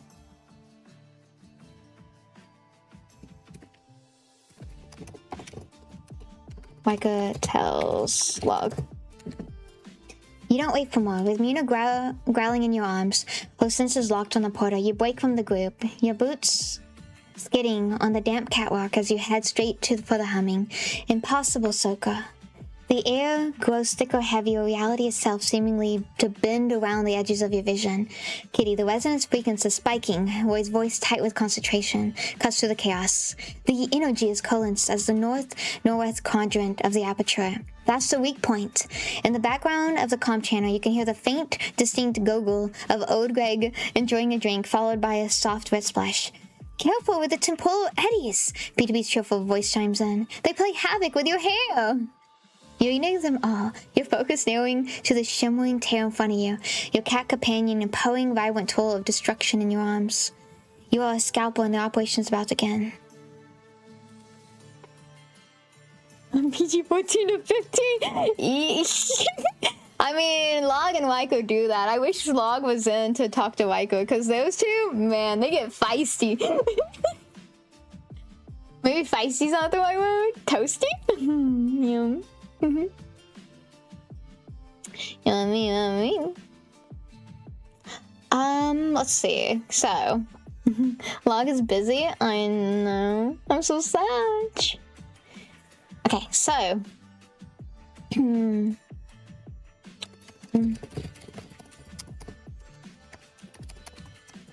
One's to try to stop the portal.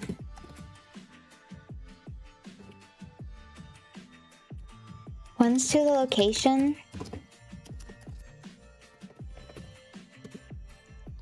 Stop the portal. Okay, we're just gonna keep on going. Like I said, if y'all have anything else, let me know to add. But otherwise, because we're about to be the climax, we're just gonna keep on going with what it's saying and reach to the destination we need and change anything we need.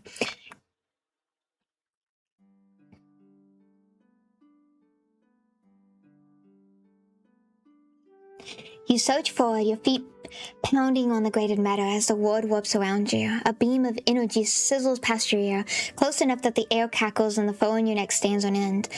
Joa provides cover, unleashing another concussive blast that buys you precious seconds. The portal hums louder, a dissonant chord that vibrates in your bones, and the very ground beneath you seems to soften. The rust and grime in the attic blowing at the edges like a watercolor painting left in rain. That's the spot, Roy yells in your ear. Muta's frequency needs to match the invoke's resonance. Do it now.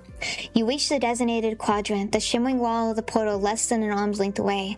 Muta is vibrating violently in your arms, a living conduit of opposing energies. You can feel the power thumbing through a frantic, desperate song against the portal's cold, mythologic hum. You hold her out, focusing your will, your own innate energy merging with hers. A thin shimmering needle of light erupts from Muta's small body, striking the exact point Roy indicated. Okay, so Muta's a ray gun, chat. It's fine. Muta's literally a ray gun. For a heartbeat, nothing happens. Then the portal lets out a piercing shriek, a soundless scream that echoes directly in your mind. The shimmering surface ripples violently and the constructs of light freeze in their attacks, their heads toning in unison toward the terror. It's fighting back, Wade's calm voice cutting through the calm. Riker, give me a structural integrity scan. Apple, be ready to dump everything we have into dampening field the second she creates an opening. Log's laughter echoes sharp and delightful. Oh, she's done it now. The whole neighborhood's gone to party. You brace yourself knowing that this is a critical moment. The portal is wounded, but it's far from defeated.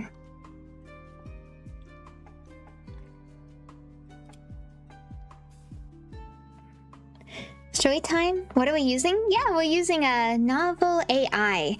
So pretty much y'all can help me with responses and do sentences and stuff, and it'll kind of help me go from there. There's two different structures on novel. You can do it this way, where you can only do, where you do the sentence and it helps block it out for you, or you can write the whole paragraph and then it'll take that paragraph and do any corrections for you, or maybe and stuff like add a little bit of fluff to it.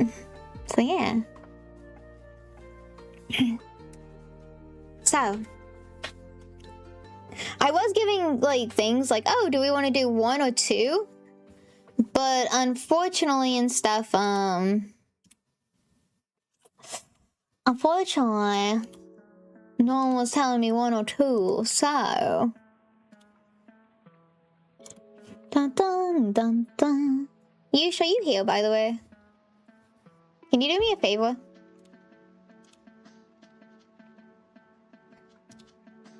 Can you go on website for me? Can you be in someone on website? When you go to that side of things, it's gonna say top comments on like a little box before the chat. Just change it to all comments, so you probably won't see them.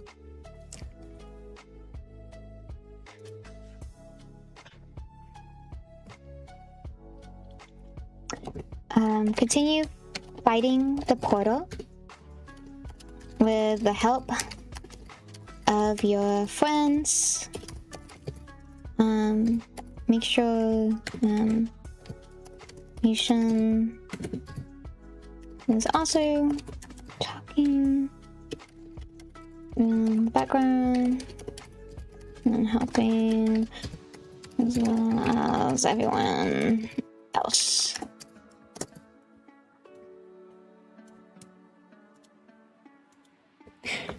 And for anyone who's wondering, this is kind of based around my story and stuff on the portals.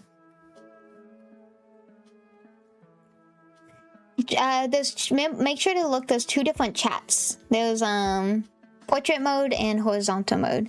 So you should see 2 lives. Oh, actually, maybe it's unlisted. I wonder if it's unlisted. That could be a thing.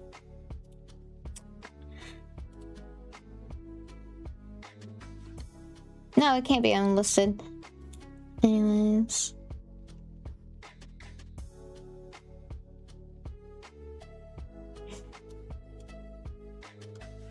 Well, yeah. Here you go. Top chat. It's just like you.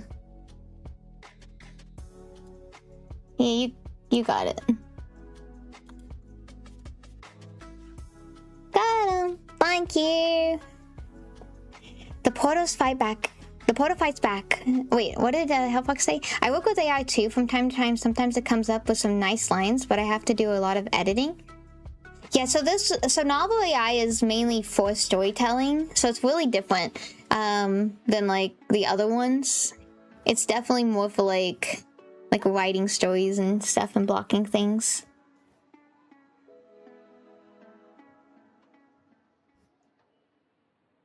Kitzel's probably looking at this. I'm so dreaming of my special someone. You got this. The portals fights back, not with force, but with horrifying invasive logic. The beam of light from Yuna sputters as a wave of pure, cold wrongness washes over you.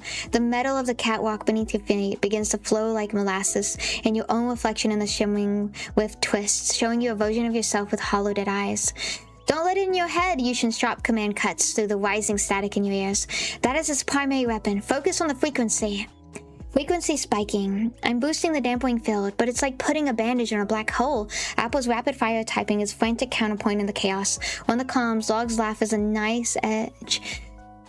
Exhilaration. Oh, it's getting posted now. Waiko dearest, if I don't make it out, remember me as a beautiful, explosive memory. Shut up and fight, Log. Way's strained voice replies. That is so something that Way would say, too. I can see it and pop out at the same time. Thank you! Oh, man. Way's strained voice replies. Waiko, I got a lock on the subharmonics. Redirecting power now. Kitty, 30 seconds. You have to hold it for 30 seconds.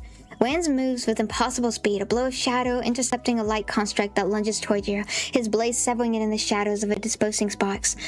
Joa fires another sonic blast, not at the creature but at the chamber ceiling, bringing down a torrent of rusted metal and concrete to create a barrier. You pour all your focus, all your will into Muna, the small cat in your arms, a blazing star against the approaching void. You can feel your own energy draining, but you hold the line. You scream in effort of wild defiant sound in the face of silent screaming rift. Chat, okay. Once again, does anyone have any input? Does anyone want to add anything to the story or just continue? Also, people in the story, if y'all want y'all's characters to do an action, let me know. So, any of y'all that's in the story. So, Yushin, Log, Apple, Wan, Joa. I think Joa may be gone now. But, like, any of y'all guys? Greg? Let me know. I want to do a frog jump that distracts someone.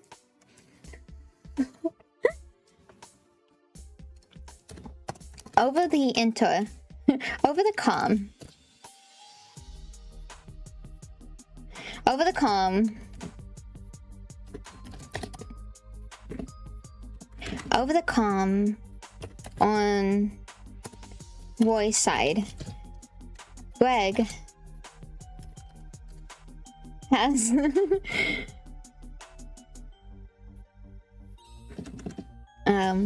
was jumping like a frog, trying to distract them. The true enemy of the story.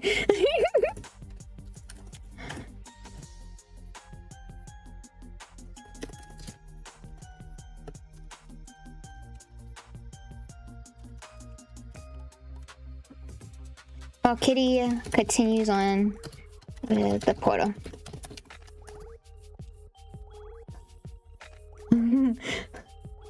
Scream. Hello, Greg.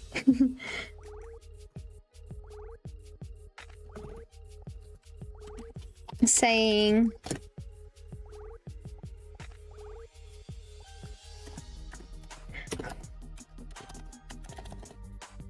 there we go.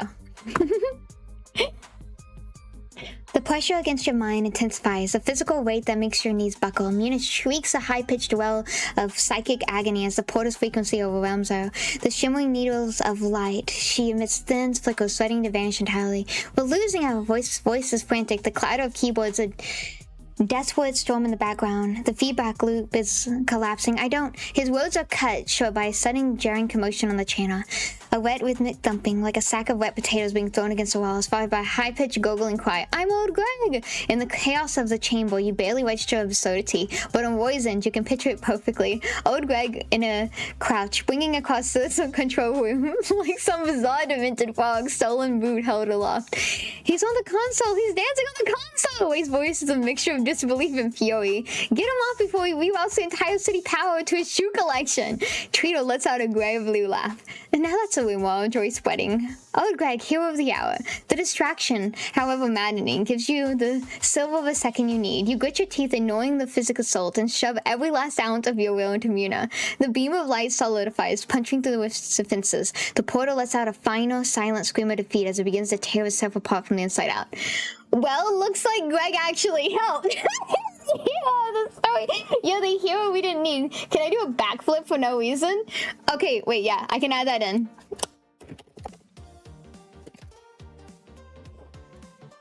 As the portal meets its demise, everyone does something. Let me know what y'all want to do. Wan does a back flip. Light is crazy. Who else wants to do? Kissel, can you help me sleep? Go to sleep, sweetheart. You got this. I believe in you. Okay. Anyone else want to do anything? Anyone in chat? Anyone? Let me know. Who needs help sleeping? Okay. So Log and Wiper float. Way floats with Roy, who is again oblivious.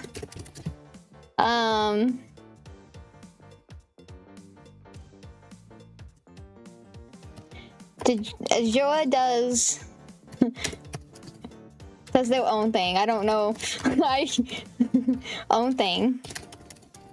PTB makes a comedic relief. Yushin, what do you want to do?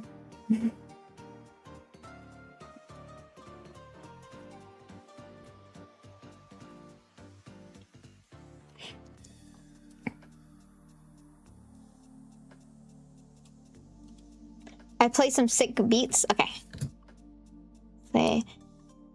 Play some synth beats. Okay. Greg, do you have anything you want to do since you're the hero? Do you just want to drink out of your shoe? With fireworks? Oh, I'm sorry. 1 second. Let me add the fireworks.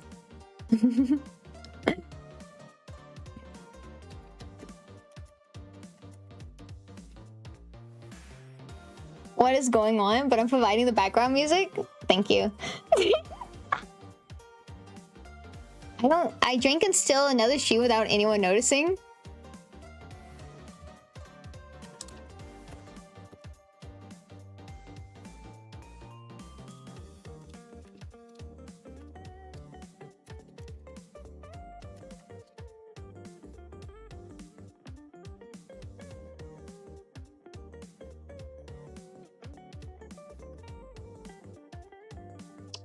What do they call it?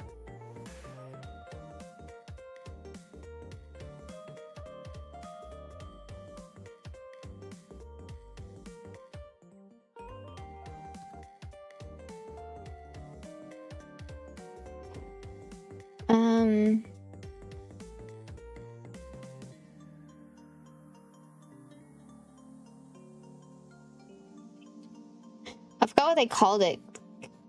Command center? I was gonna call it command center because I don't remember.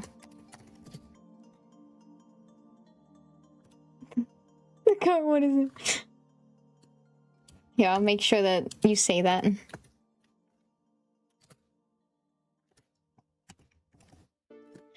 Okay.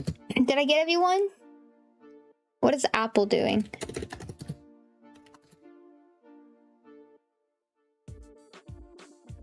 Apple is being Apple.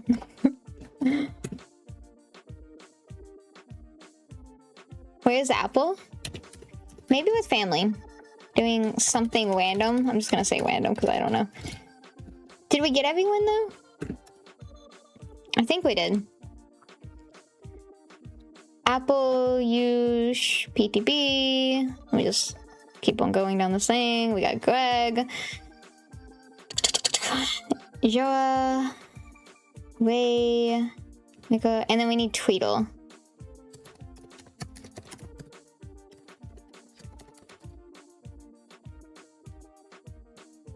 Let's do Tweedle or Wives to give them a wide.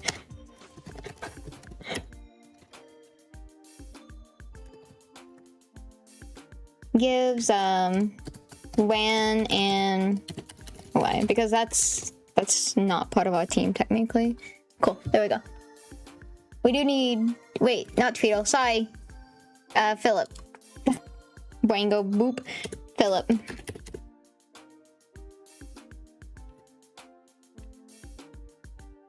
Thanks. Of course.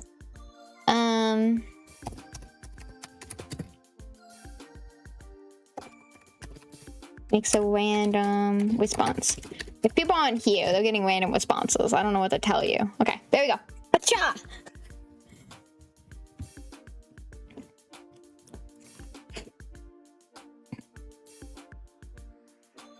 The portal doesn't close and unravels. With a final silent shriek that resonates in your soul, the perfect circle of impossible geometry collapses inward, the light and energy folding in on itself, until there's nothing left but a dispersing wisp of ozone and sudden jarring silence.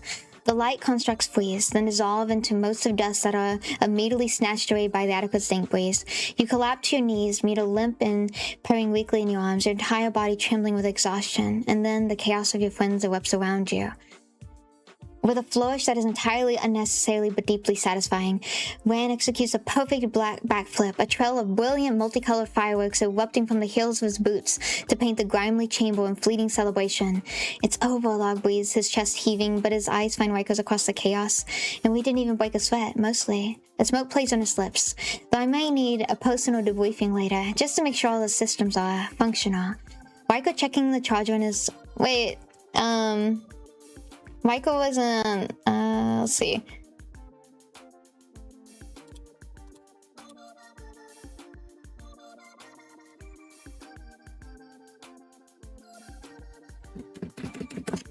And then he tells Waika and comes.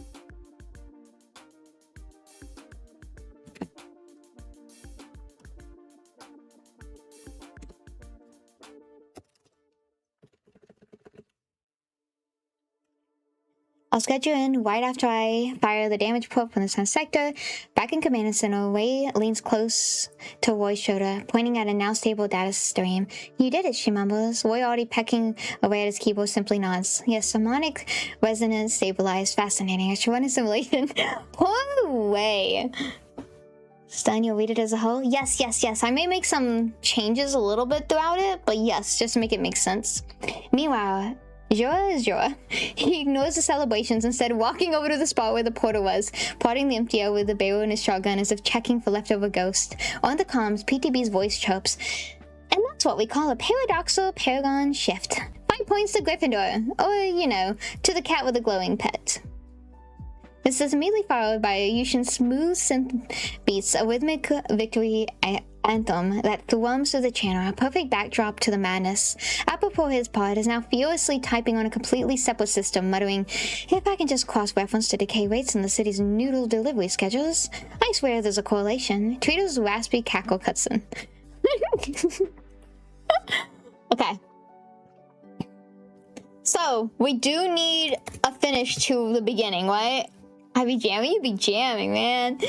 So, I think to finish it off, we will just be like, so Philip will pick up Wan and we'll pick up everyone. Pick up everyone. Wan and Joa will go home, wherever home is.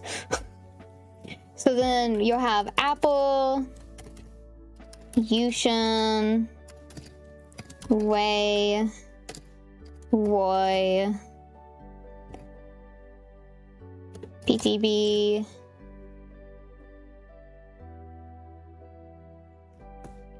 let me just make sure. Apple, Yushin, Wei, Roy, PTB. I guess everyone can get together. I don't know. I feel like Joe is gonna go home though. Pick up everyone. Pick up everyone, and they will all meet at. They said a particular place earlier. Wherever the bar was. What was the bar called that we first met Wei in?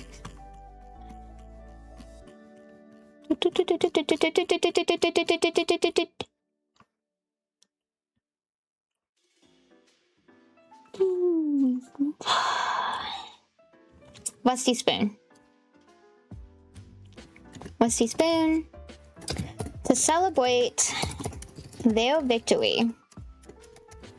And also figure out if Log is bad or not. He is not.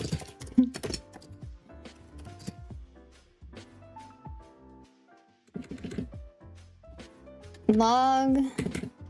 Okay, there you go. The hero. Oh, Greg buys a round of Baileys for everyone involved.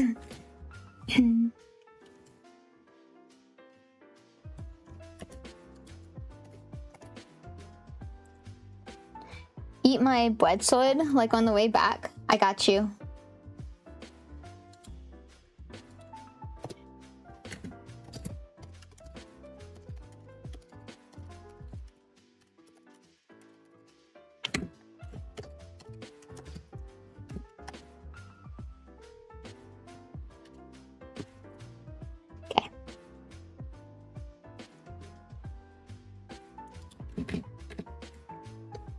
Here we go. Bacha!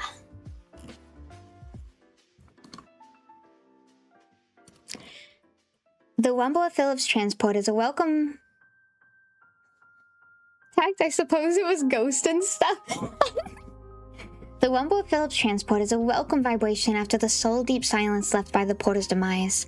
It's a battered, heavily modified van, the kind of vehicle that looks like it's held together with rust, prayer, and illegally high-output engines. The side door slides over with a screech, revealing Philip, a mountain of a man with a calm and hurried demeanor, who seems completely unfazed by the glowing residue still clinging to the accurate walls. He gives a simple nod and everyone begins to pile in. You sink into a bench seat, the one vinyl welcome comfort, Nina crawling into a typewriter to sleep on your lap, when in a final act of theatric procures a loaf of bread from seemingly nowhere and takes a large, crunching bite from it as if it was a sword, the crumbles scattering across the floor.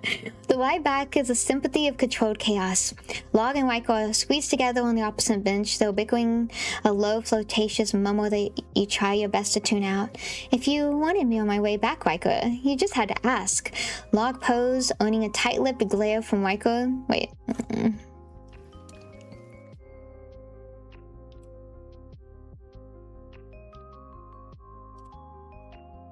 I guess that's fine. Tightly glow from Michael that does nothing to hide the flicker in his eyes. In the front passenger seat, let me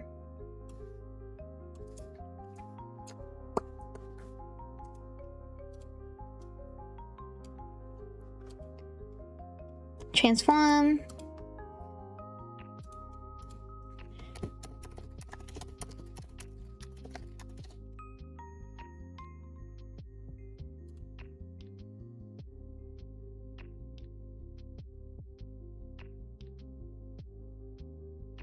Okay, that's fine. Playing, let's see, pose. A smoke plays on Log's lips as he watches Vyko's gaze sharpen the tight-lipped glare as he shoots across the room, doing little to mask the answering flicker of amusement dancing in his eyes. In the front passenger seat, Joe is already cleaning his shotgun with an oily rag. The rhythmic swish, swish, a steady counterpoint to the engine's hum. Your comm beat is still active, a cacophony of background chatter. Roy is already explaining temporal gate theory to an unlistening Apple who is now trying to convince Yushin that his synth beats could be used to hack corporate security. Then a new noise, a wet sloshing sound followed by a familiar gurgling. "Around for the heroes," Old Greg announces, having apparently stowed away in the storage compartment. He brandishes your freshly acquired boot, now filled with brim with Baileys. "This one's current," he declares before taking a long swiv. No one seems to have the energy to stop him. "You get my boot again!"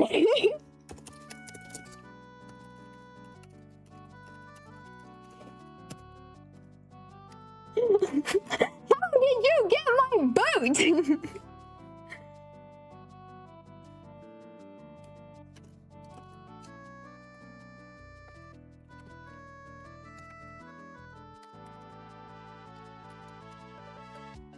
Wei Roy, Riker, Kitty, and Log.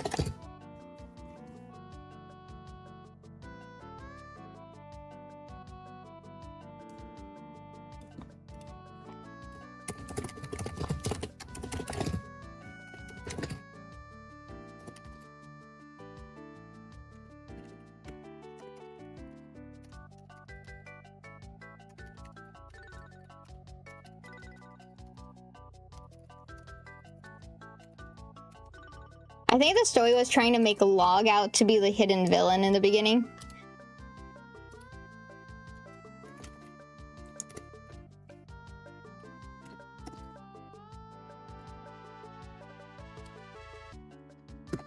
Log is the villain, the secret villain, yeah.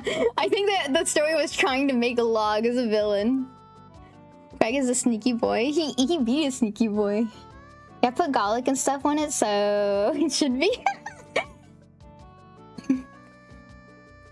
The noise of the rusty spoon is a familiar...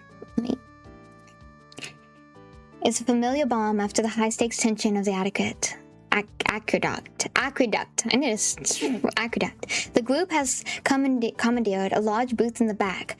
The sticky tabletop littered with empty glasses and a communal plate of fried synth noodles. Roy, hunched over a data pad, is the first to break the post-victory low, not looking up from the scrolling lines of code.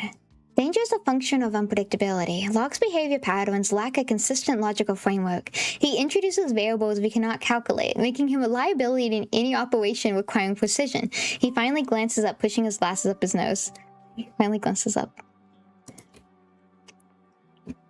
That doesn't make him malicious. It makes him a chaotic agent, a walking stochastic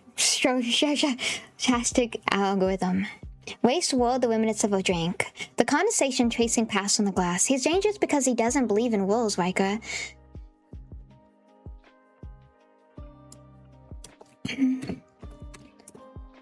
Why? I don't know why it keeps going from too confusing to me. Not ours, not anyone's. He operates on whims and aesthetics. He'll help you sell a portal because it's a beautiful disaster, and he'll sell the location to your worst enemy for the same reason. He's not our enemy, but he'll never be a predictable ally. You can't trust him because he doesn't even trust himself. She sighs, her gaze drifting toward the bar where the other monks were celebrating. He's a risk you have to mitigate, not a problem you can solve. Riker, who had been staring into his glass with intensity that could probably melt still, finally speaks. His voice is low gravely. He's a distraction, a destabilizing element that puts the mission and the team at risk for his own amusement. He looks up, his eyes locking with Logs, who's watching him with a lazy, infuriating smirk. But he was there today. He did his part. That doesn't erase the chaos he courted before, or he will court again. But it does complicate the equation. It's the closest he'll come to admitting Log might have a silver good in him, and the words hang in the air, heavy and unspoken. Okay, should we leave it? I'm gonna tell him, should we leave it like that? Or should I add something about,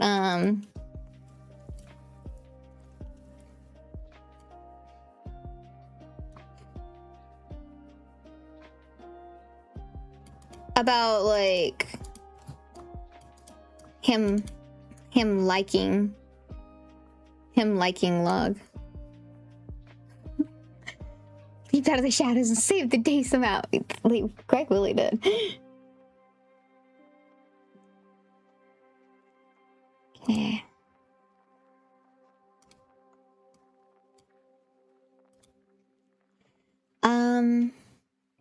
Let's see.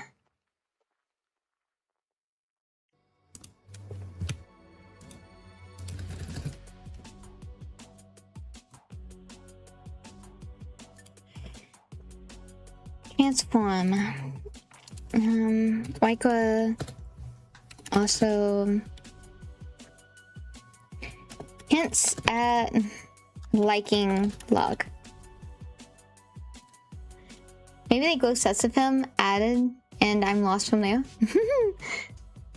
Oh wait, it's making a whole other story. Wait, stop. Hold. What is this? What is this? What is this? What? Oh my god!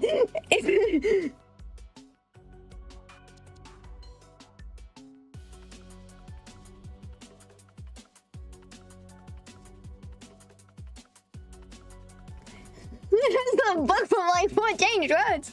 Wait, we have to read this. The crisp morning air carried the scent of pine as Waiko tromped through the undergrowth, his worn boots sinking slightly into the damp earth. He paused at a fallen tree, its bark rough and weathered from seasons of exposure. Without thinking, his fingers traced the grain of wood, a habit he'd developed since childhood.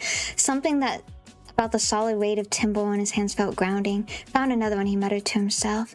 Noting a distinct spiral pattern in the trunk, he circled the log twice. Oh, this is a different type of log. This is a different type of log, Chad. This is a different type of log. The person.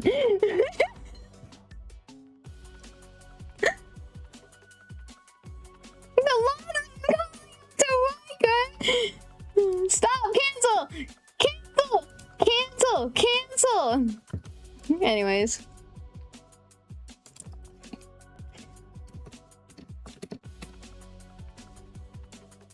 Complicate the equation and my emotions. Okay, kidding. We'll just add this to there.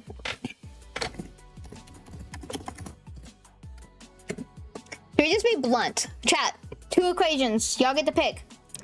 Should Kitty be blunt and just be like, okay, hi, Vicky.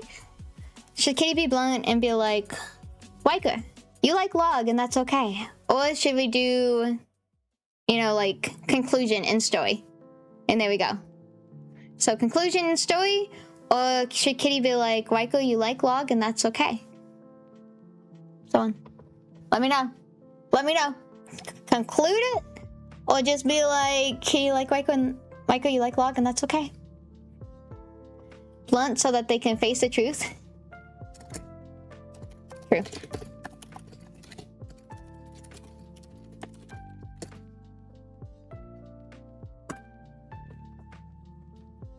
Your words land in the center of the table with the force of a dropped hollow orchestra. The easy chatter and clinking glasses of the tavern. Whoops. I messed up the celebration.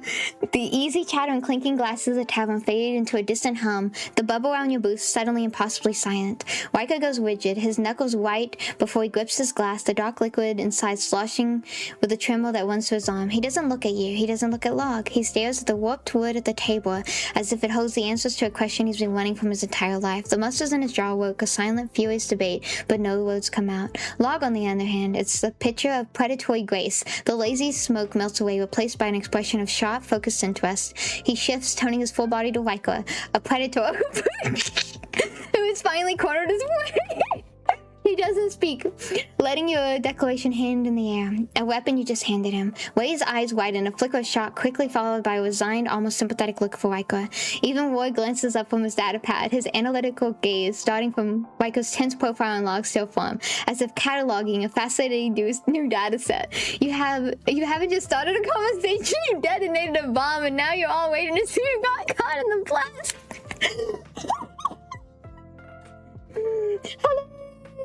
Hello, Kravitz. It is a wild story. That's what we're doing. We're doing a wild story.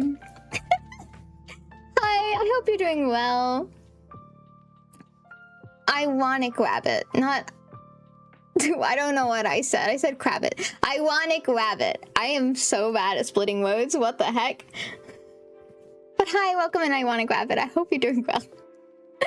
Okay. Create a conclusion. Help. Create a conclusion.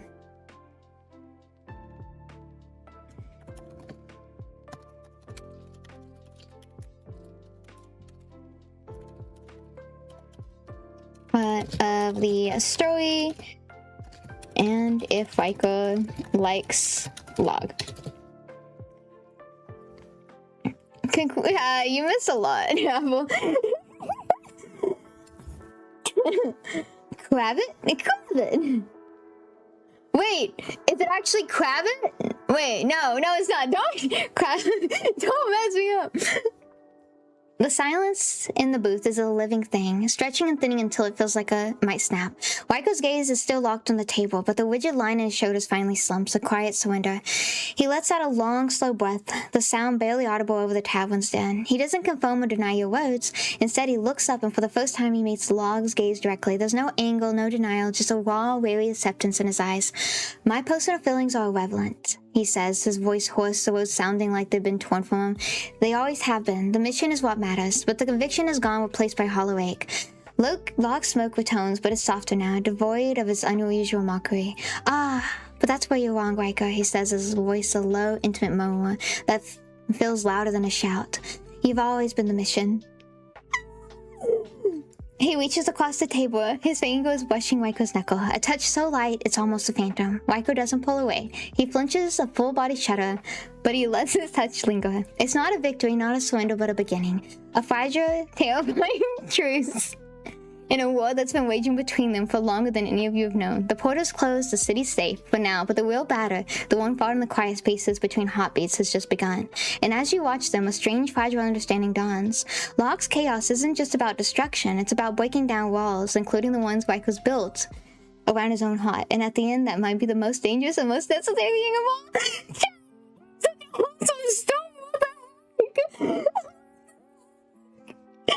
Wait, what's going on? What is the site? Yes, so this site is Novel AI. So what it does... Jealous? Me? Please, I'm just here stealing the spotlight with style. Log, who? Oh my gosh. So Novel AI, what it is you have two different functionalities. You can pretty much and stuff go in and do this, where you add a sentence and it helps do a paragraph form for you. Or you can write the paragraph and like Grammarly, it kind of helps and stuff, you know, adjust your sentence and everything, spell checks and all that fun stuff.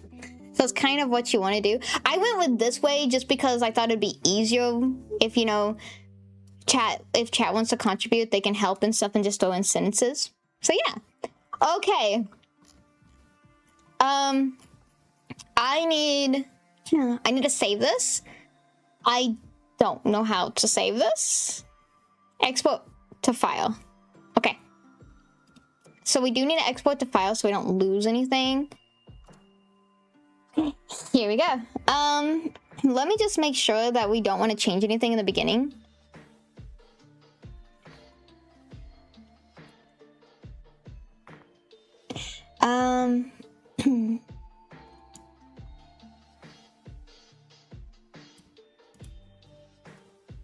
Science falls palpable.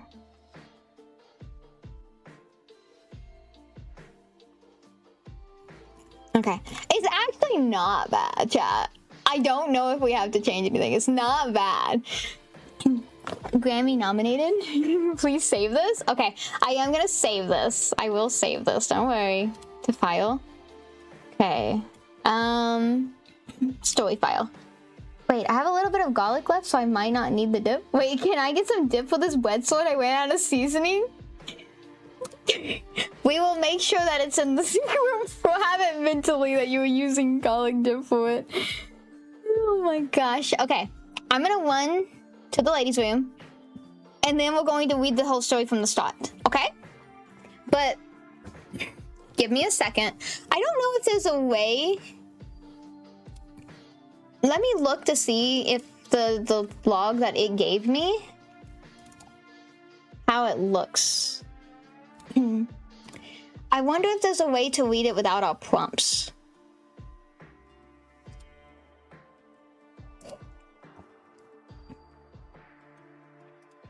Mm. Mm.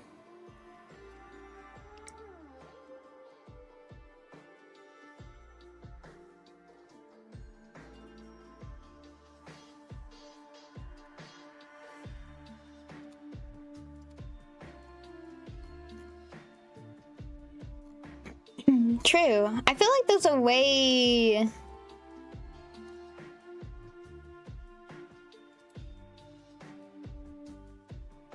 You can search all your existing stories.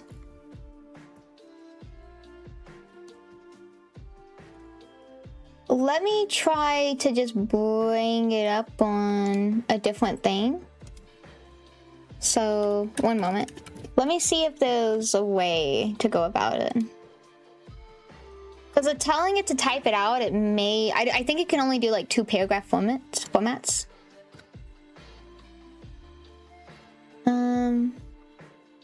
Not randomized.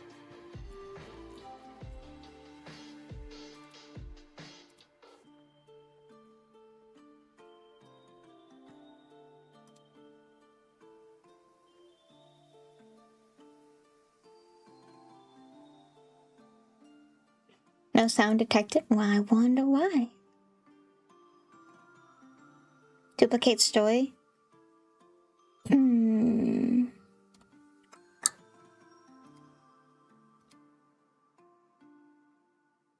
Just looking. Whoops, I did not mean to do that.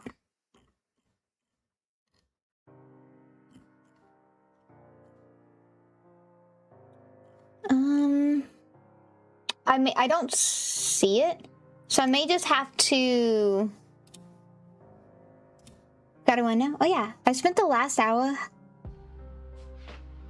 to log about it and say this turned out. Yes, please. Yes, thanks for stopping by. Take care. Chills, chat, be right back. Tell it to type it out without prompt. Oh wait, no, I saw that. Okay, so I'm gonna go into the bathroom and then we're gonna just read it out in one full sentence. Okay, I'll be back.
Okay, lovelies. I know some of y'all are fucking addies.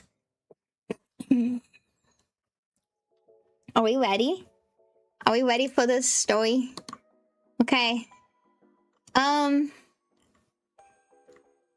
have to listen to this on my phone and eat. Yummy. I don't know if everyone's here that was part of the story. So I'm just gonna do a roll call and say the name just in case people are out there and they want to hear it. So we had Wan, Yushin, Roy, Apple, Log,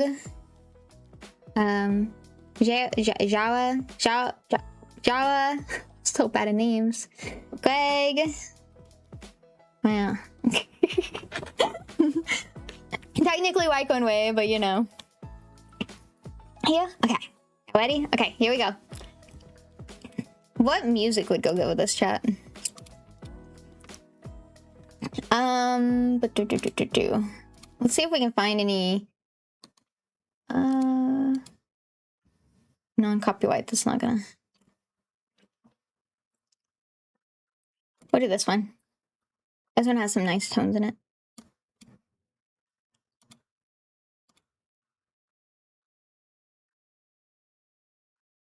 I can't hear anything. I'm deaf. Why is nothing playing? Hello? Oh, it's muted. That would do it. We'll do this one.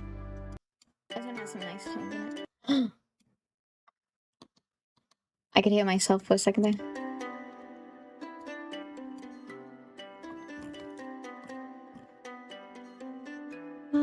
What about this one?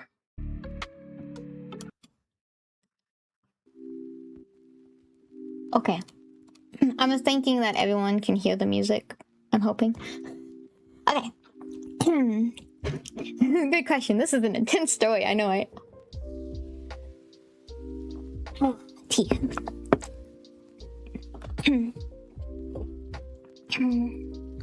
Kitty is the main protagonist, but tends to get stuck in love triangles of Raiko, Logway, and Roy. The beginning of this venture starts as Kitty just stopped one of the portals in the world from spawning and causing chaos. She returns to see Log talking to Raiko. The residual energy from the closing portals tingles through your fur. A fading hum against the quiet evening air. Exhaustion pulls at your limbs, but the satisfaction of another world's potential chaos contained keeps. I'm gonna kinda.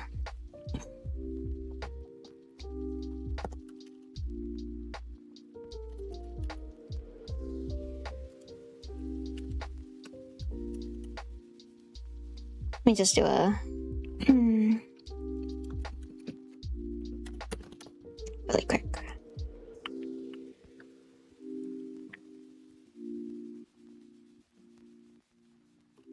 Okay. They thought I was a cat at first, so I chat.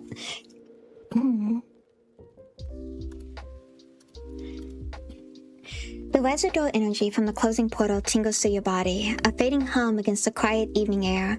Exhaustion pulls at your limbs, but the satisfaction of another world's potential chaos contained keeps your ears from twitching with pride. You pass silently with a familiar alley between the Rusty Spoon Tavern. The scent of frying fish and damp cobblestones a welcoming ground after the swirling vortex of non-reality. A single triumph flick of your tail sends a discarded bottle cap skittering into the shadows. Home's close. Rounding the corner, your steps falter. Log, with his easy slouch and the perpetually amused glint in his dark eyes, leans against the old brick wall. He's talking to Riker, whose rigid posture and the sharp, clean lines of his coat stands in sharp contrast to Log's casual demeanor.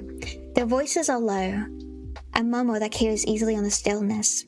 Log says something, a low chuckle following his words, and Riker shakes his head, a brief, sharp gesture of denial.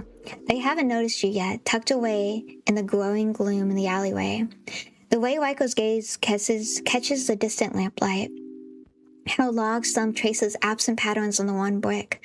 They seem lost in their own tense world, a conversation that feels heavier than simple words. You press your body flat against the cold, damp bricks, the rough texture scratching through your body. The scent of the mildew and forgotten garbage fills your nostrils, but you ignore it, focusing every ounce of your attention on the voice around the corner. Logs is the first to break through, smooth as synth whiskey, laced with that infuriating hint of laughter he always seems to reserve for Riker. You can't keep thinking she's just a stray you picked up, Riker. Kitty's got teeth. She's not afraid to use them. You saw what happened down at the docks. She's not some delicate flower you need to keep in a vase. Riker's response is clipped, sharp as the crackle of a live wire. That's not what this is about, and you know it. This is about control, Log, about consequences. You throw her into the fire and call it freedom. I'm trying to make sure the whole city doesn't go up in smoke because of your adventures. A heavy sigh follows, the sound of leather creaking as he shifts his weight. Ray followed too. He's asking questions, and Roy is always watching. You're the only one. You're not the only one who's interested. There's a pause, thick with unspoken history. Then Log's voice lowers now, losing its playful edge. Don't pretend your hands are clean. You want her just as much as the rest of them, just maybe for different reasons. But your reason always comes with a cage, Riker. A pretty one, maybe. If we did, it'd be a wild ride, But- part glitchy tech, part hard asterisk fluttering chaos. But a cage nonetheless. You can practically hear the smoke in his voice when he adds, besides, where's the fun in a predictable pet?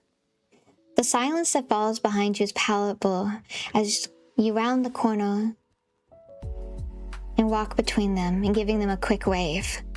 A sudden vacuum in the noisy alleyway. You don't break your stride, forcing your ears to stay relaxed and your tail to give a single lazy swish rather than betray the frantic beating of your heart. You push through the heavy door of the Westie Spoon, the warmth and dim light a welcome shield. The sudden cacophony of clinking glasses, a sizzling grill, and the low thrum of conversation washes over you, muffling the intensity of the conversation you just left behind. You catch Log's wide-eyed surprise in the warped reflection of the glass before the doors swing shut, followed by the rigid line of Riker's shoulders. You've thrown a winch in their tense little dynamic, and a small, spiteful part of you poses with satisfaction. Moving through the throng, you scan the booth of shock of familiar pink hair. You find Wei in the corner, noticing a brightly colored concoction that glitters under the neon boss signs. She's already looking at you, a knowing eyebrow arched over her cybernetic eye, which whirls softly as it zooms in your face. She slides into the booth opposite of you as you arrive, her expression a mixture of concern and amusement. Well, look what the nanite storm dragged in, she says, her voice a low, slow drawl. You seem like you wrestled a whiff and won. Spill, was it the boys? I saw you leaving Log and Waiko looking like you just announced you were running for mayor.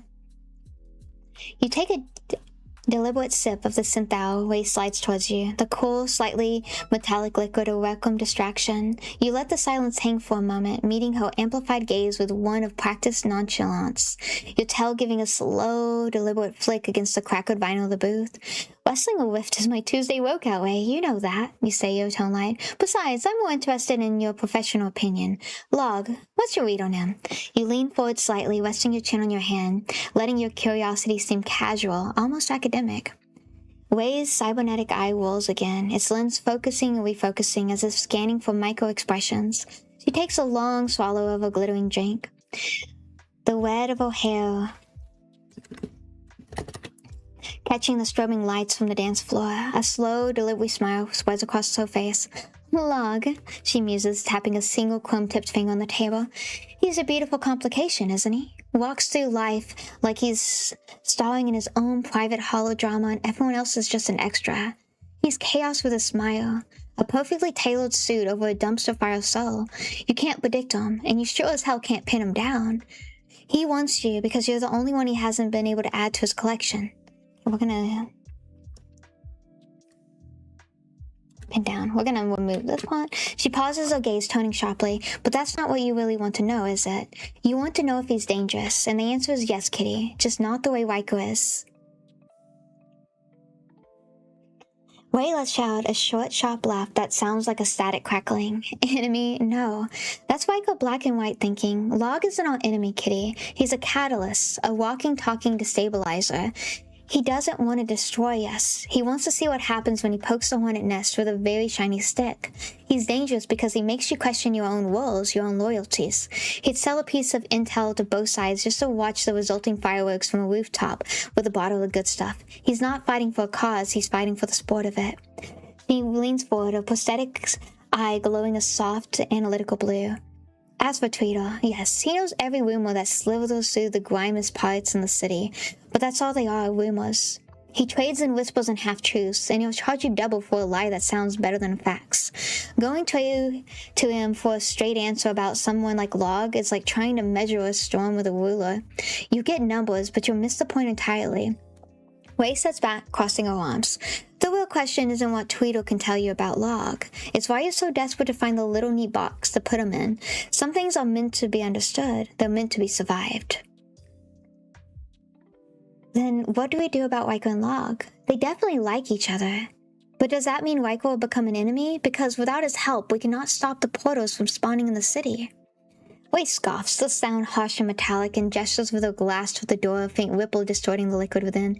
Enemy Waiko? Don't be naive, kitty. He's not gonna flip a switch and start summoning whiffs himself just because he's got tangled up case of fillings for the city's most charming information broker. Waiko is a wall, solid, predictable, and absolutely convinced he's the only one holding back the tide. He sees Log as a crack in the wall, a weakness that could compromise his mission. She sets her glass down with a decisive thud. He won't become our enemy. He'll just become more unbearable, more rigid, more convinced that he needs to control everything and everyone around him to protect us, you included. She leans forward, her voice dropping to a conservatorial whisper that cuts through the bars in. So we don't do anything about Waiko and Log. Let them simmer. They're a distraction, a sideshow. You focus on the portals. That's the real threat, not some doomed romantic subplot playing out in the shadows. Waiko needs your skills to seal the whiffs, and he knows it. He'll grumble and posture and try to lock you into a gilded cage for your own safety, but when the next one tears open the sky, he'll come calling. Our job isn't to untie that knot. It's to make sure that we're ready to fight the real war, will or without their drama. Well, how do you feel about the whole Log and Waiko situation? You and Waiko are married.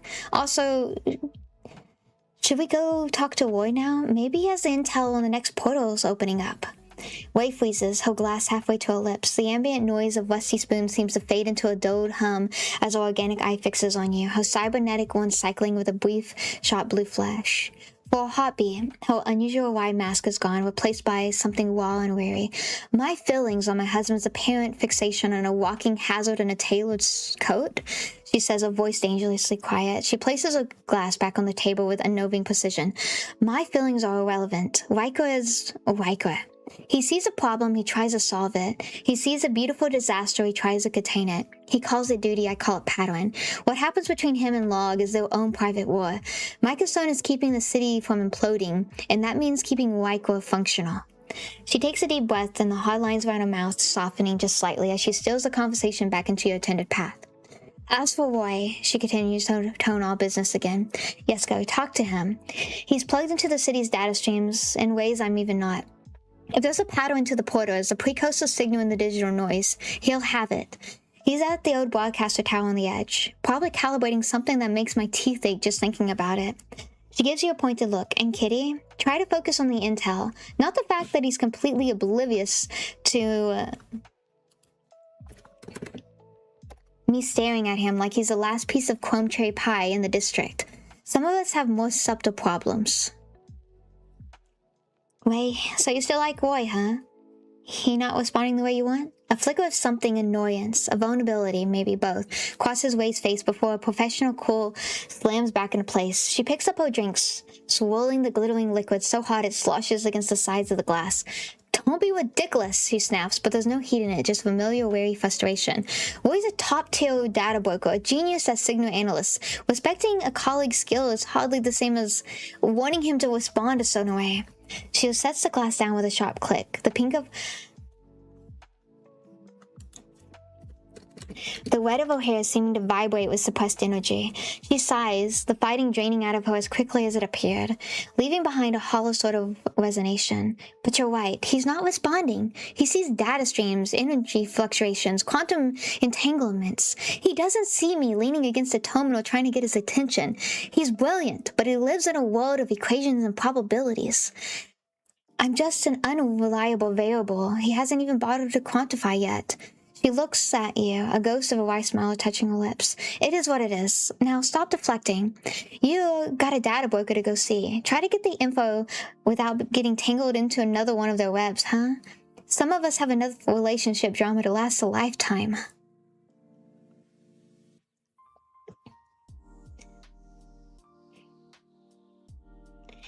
The elevator to the top of the old broadcast tower groans and protests, a chorus of straining metal and ancient hydraulics that echoes the city's own decay. When the door slides open, you're hit by a wall of ionized air and low, pervasive hum of servers working overtime. Roy's exactly where Way said he'd be, hunched over a console of flickering holographic displays, his back to you. He's surrounded by a chaotic nestle of cables, half dismantled tech and data slates covered in sprawled equations. The view through the grimy panoramic window is breathtaking. A neon-drenched sprawl of towers and skylines stretch to the horizon, but Roy's focus is entirely on the cascading lines of cloud floating in the air before him. You're about to announce your presence when another voice cuts through the hum. A low guttural rasp, thick as the sludge, and a lace of grim sort of satisfaction ooze from the shadows. So, the spike and juice comes first, then the whip in time, huh?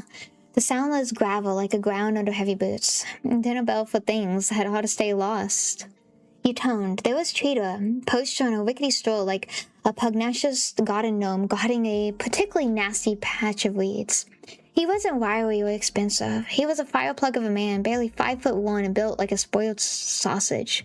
A sweaty, grime-stained white dress shirt, stretched taut across his round gut, was held up by a pair of grease-darkened suspenders. His bare scalp gleamed under the dim light, a polished dome surrounded by the gruff halo of stubble.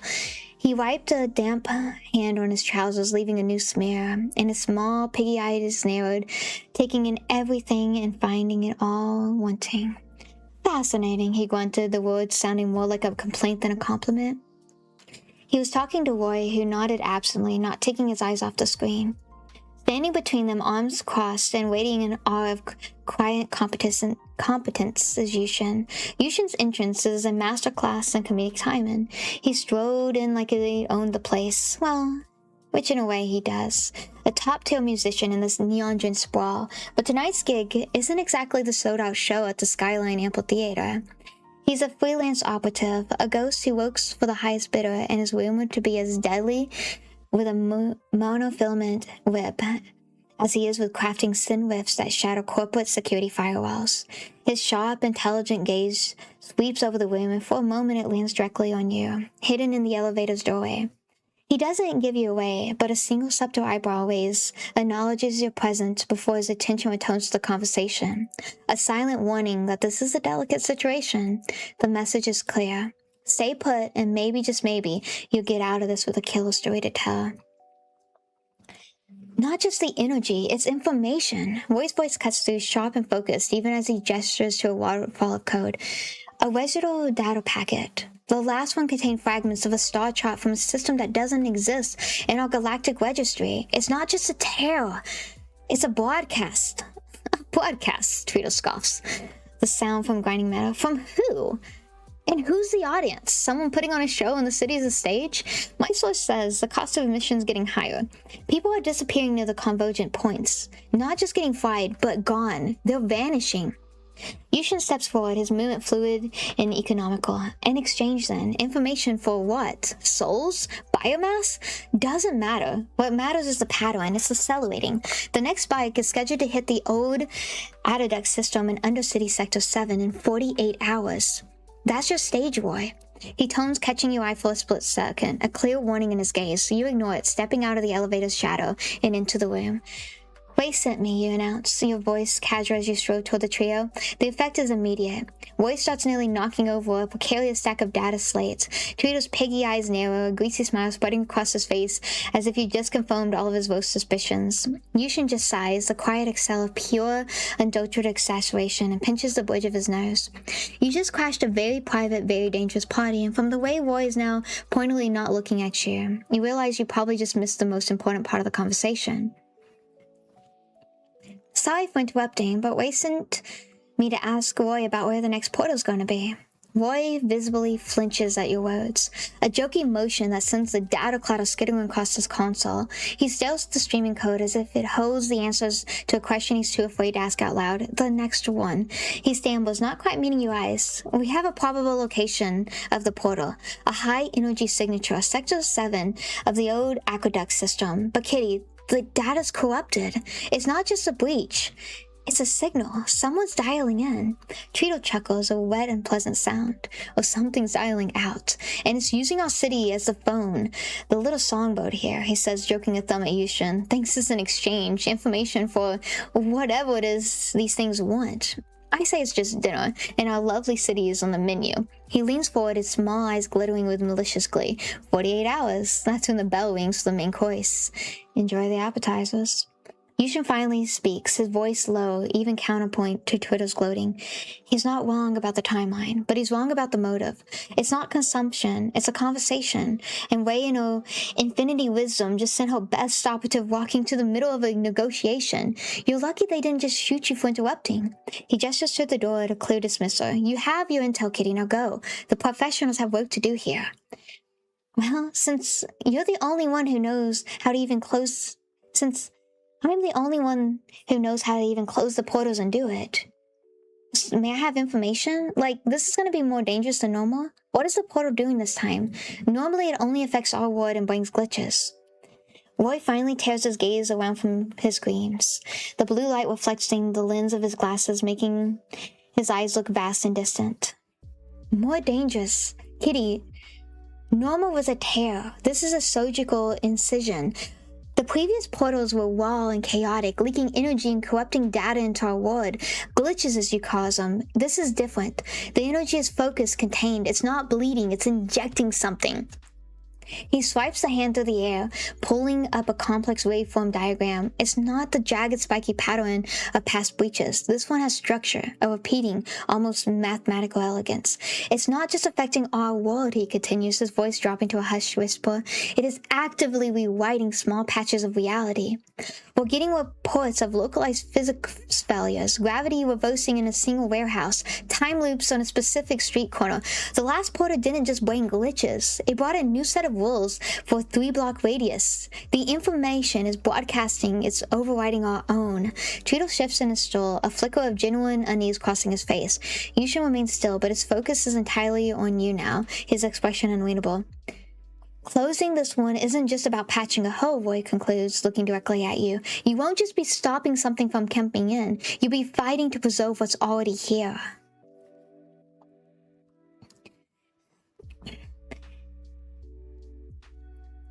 Kitty thanks everyone and goes to the location of the portal with Muna, her cat that can help detect portals to figure it out.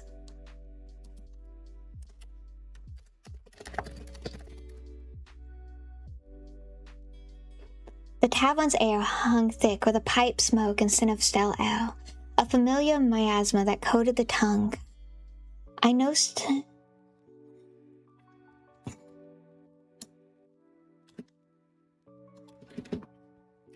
I listened to the Bob mingling a ballad about some long-dead king. The usual crowd was here, tired miners nursing the rooms, a few off-duty guards laughing too loudly, and a handful of travelers keeping to themselves, their feet tucked carefully beneath their tables, a habit learned long ago. And there was old Greg. A commotion near the heath drew my attention.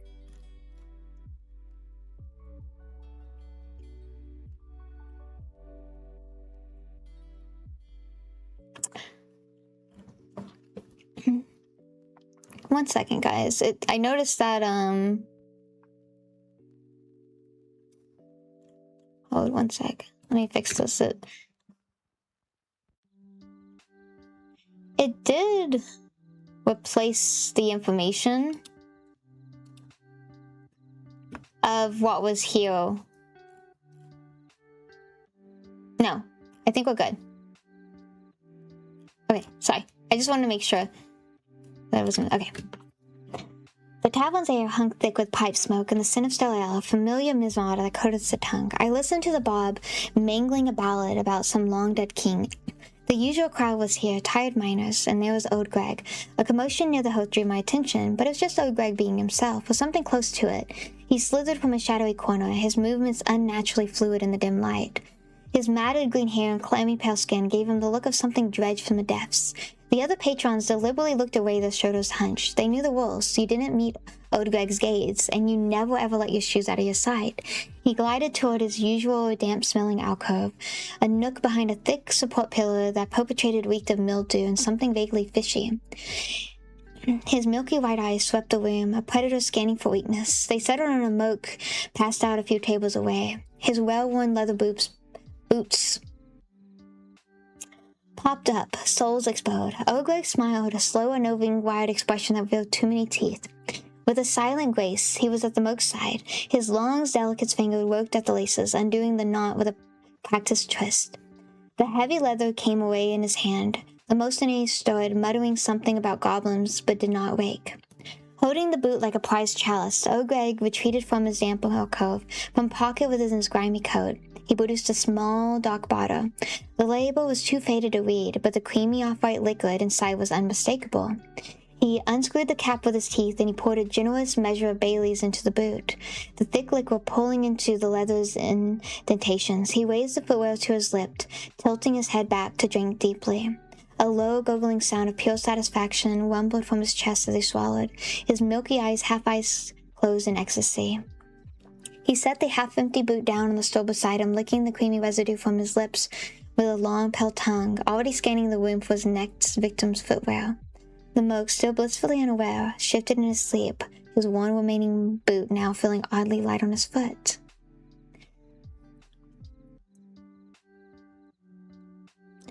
Kitty goes and steps over to Joa, Ran, and Apple, who are over in the corner, and offers to buy them around to try to get on the good side to help with the portal.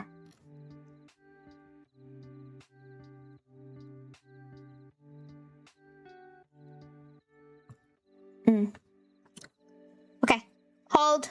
Sorry, chat. I know I'm holding. So it did cancel out a whole paragraph. I don't know why. It canceled out a paragraph here.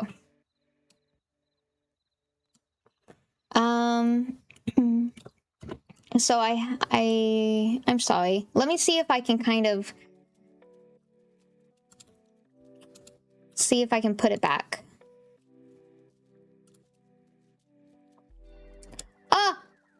I have lost. I have no credits to put it back. So pretty much sounded like a little was missing, to be honest. Yeah, let me just put stuff here really quick, and then we'll kind of go in, right? Liberties, I know. Also, hi Jamie, hi Todd, hope you're doing good. So let's take a break slowly, and then we'll get back into it. So give me a second.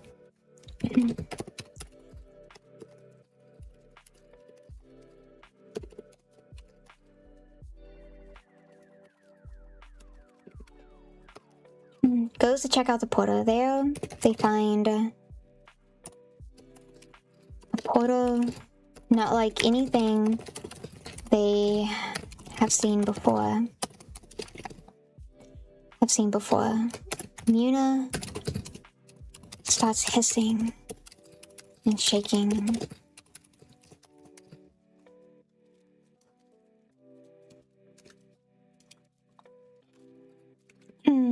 As they enter the location,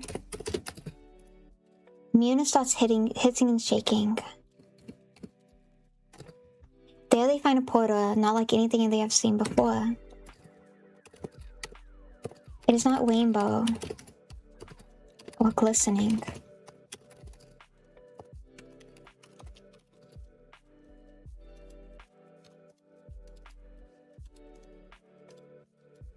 So I should have looked at it first, guys, before I started reading the whole thing. Glistening. Instead, it is pure, it is pitch black. Pitch black. And all around it is causing everything to change. In the portal, you can see red. You can see figures move frantically as if they are trying to escape.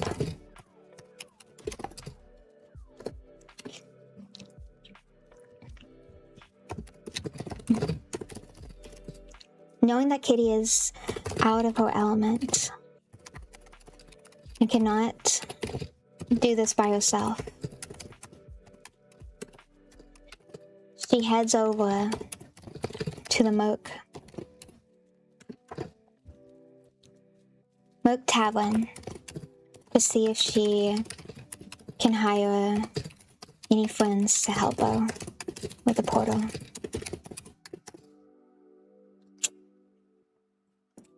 Story enough, thank you. Okay, so I did add stuff. You won't be stopping something from coming in. You'll be fighting to preserve what's already there. Kitty and Muna go to check out the portal. As they enter location, Muna starts hissing and shaking. There they find a portal not like anything they have seen before. It's not a rainbow or glistening. Instead, it's pitch black, and all around it is causing everything to change. In the portal, you can see figures moving frantically, as if they are trying to escape.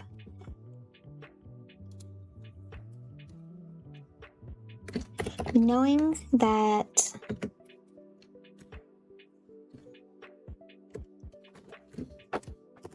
Kitty can feel the danger coming from the portal, and knows, she knows she can not do this by herself.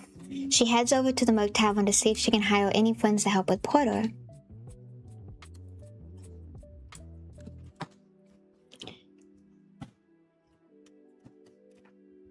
Okay.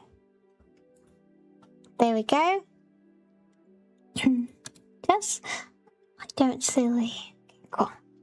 Sorry about that, guys. So pretty much for anyone who's just coming in and what they missed, I'm just gonna do a short sentence of them. So first off and stuff, Log and Riker were talking about how Riker did not want Kitty to go into any dangerous task, as Log tends to go and stuff into crazy like adventures and everything and bring everyone into it. And Log was like, well, you just want to trap her into a cage so she can fulfill her missions on pretty much stopping the portals. Then we meet and stuff with Ray, who lets us know and stuff that there's like to talk to Roy about finding the next portal. We go to Ray, who says that there is a portal that is very, very dangerous, and it's not like our normal portal. Like, it's causing and stuff pretty much everything to be sucked up into it and just messing with our whole world. Kitty goes and investigates the portal. She finds out it's too dangerous for her to pretty much close it by herself. So then she ends up going and stuff to the tavern. When she goes to the tavern, she sees Greg, who is this person and stuff that tends to steal people's shoes and drinks and stuff from it, and just causes lots of chaos. Okay. We good? Sweet. Kitty goes over to the table with the Mokes were that she's going to hire. Jorah grunts, the sound like gravel shifting, not looking up from the disemboweled barrel of his shotgun. Going's going. Another day, another corporate drone needs a hole punched in them. Rand's evil eyes follow you as you slide into the booth, their unblinking gaze making the fine hairs on your arm stand on end. Apple, however, looks up, a flicker of recognition cutting through the digital haze around him. He pushes his glasses up his nose, a gesture too human for a fractured form. Kitty, bit far from your usual haunts, and buying must be serious. You signal the bartender, who brings over 3 more glasses of the same milky liquid and places them on the table with a clunk. Just want to catch up, you say, trying to sound casual as you slide a glass toward each of them. Oh, there was some strange rope coming up? Things getting weird in the Undercity? Apple's data pad flickers, lines of code scrolling faster as he accesses something. Weird doesn't even become to cover it. Quantum fluctuations, localized reality decay, voice signal analyst has been going haywire. Whatever's coming through isn't just a brute force tear, it's targeted, intelligent. He takes a sip of the drink, not seeming to taste it. The pay is good, but the risk factor is off the charts. Most crews are setting this one out, waiting to see who's too stupid enough to take the contract. He looks directly at you, the implication hanging heavy in the air. The tavern's air hung thick with pipe smoke and the scent of stale air, a familiar miasma that coated the tongue when a commotion near the heath drew your attention. A man or something that wore a man's shape like an ill-fitting coat had just been unceremonially thrown out of the shadowy corner booth. He stumbled but caught himself, his movements unnaturally fluid in the dim light. I've seen him around, a silent presence who never spoke to anyone but always seemed to watch, his gaze lingering too long on a footwear, a man that lives in a cave under the swamp and is a hermaphrodite, merman creature with green or steely skin, seaweed-like hair, webbed fingers, and a strange organ which emits a blinding light with a hypnotic effect. He can walk upright and sometimes crouches like a frog. He wears a silver jacket and a pink tutu and has an accent suggesting Southern American origins. He was Old Greg. He slowed toward a less frequent alcove. A damp smelling nook tucked away behind a thick supporting pillar that smelled perpetually of mildew and something vaguely fishy. This was his territory. A place few willingly approached. He settled onto a crooked stool, his eyes a startling milky white, sweeping the room once more before fixing on a pair of well-worn leather boots belonging to a mercenary who passed a few tables away. The monk's feet was popped up, the soles exposed. Oberek smiled, a slow, knowing, wide expression that revealed many teeth. With a silent grace that defied his shabby appearance, he glided over to the sleeping man. He didn't glance around to see if he was being washed. He simply knelt. His long, delicate fingers worked on the lace of the boots and doing the knot with a practical twist. The heavy leather came away in his hand. The mercenary stood, muttering something about goblins, but did not wake. Holding the boot like a prized chalice, Old Greg retreated back to his damp alcove. From a pocket within his grimy coat, he produced a small dark bottle. The label was too faded to read, but the creamy off-white liquid inside was unmistakable. He unscrewed the cap with his teeth and poured a generous measure of Bailey's into the boot, the thick liquor pulling in the leather's indentations. He raised the footwear to his lips, tilting his head back to drink deeply, a low, guggling sound of pure satisfaction rumbling from his chest as he swallowed, his milky eyes half closed in ecstasy. He set the half-empty boot down on the stool beside him, licking the creamy residue from his lips, pale tongue already scanning the room for his next victim's footwear. The mercenary, still blissfully unaware, shifted in his sleep, his one remaining boot now feeling oddly light on his foot. Joa finally looks up from his weapon. Kitty tries to ask the group, Joa and Apple, if they can help with the glitch, sneaking a few glances at Old Greg to see if he's stealing more shoes. Joa finally looks up from his weapon, his one good eye a hard, flinty gray. Help? Against what? Some corporate ghost story about glitches? He snorts, but there's a flicker of something else in his gaze. Caution. Roy's data doesn't lie, though, and my own sensors have been picking up interferences, wrong frequencies. The kind of static that make your teeth ache. Apple's datapad whirls, and he projects a shimmering three-dimensional map of the Undercity sector onto the table between your glasses. A pulsing red dot marks the Adiduct system. The energy signal is unlike anything we've seen. It's structured. It was an architectural going in blind isn't just suicide. It's a potential extinction level event for that event sector. He pauses and looks at you. But you're not going in blind, are you? You have a way to seal the portal. We can provide an overwatch, a distraction, but the heavy lifting, that's your job. As Apto speaks, your attention drifts back to the corner. Old Greg has indeed acquired a second boot, this one from a stumbling tourist whose bright-colored socks are now a sad, lonely sight. He poured more Bailey into it and is swirling the contents with a deliberate, almost reverent motion. He catches your eye from across the room, and for a terrifying second, he raises the half-full boot in your direction in a silent, unnerving toast, before taking another deep, gurgling swallow. The message is clear. He sees you watching and he doesn't care. He's in his element, and you're just another patron in this strange, damp world. No, he's not drunk. Kitty calls Yushin and Roy so they can help make a plan with her being the main person to shut down the portal, and the Mokes be back up to watch her back. The tavern's air, thick with pipe smoke, and the scent stale ale seems as thin as you tap the calm beat in your ear. Yushin, Roy, conference call now. The line crackles to life, two distinct tones confirming their presence. You don't waste pleasantries. I have a team. Joa, Ran, and Apple are in. They can provide overwatch and firepower. I'm the key, but I need your intel to make it work. Undercity Sector 7. Aqueduct system, 48 hours. I need a plan, not just a location. Roy's disembodied voice responds first, tight with concentration. The Poise Quota is generating a localized temporal distortion field. You have a window of approximately 90 seconds before reality within a 50-meter radius begins to loop. You get one shot to close it before you're caught. Joa's sonic charges can disrupt the field's integrity, buying you another 30 seconds, but it will make the portal unstable. violently. Yushin cuts in, his voice smooth as polished comb. Unstable's good, it means vulnerable. Joa, Wan, and Apple create a perimeter, drawing out whatever guardians the signal is projecting. They're the loud, obvious threat. You with your let-up head are the scalper. Get in, find the nexus point, and do what you do. We'll monitor the energy signature from here, and feed you real-time updates on structural weakness in the whip's fabric. Joa grunts from across the booth, a weird show of agreement. Sounds like a job. Apple simply nods, his datapad already displaying a complex wireframe of aqueducts junctions, likely downloaded from voice-shared data. The plan is crude, dangerous, and relies heavily on you, but it's a plan. The most scenarios for hire have just become your reluctant, heavily armed guardians, and across the room, Old Greg finishes the last of his Bailey from a stolen shoe, seemingly oblivious to the fate of the city being decided a few feet away.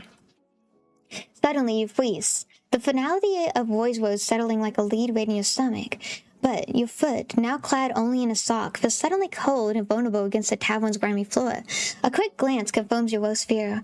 Your sturdy, reliable combat boot is gone, and you know exactly where it is. Your gaze locks onto the corner where Old Greg is now holding your boot, examining its scuffed leather and reinforced sole with an unknowing, almost proprietary interest. With a sigh that is half frustration, half resignation, you push yourself to your feet. Across the room, Old Greg seems to sense your approach. He doesn't flinch or try to hide the evidence. Instead, he smiles that wide and settling smile with deliberate slowness, pours the last of his Bailey into your boot. Fancy, he gurgles, raising the makeshift cup in your direction. Good leather, hold the cream. You don't speak. You simply hold out your hand, your expression flat and unimpressed. For a moment, you think he might refuse, but then he shrugs, a ripple running through his grimy coat. He tips the boot, draining the last of his liquor with a loud slope before handing it over, damp and reeking of sweet alcohol. You snatch it back, your tail lashing once in disgust, and return to the booth, pulling the still damp boot onto your foot. The leather squelches uncomfortably. Right, and Joa grunts, seemingly unfazed by your brief, bizarre errand. Roy, you said 90 seconds. We'll make 'em count. Log, leaning against the pillar nearby and having apparently appeared during your boot retrieval, smirks. 90 seconds, plenty of time to make a mess, or a new friend, or both. Let's see what's knocking. Ran simply stands, a silent shadow giant. As the three of them rise to follow, your calm bead crackles to life, a chaotic chorus of voices. Roy gives last-minute recalibrations. Trito offers a grim prognosis of your survival odds. Ray's steady voice cuts through the tactical support, and Apple confirms the secure data link for Riker's remote hacking. Then, a finer, incognito crackle. P2P's cheerful voice cuts in. Don't forget to floss after temporal displacement. Keeps the paradox out of your teeth. You ignore it, leading your strange, dysfunctional team out of the tavern and into the neon-drenched light, heading to the decaying heart of the Undercity. It's like a D&D session. The team heads out to the portal. Location, Undercity, Sector 7, the old aqueduct. The descent into Sector 7 is a plunge into the city's forgotten bowels. The hum of the maglev fades, replaced by the ceaseless drip of condensate and the scuttling of things that thrive in perpetual twilight. Your team moves with a practical, wary silence. Joa takes point, the heavy thud of his boots onto the graded catwalk of a stark counterpoint to Rand's unnerving lack of sound. Log trails just behind you, steps a casual, almost lazy saunter that belies the sharp awareness in his eyes. The air grows colder, thick with the smell of wet stone, stagnant water, and something else. Something acrid and metallic, like the air after a lightning strike. Mina cradles in your arm, lets out a low, worried growl, her foe bristling against your jacket. This is it, Roy's voice crackles in your ear, clear and precise. The primary junction is just ahead. Energy readings are off the charts. The distortion field is almost forming a perimeter. Be ready. You round a final corner and the aqueduct opens into a vast, cavernous chamber. The rusted bones of forgotten machinery loom like skeletons in the dim light. And then in the center of it all, hanging in the air, like a wound in the fabric of reality, is the portal. It's not the chaotic swirling vortex you faced before. This one is a perfect shimmering circle of impossible geometry. Its edges sharp and defined, pulsing with a cold, steady rhythm. It doesn't roar, it hums, and from within its depths, faint, distorted shapes seem to coalesce and dissolve like half-remembered dreams. Heads up, Trito's rappy voice cuts in. The welcome Kitty Mitty has arrived. As if on cue, figures begin to pull themselves from the shimmering surface. They're not the glitched monstrosities you're used to. They are sleek, angular constructs of what looks like solidified light, their forms shifting and flowing with an eerie grace. They have no faces, only smooth, featureless surfaces that reflect the chamber's dim light back at you. One of them turns its head, and a beam of pure, white energy lances out, striking the catwalk near Jorah's feet. The meadow doesn't just melt, it ceases to be, leaving behind a perfect silent hole. Your team goes into action, with Log, Ran, and Jorah going after the monsters. Kitty goes towards the glitch. Occasional woes from the others go on. The command isn't spoken, a shelled impulse that ignites the chamber. Jorah doesn't hesitate. He levels a custom-built sonic cannon, and a wave of pure force slams into the nearest light construct. The creature shimmers, it forms destabilizing for a moment before it reforms, its featureless head tilting in an unnerving display of curiosity. Wen moves like a living shadow, his blades a blow of motion as he engages another construct, the metal screeching against whatever alien substance the beings are made from. Log is a whirlwind of chaotic grace, a monofilament whip unspooling from his wrist to carve a glowing arc through the air, slicing through a construct's torso. Having fun yet, Riker? He mumbles into the calm, a playful lilt to his voice even as he dodges the return beam of energy. Try to keep up, darling. I've got your back, Log. Now try not to get distracted by how good I sound doing it. A half smile touched Riker's lips as his eyes never left the perimeter. He tracked every flicker of moment, every potential threat, while his voice dropped to a lower register for the calm. Though I can't promise my focus won't slip if you keep hitting those angles just right. His gaze flicked between the advancing hostiles and the rest of the squad, ensuring everyone held their position. Keep pushing forward. I'm your guardian angel tonight, though I might request payment in kisses later, Riker tells Log. You don't wait for more, though. With Muna growling in your arms, her senses locked on the porter, you break from the group. Your boots skittling on the damp catwalk as you head straight for the humming impossible circle. The air grows thicker, heavier. Reality itself seems to bend around the edges of your vision. Kitty, the resonant frequency is spiking, Roy's voice tight with concentration cuts through the chaos. The energy is coalescing as the north-northwest quadrant of the aperture. That's the weak point. In the background of the comm channel, you can hear the faint, distinct gurgle of old Greg enjoying a drink, followed by a soft wet splash. Careful with the temporal eddies, PTB's cheerful voice chimes in. They play havoc with your hair. You ignore them all, your focus narrowing to the shimmering tail in front of you, your cat companion, a pulling, vibrating tool of destruction in your arms. You're the scalpel and the operation's about to begin. You run to the location to stop the portal. You surge forward, your feet pounding on the grated metal as the world whoops around you. A beam of energy sizzles past your ear, close enough for the air to cackle and the foe on your neck stands on air. Jorah provides cover, unleashing another concussive blast that buys you precious seconds. The portal hums louder, a dissonant chord that vibrates in your bones, and the very ground beneath you seems to soften. The rust and grime of the aqueduct blowing at the edges like a watercolor painting left in the rain. That's the spot, Roy yells in your ear. Muna's frequency needs to match the inverse resonance. Do it now. You reach the designated quadrant, the shimmering wall of the portal less than an arm's length away, and Muna's vibrating violently in your arms, a living conduit of opposing energies. You can feel the power thundering through a frantic, desperate song against the portal's cold, mythological hum. You hold her out, focusing your will, your own innate energy merging with hers. A thin, shimmering needle of light erupts from Muna's small body, striking the exact point Roy indicates. For a heartbeat, nothing happens. Then the portal lets out a piercing shriek, a soundless scream that echoes directly in your mind. The shimmering surface ripples violently and the constructs of life freezes in their attacks, their heads turning in unison toward the terror. It's fighting back, Wake's calm voice cuts through the calm. Riker, give me a structural integrity scan. Apple, be ready to dump everything we have in the dampening field the second she creates an opening. Log's laughter echoes sharp and delighted. Oh, she's done it now. The whole neighborhood's coming for this party. You brace yourself, knowing this is the critical moment. The porter's wounded, but is far from defeated.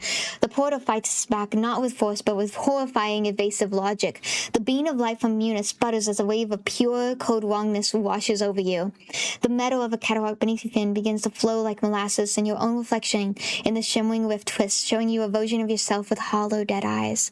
Don't let it be in your head, Yushin's sharp command cuts through the rising static in your ears. That is his primary weapon. Focus on the frequency.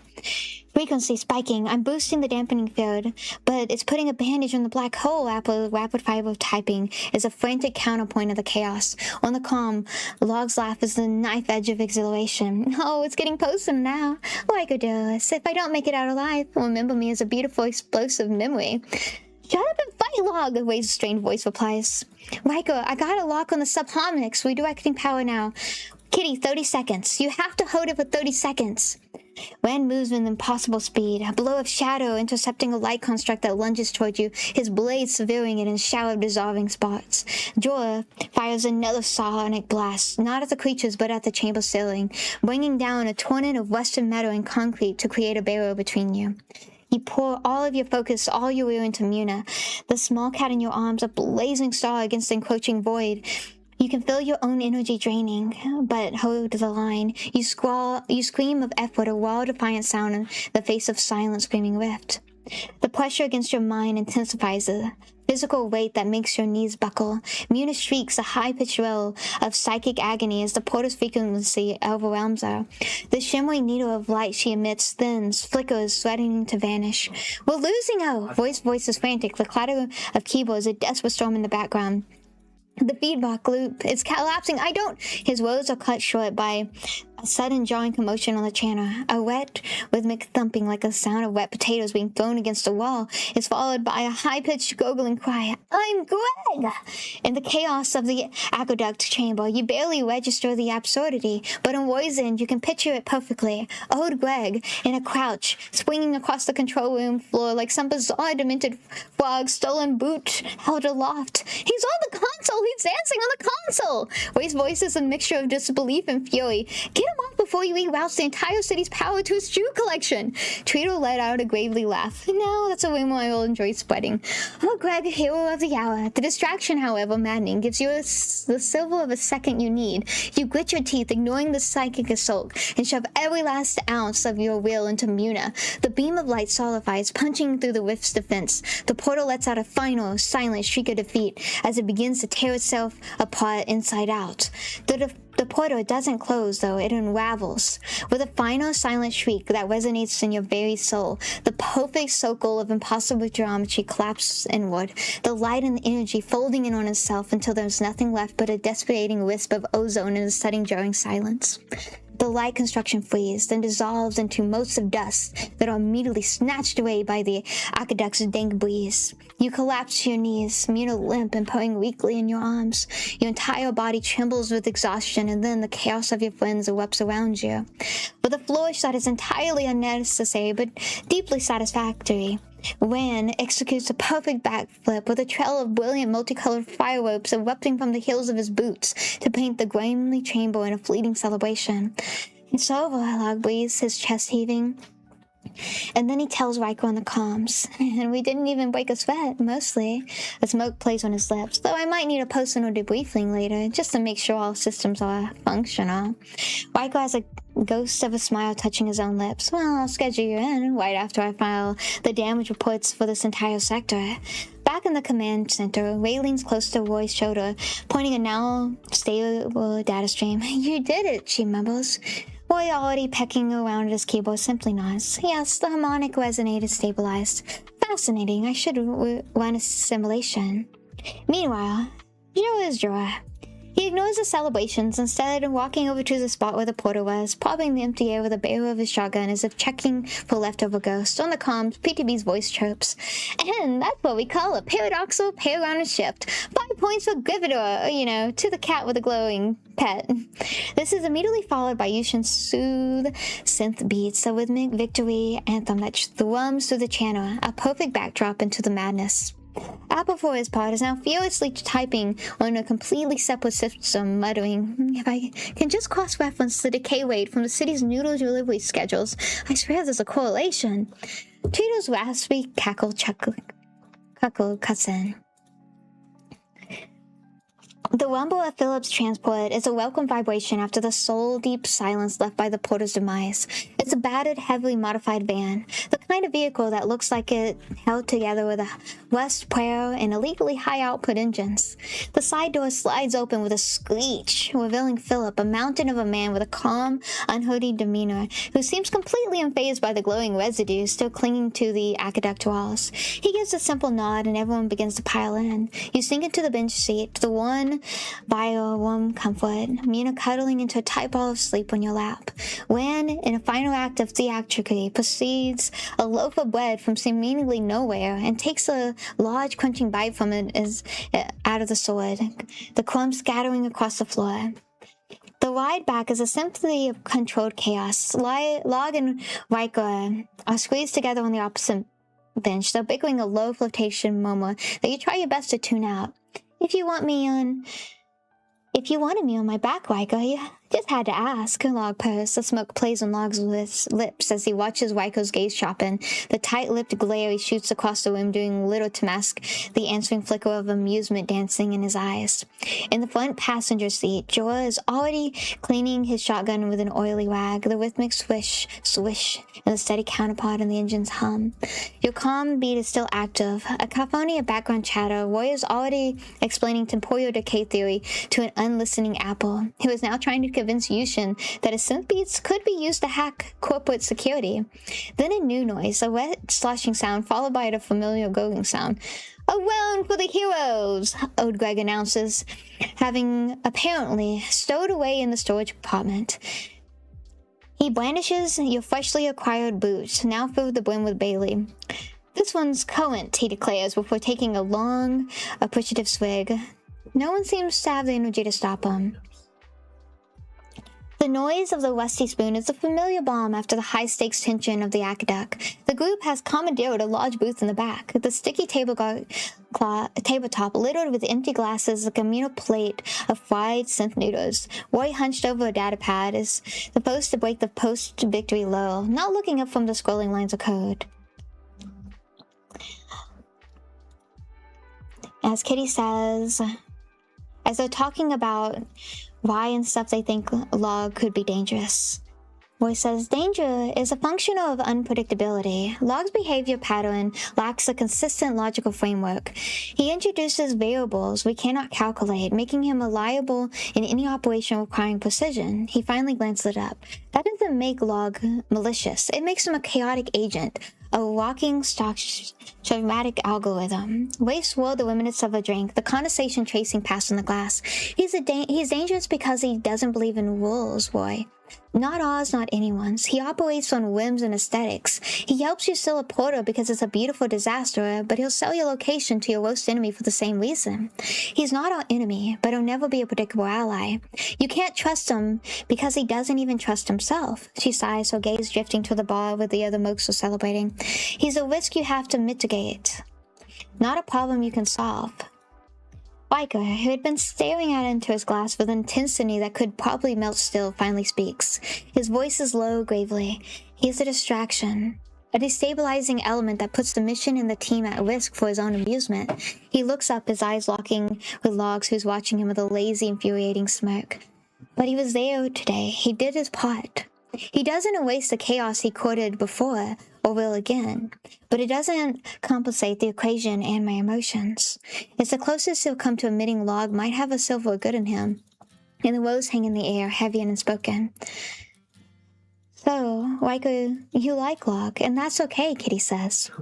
Your woes land in the center of a table with the force of a dropped hollow crystal. The easy chatter and clinking glasses of the tavern fade into a distant hum. The bubble around your booth suddenly impossibly silent. Riker goes rigid, his knuckles white where he grips his glass, the dark liquid inside sloshing with tremor that runs through his arms. He doesn't look at you. He doesn't look at Log. He stares the warped wood of the table as if he holds the answer to a question he's been running from his entire life. The muscle in his jaw woke, a silent, furious debate, but no words come out. Log, on the other hand, is the picture of predatory grace. The lazy smoke melts away, replaced by an expression of sharp, focused interest. He shifts, toning his full body to Riker, a predator who has finally cornered its prey. He doesn't speak, letting your declaration hang in the air, a weapon you just handed him. Wei's eyes widen, a flicker of shock quickly followed by a resigned, almost sympathetic look for Riker. Even Roy glances up from his data pad, his analytical gaze darting between Riker's tense profile and Log's still form, as if cataloging a fascinating new data set. You haven't just started a conversation, you detonated a bomb, and now you're all waiting to see who gets caught in the blast. The silence in the booth is a living thing, stretching and thinning until it might snap. Riker's gaze is still locked on the table, but the rigid line in his shoulders finally slumps the quiet surrender. He lets out a long, slow breath, the sound barely audible over the tavern's din. He doesn't confirm or deny your words. Instead, he looks up, and for the first time, he meets Log's gaze directly. There's no anger, no denial, just a raw, weary acceptance in his eyes. My personal feelings are irrelevant, he says, his voice hoarse, the words sounding like they've been torn from him. They've always been. The mission is what matters, but the conviction is gone, replaced by a hollow ache. Log's smoke returns, but it's softer now, devoid of its usual mockery. But that's where you're wrong, Riker, he says, his voice a low, intimate murmur that feels louder than a shout. You've always been the mission. He reaches across the table, his fingers brushing Riker's knuckles, a touch so light it's almost like a phantom. Riker doesn't pull away. He flinches, a full-body shudder, but he lets the touch linger. It's not a victory, not a surrender, but a beginning. A fragile, terrifying truce in a war that has been waging between them for longer than any of you have known. The portal's closed, the city is safe for now, but the real battle, the one fought in quiet spaces between heartbeats, has just begun. And as you watch them, a strained, fragile understanding dawns. Log's chaos isn't just about destruction. It's about breaking down walls, including the ones Riker has built around his own heart. And in the end, that might be the most dangerous and most necessary thing of all. End of story! Ta-da! Hi, Kuro. How are you doing? Time, sadly. Oh, I know Taha's already gone, but take care! Oh, that was the best day I've ever had this year. Cheers to your amazing storytelling and to old Greg. Much love to the best streamer on this app. Doing good, and you? I'm doing good. I know, Taha left. I'm so sad. I'm crying.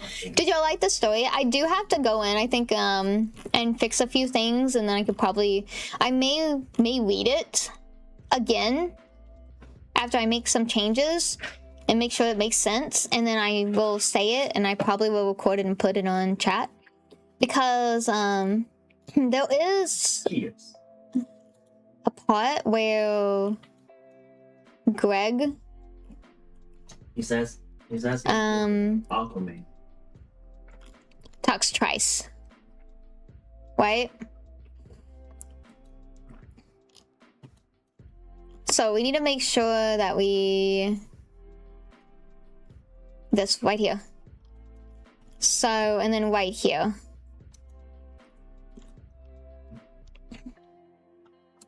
Yeah, I think he's gonna put.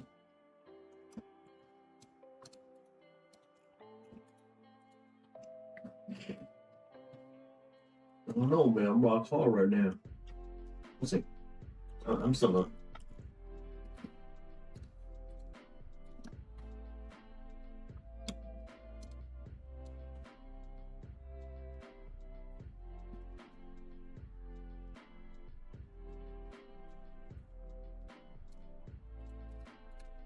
Okay, and then okay, cool. There we go. Greg is the hero. Greg was here. Make a webcomic out of this? I mean, honestly, would be so good. But yes, Cole, I'm so happy you're doing good. I'm so happy you're doing good. Oh, man.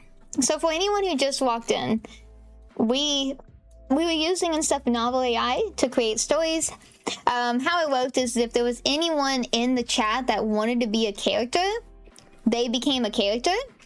If this is something that y'all enjoyed and more people want to be characters in these stories, one, we're gonna have to make sure that it's a goal for each month, because it is gonna be like $10 a month. So I definitely will have to put that in the monthly goal for the subs and all that stuff. Yeah. And two, like I said, if y'all do like it, y'all join. We'll add you into a character and we'll do this fun, chaotic stuff. What I was doing in the beginning, for anyone who wasn't here, I was giving 2 choices to make it easier. Y'all get to pick one or the other, or y'all could say what y'all wanted to do, and then we do a vote for that, and chat could pick and stuff which option they wanted. So yeah. But yes, Novel AI, what it is you add in the text. They have 2 options, by the way. You can add in the text and it'll write the paragraph for you, or you write the paragraph and it'll help and stuff with like grammar mistake. It's like Grammarly, right? And it'll help add fluff if it needs to be added and everything, and help you and stuff like solidify the story. But yes, this is Novel AI. Ta-da! So yes, but once again, I will add this to Discord and go from there. Like a 6-hour stream when this is. Will you be online tomorrow? Not on. So I don't stream on Sundays, but I do stream on Monday. So I will actually be streaming on Monday, and I will be playing. I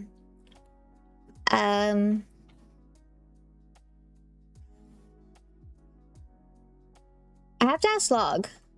I may be playing with Log.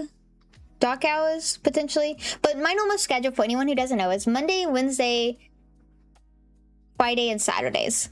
Monday, Wednesday, and Friday I start at 8 p.m. CST. On Saturdays I start at 6 p.m. CST. We usually end at 10 on Saturdays, but I kind of wanted to finish the story. So I'm tired. Monday I'll be looking for you to be online. Yes.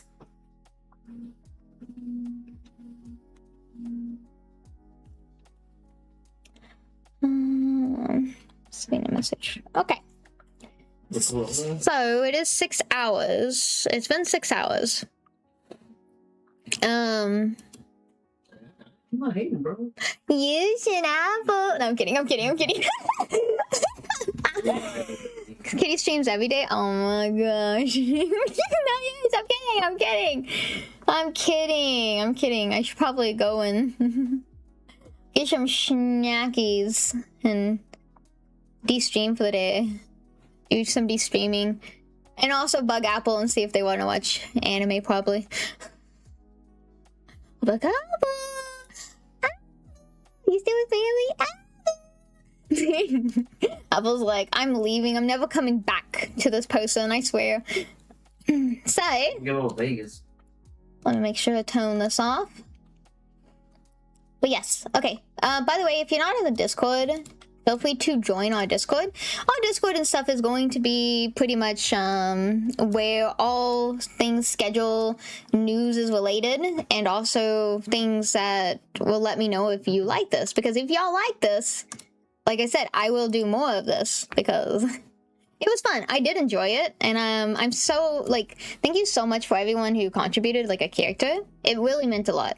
So thank you. Let me put my character here. Much love. This is the best time I've had in a long time. I'm so happy for you. I'm so happy, and thank you too. That means so much. It really does. It really does. Like, what my goal is for my streams is to make sure that y'all guys can relax, forget about y'all's worries, just have, have a fun, amazing time and everything. And my brain's probably a smooth brain right now. I'm tired. I'm getting tired. What is this? But yeah, so I wanted to hear that you had fun. So I'm gonna see who we're going to raid. Also, thank y'all, literally, thank y'all so much for being here. I did not know if anyone was gonna be into this and people would actually be watching and joining. It means a lot. It really means a lot. Smooth brain is normal. It's true. We do have a command that's exclamation N if you want to do it. So the stream is wait, I forgot something. And wait, didn't I see someone's name earlier? No, did I? Maybe not. For some reason I thought I missed someone coming in, but no. Okay, cool. Please, thank you so much for being here. Thank you, Kuro. Thank you. Okay, let's see who is online. Who do we want to raid? My tumbly's a wobbling chat. Cyber's playing Star Fox. Kuno's doing Delta Ruin. Sailor's doing Elden Ring. Some squishy. Kirian's doing Satisfactory. How long has it been since we waited Right past the 2 months. waited Cyber? I feel like it's been a hot second, right? Damn. Okay, there we go. Wait, Roy's online? Wait, hold. Wait. Hold.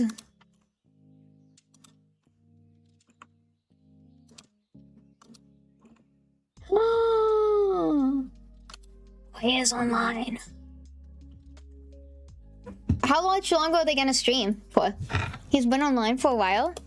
Is he... Can you do some snooping, Yush? Okay, let me do this. Whoops. Okay. Check out all these amazing people. They're all amazing in every way.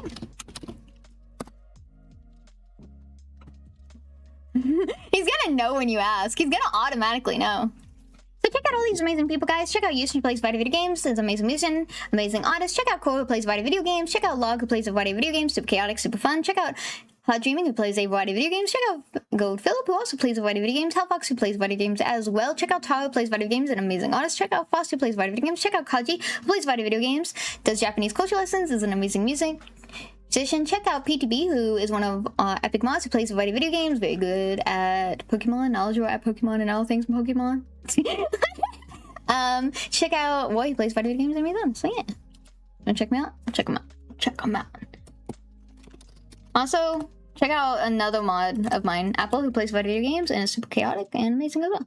Okay, so what did Roy say? Can we wait Roy?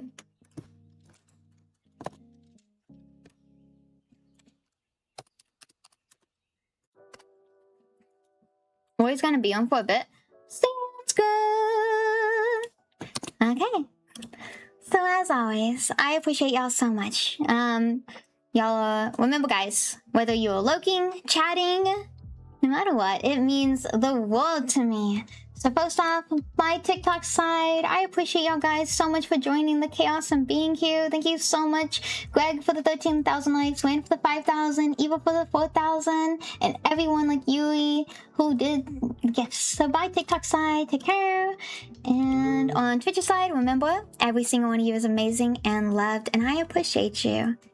I really, really do. So yeah. Take care, guys. All the love.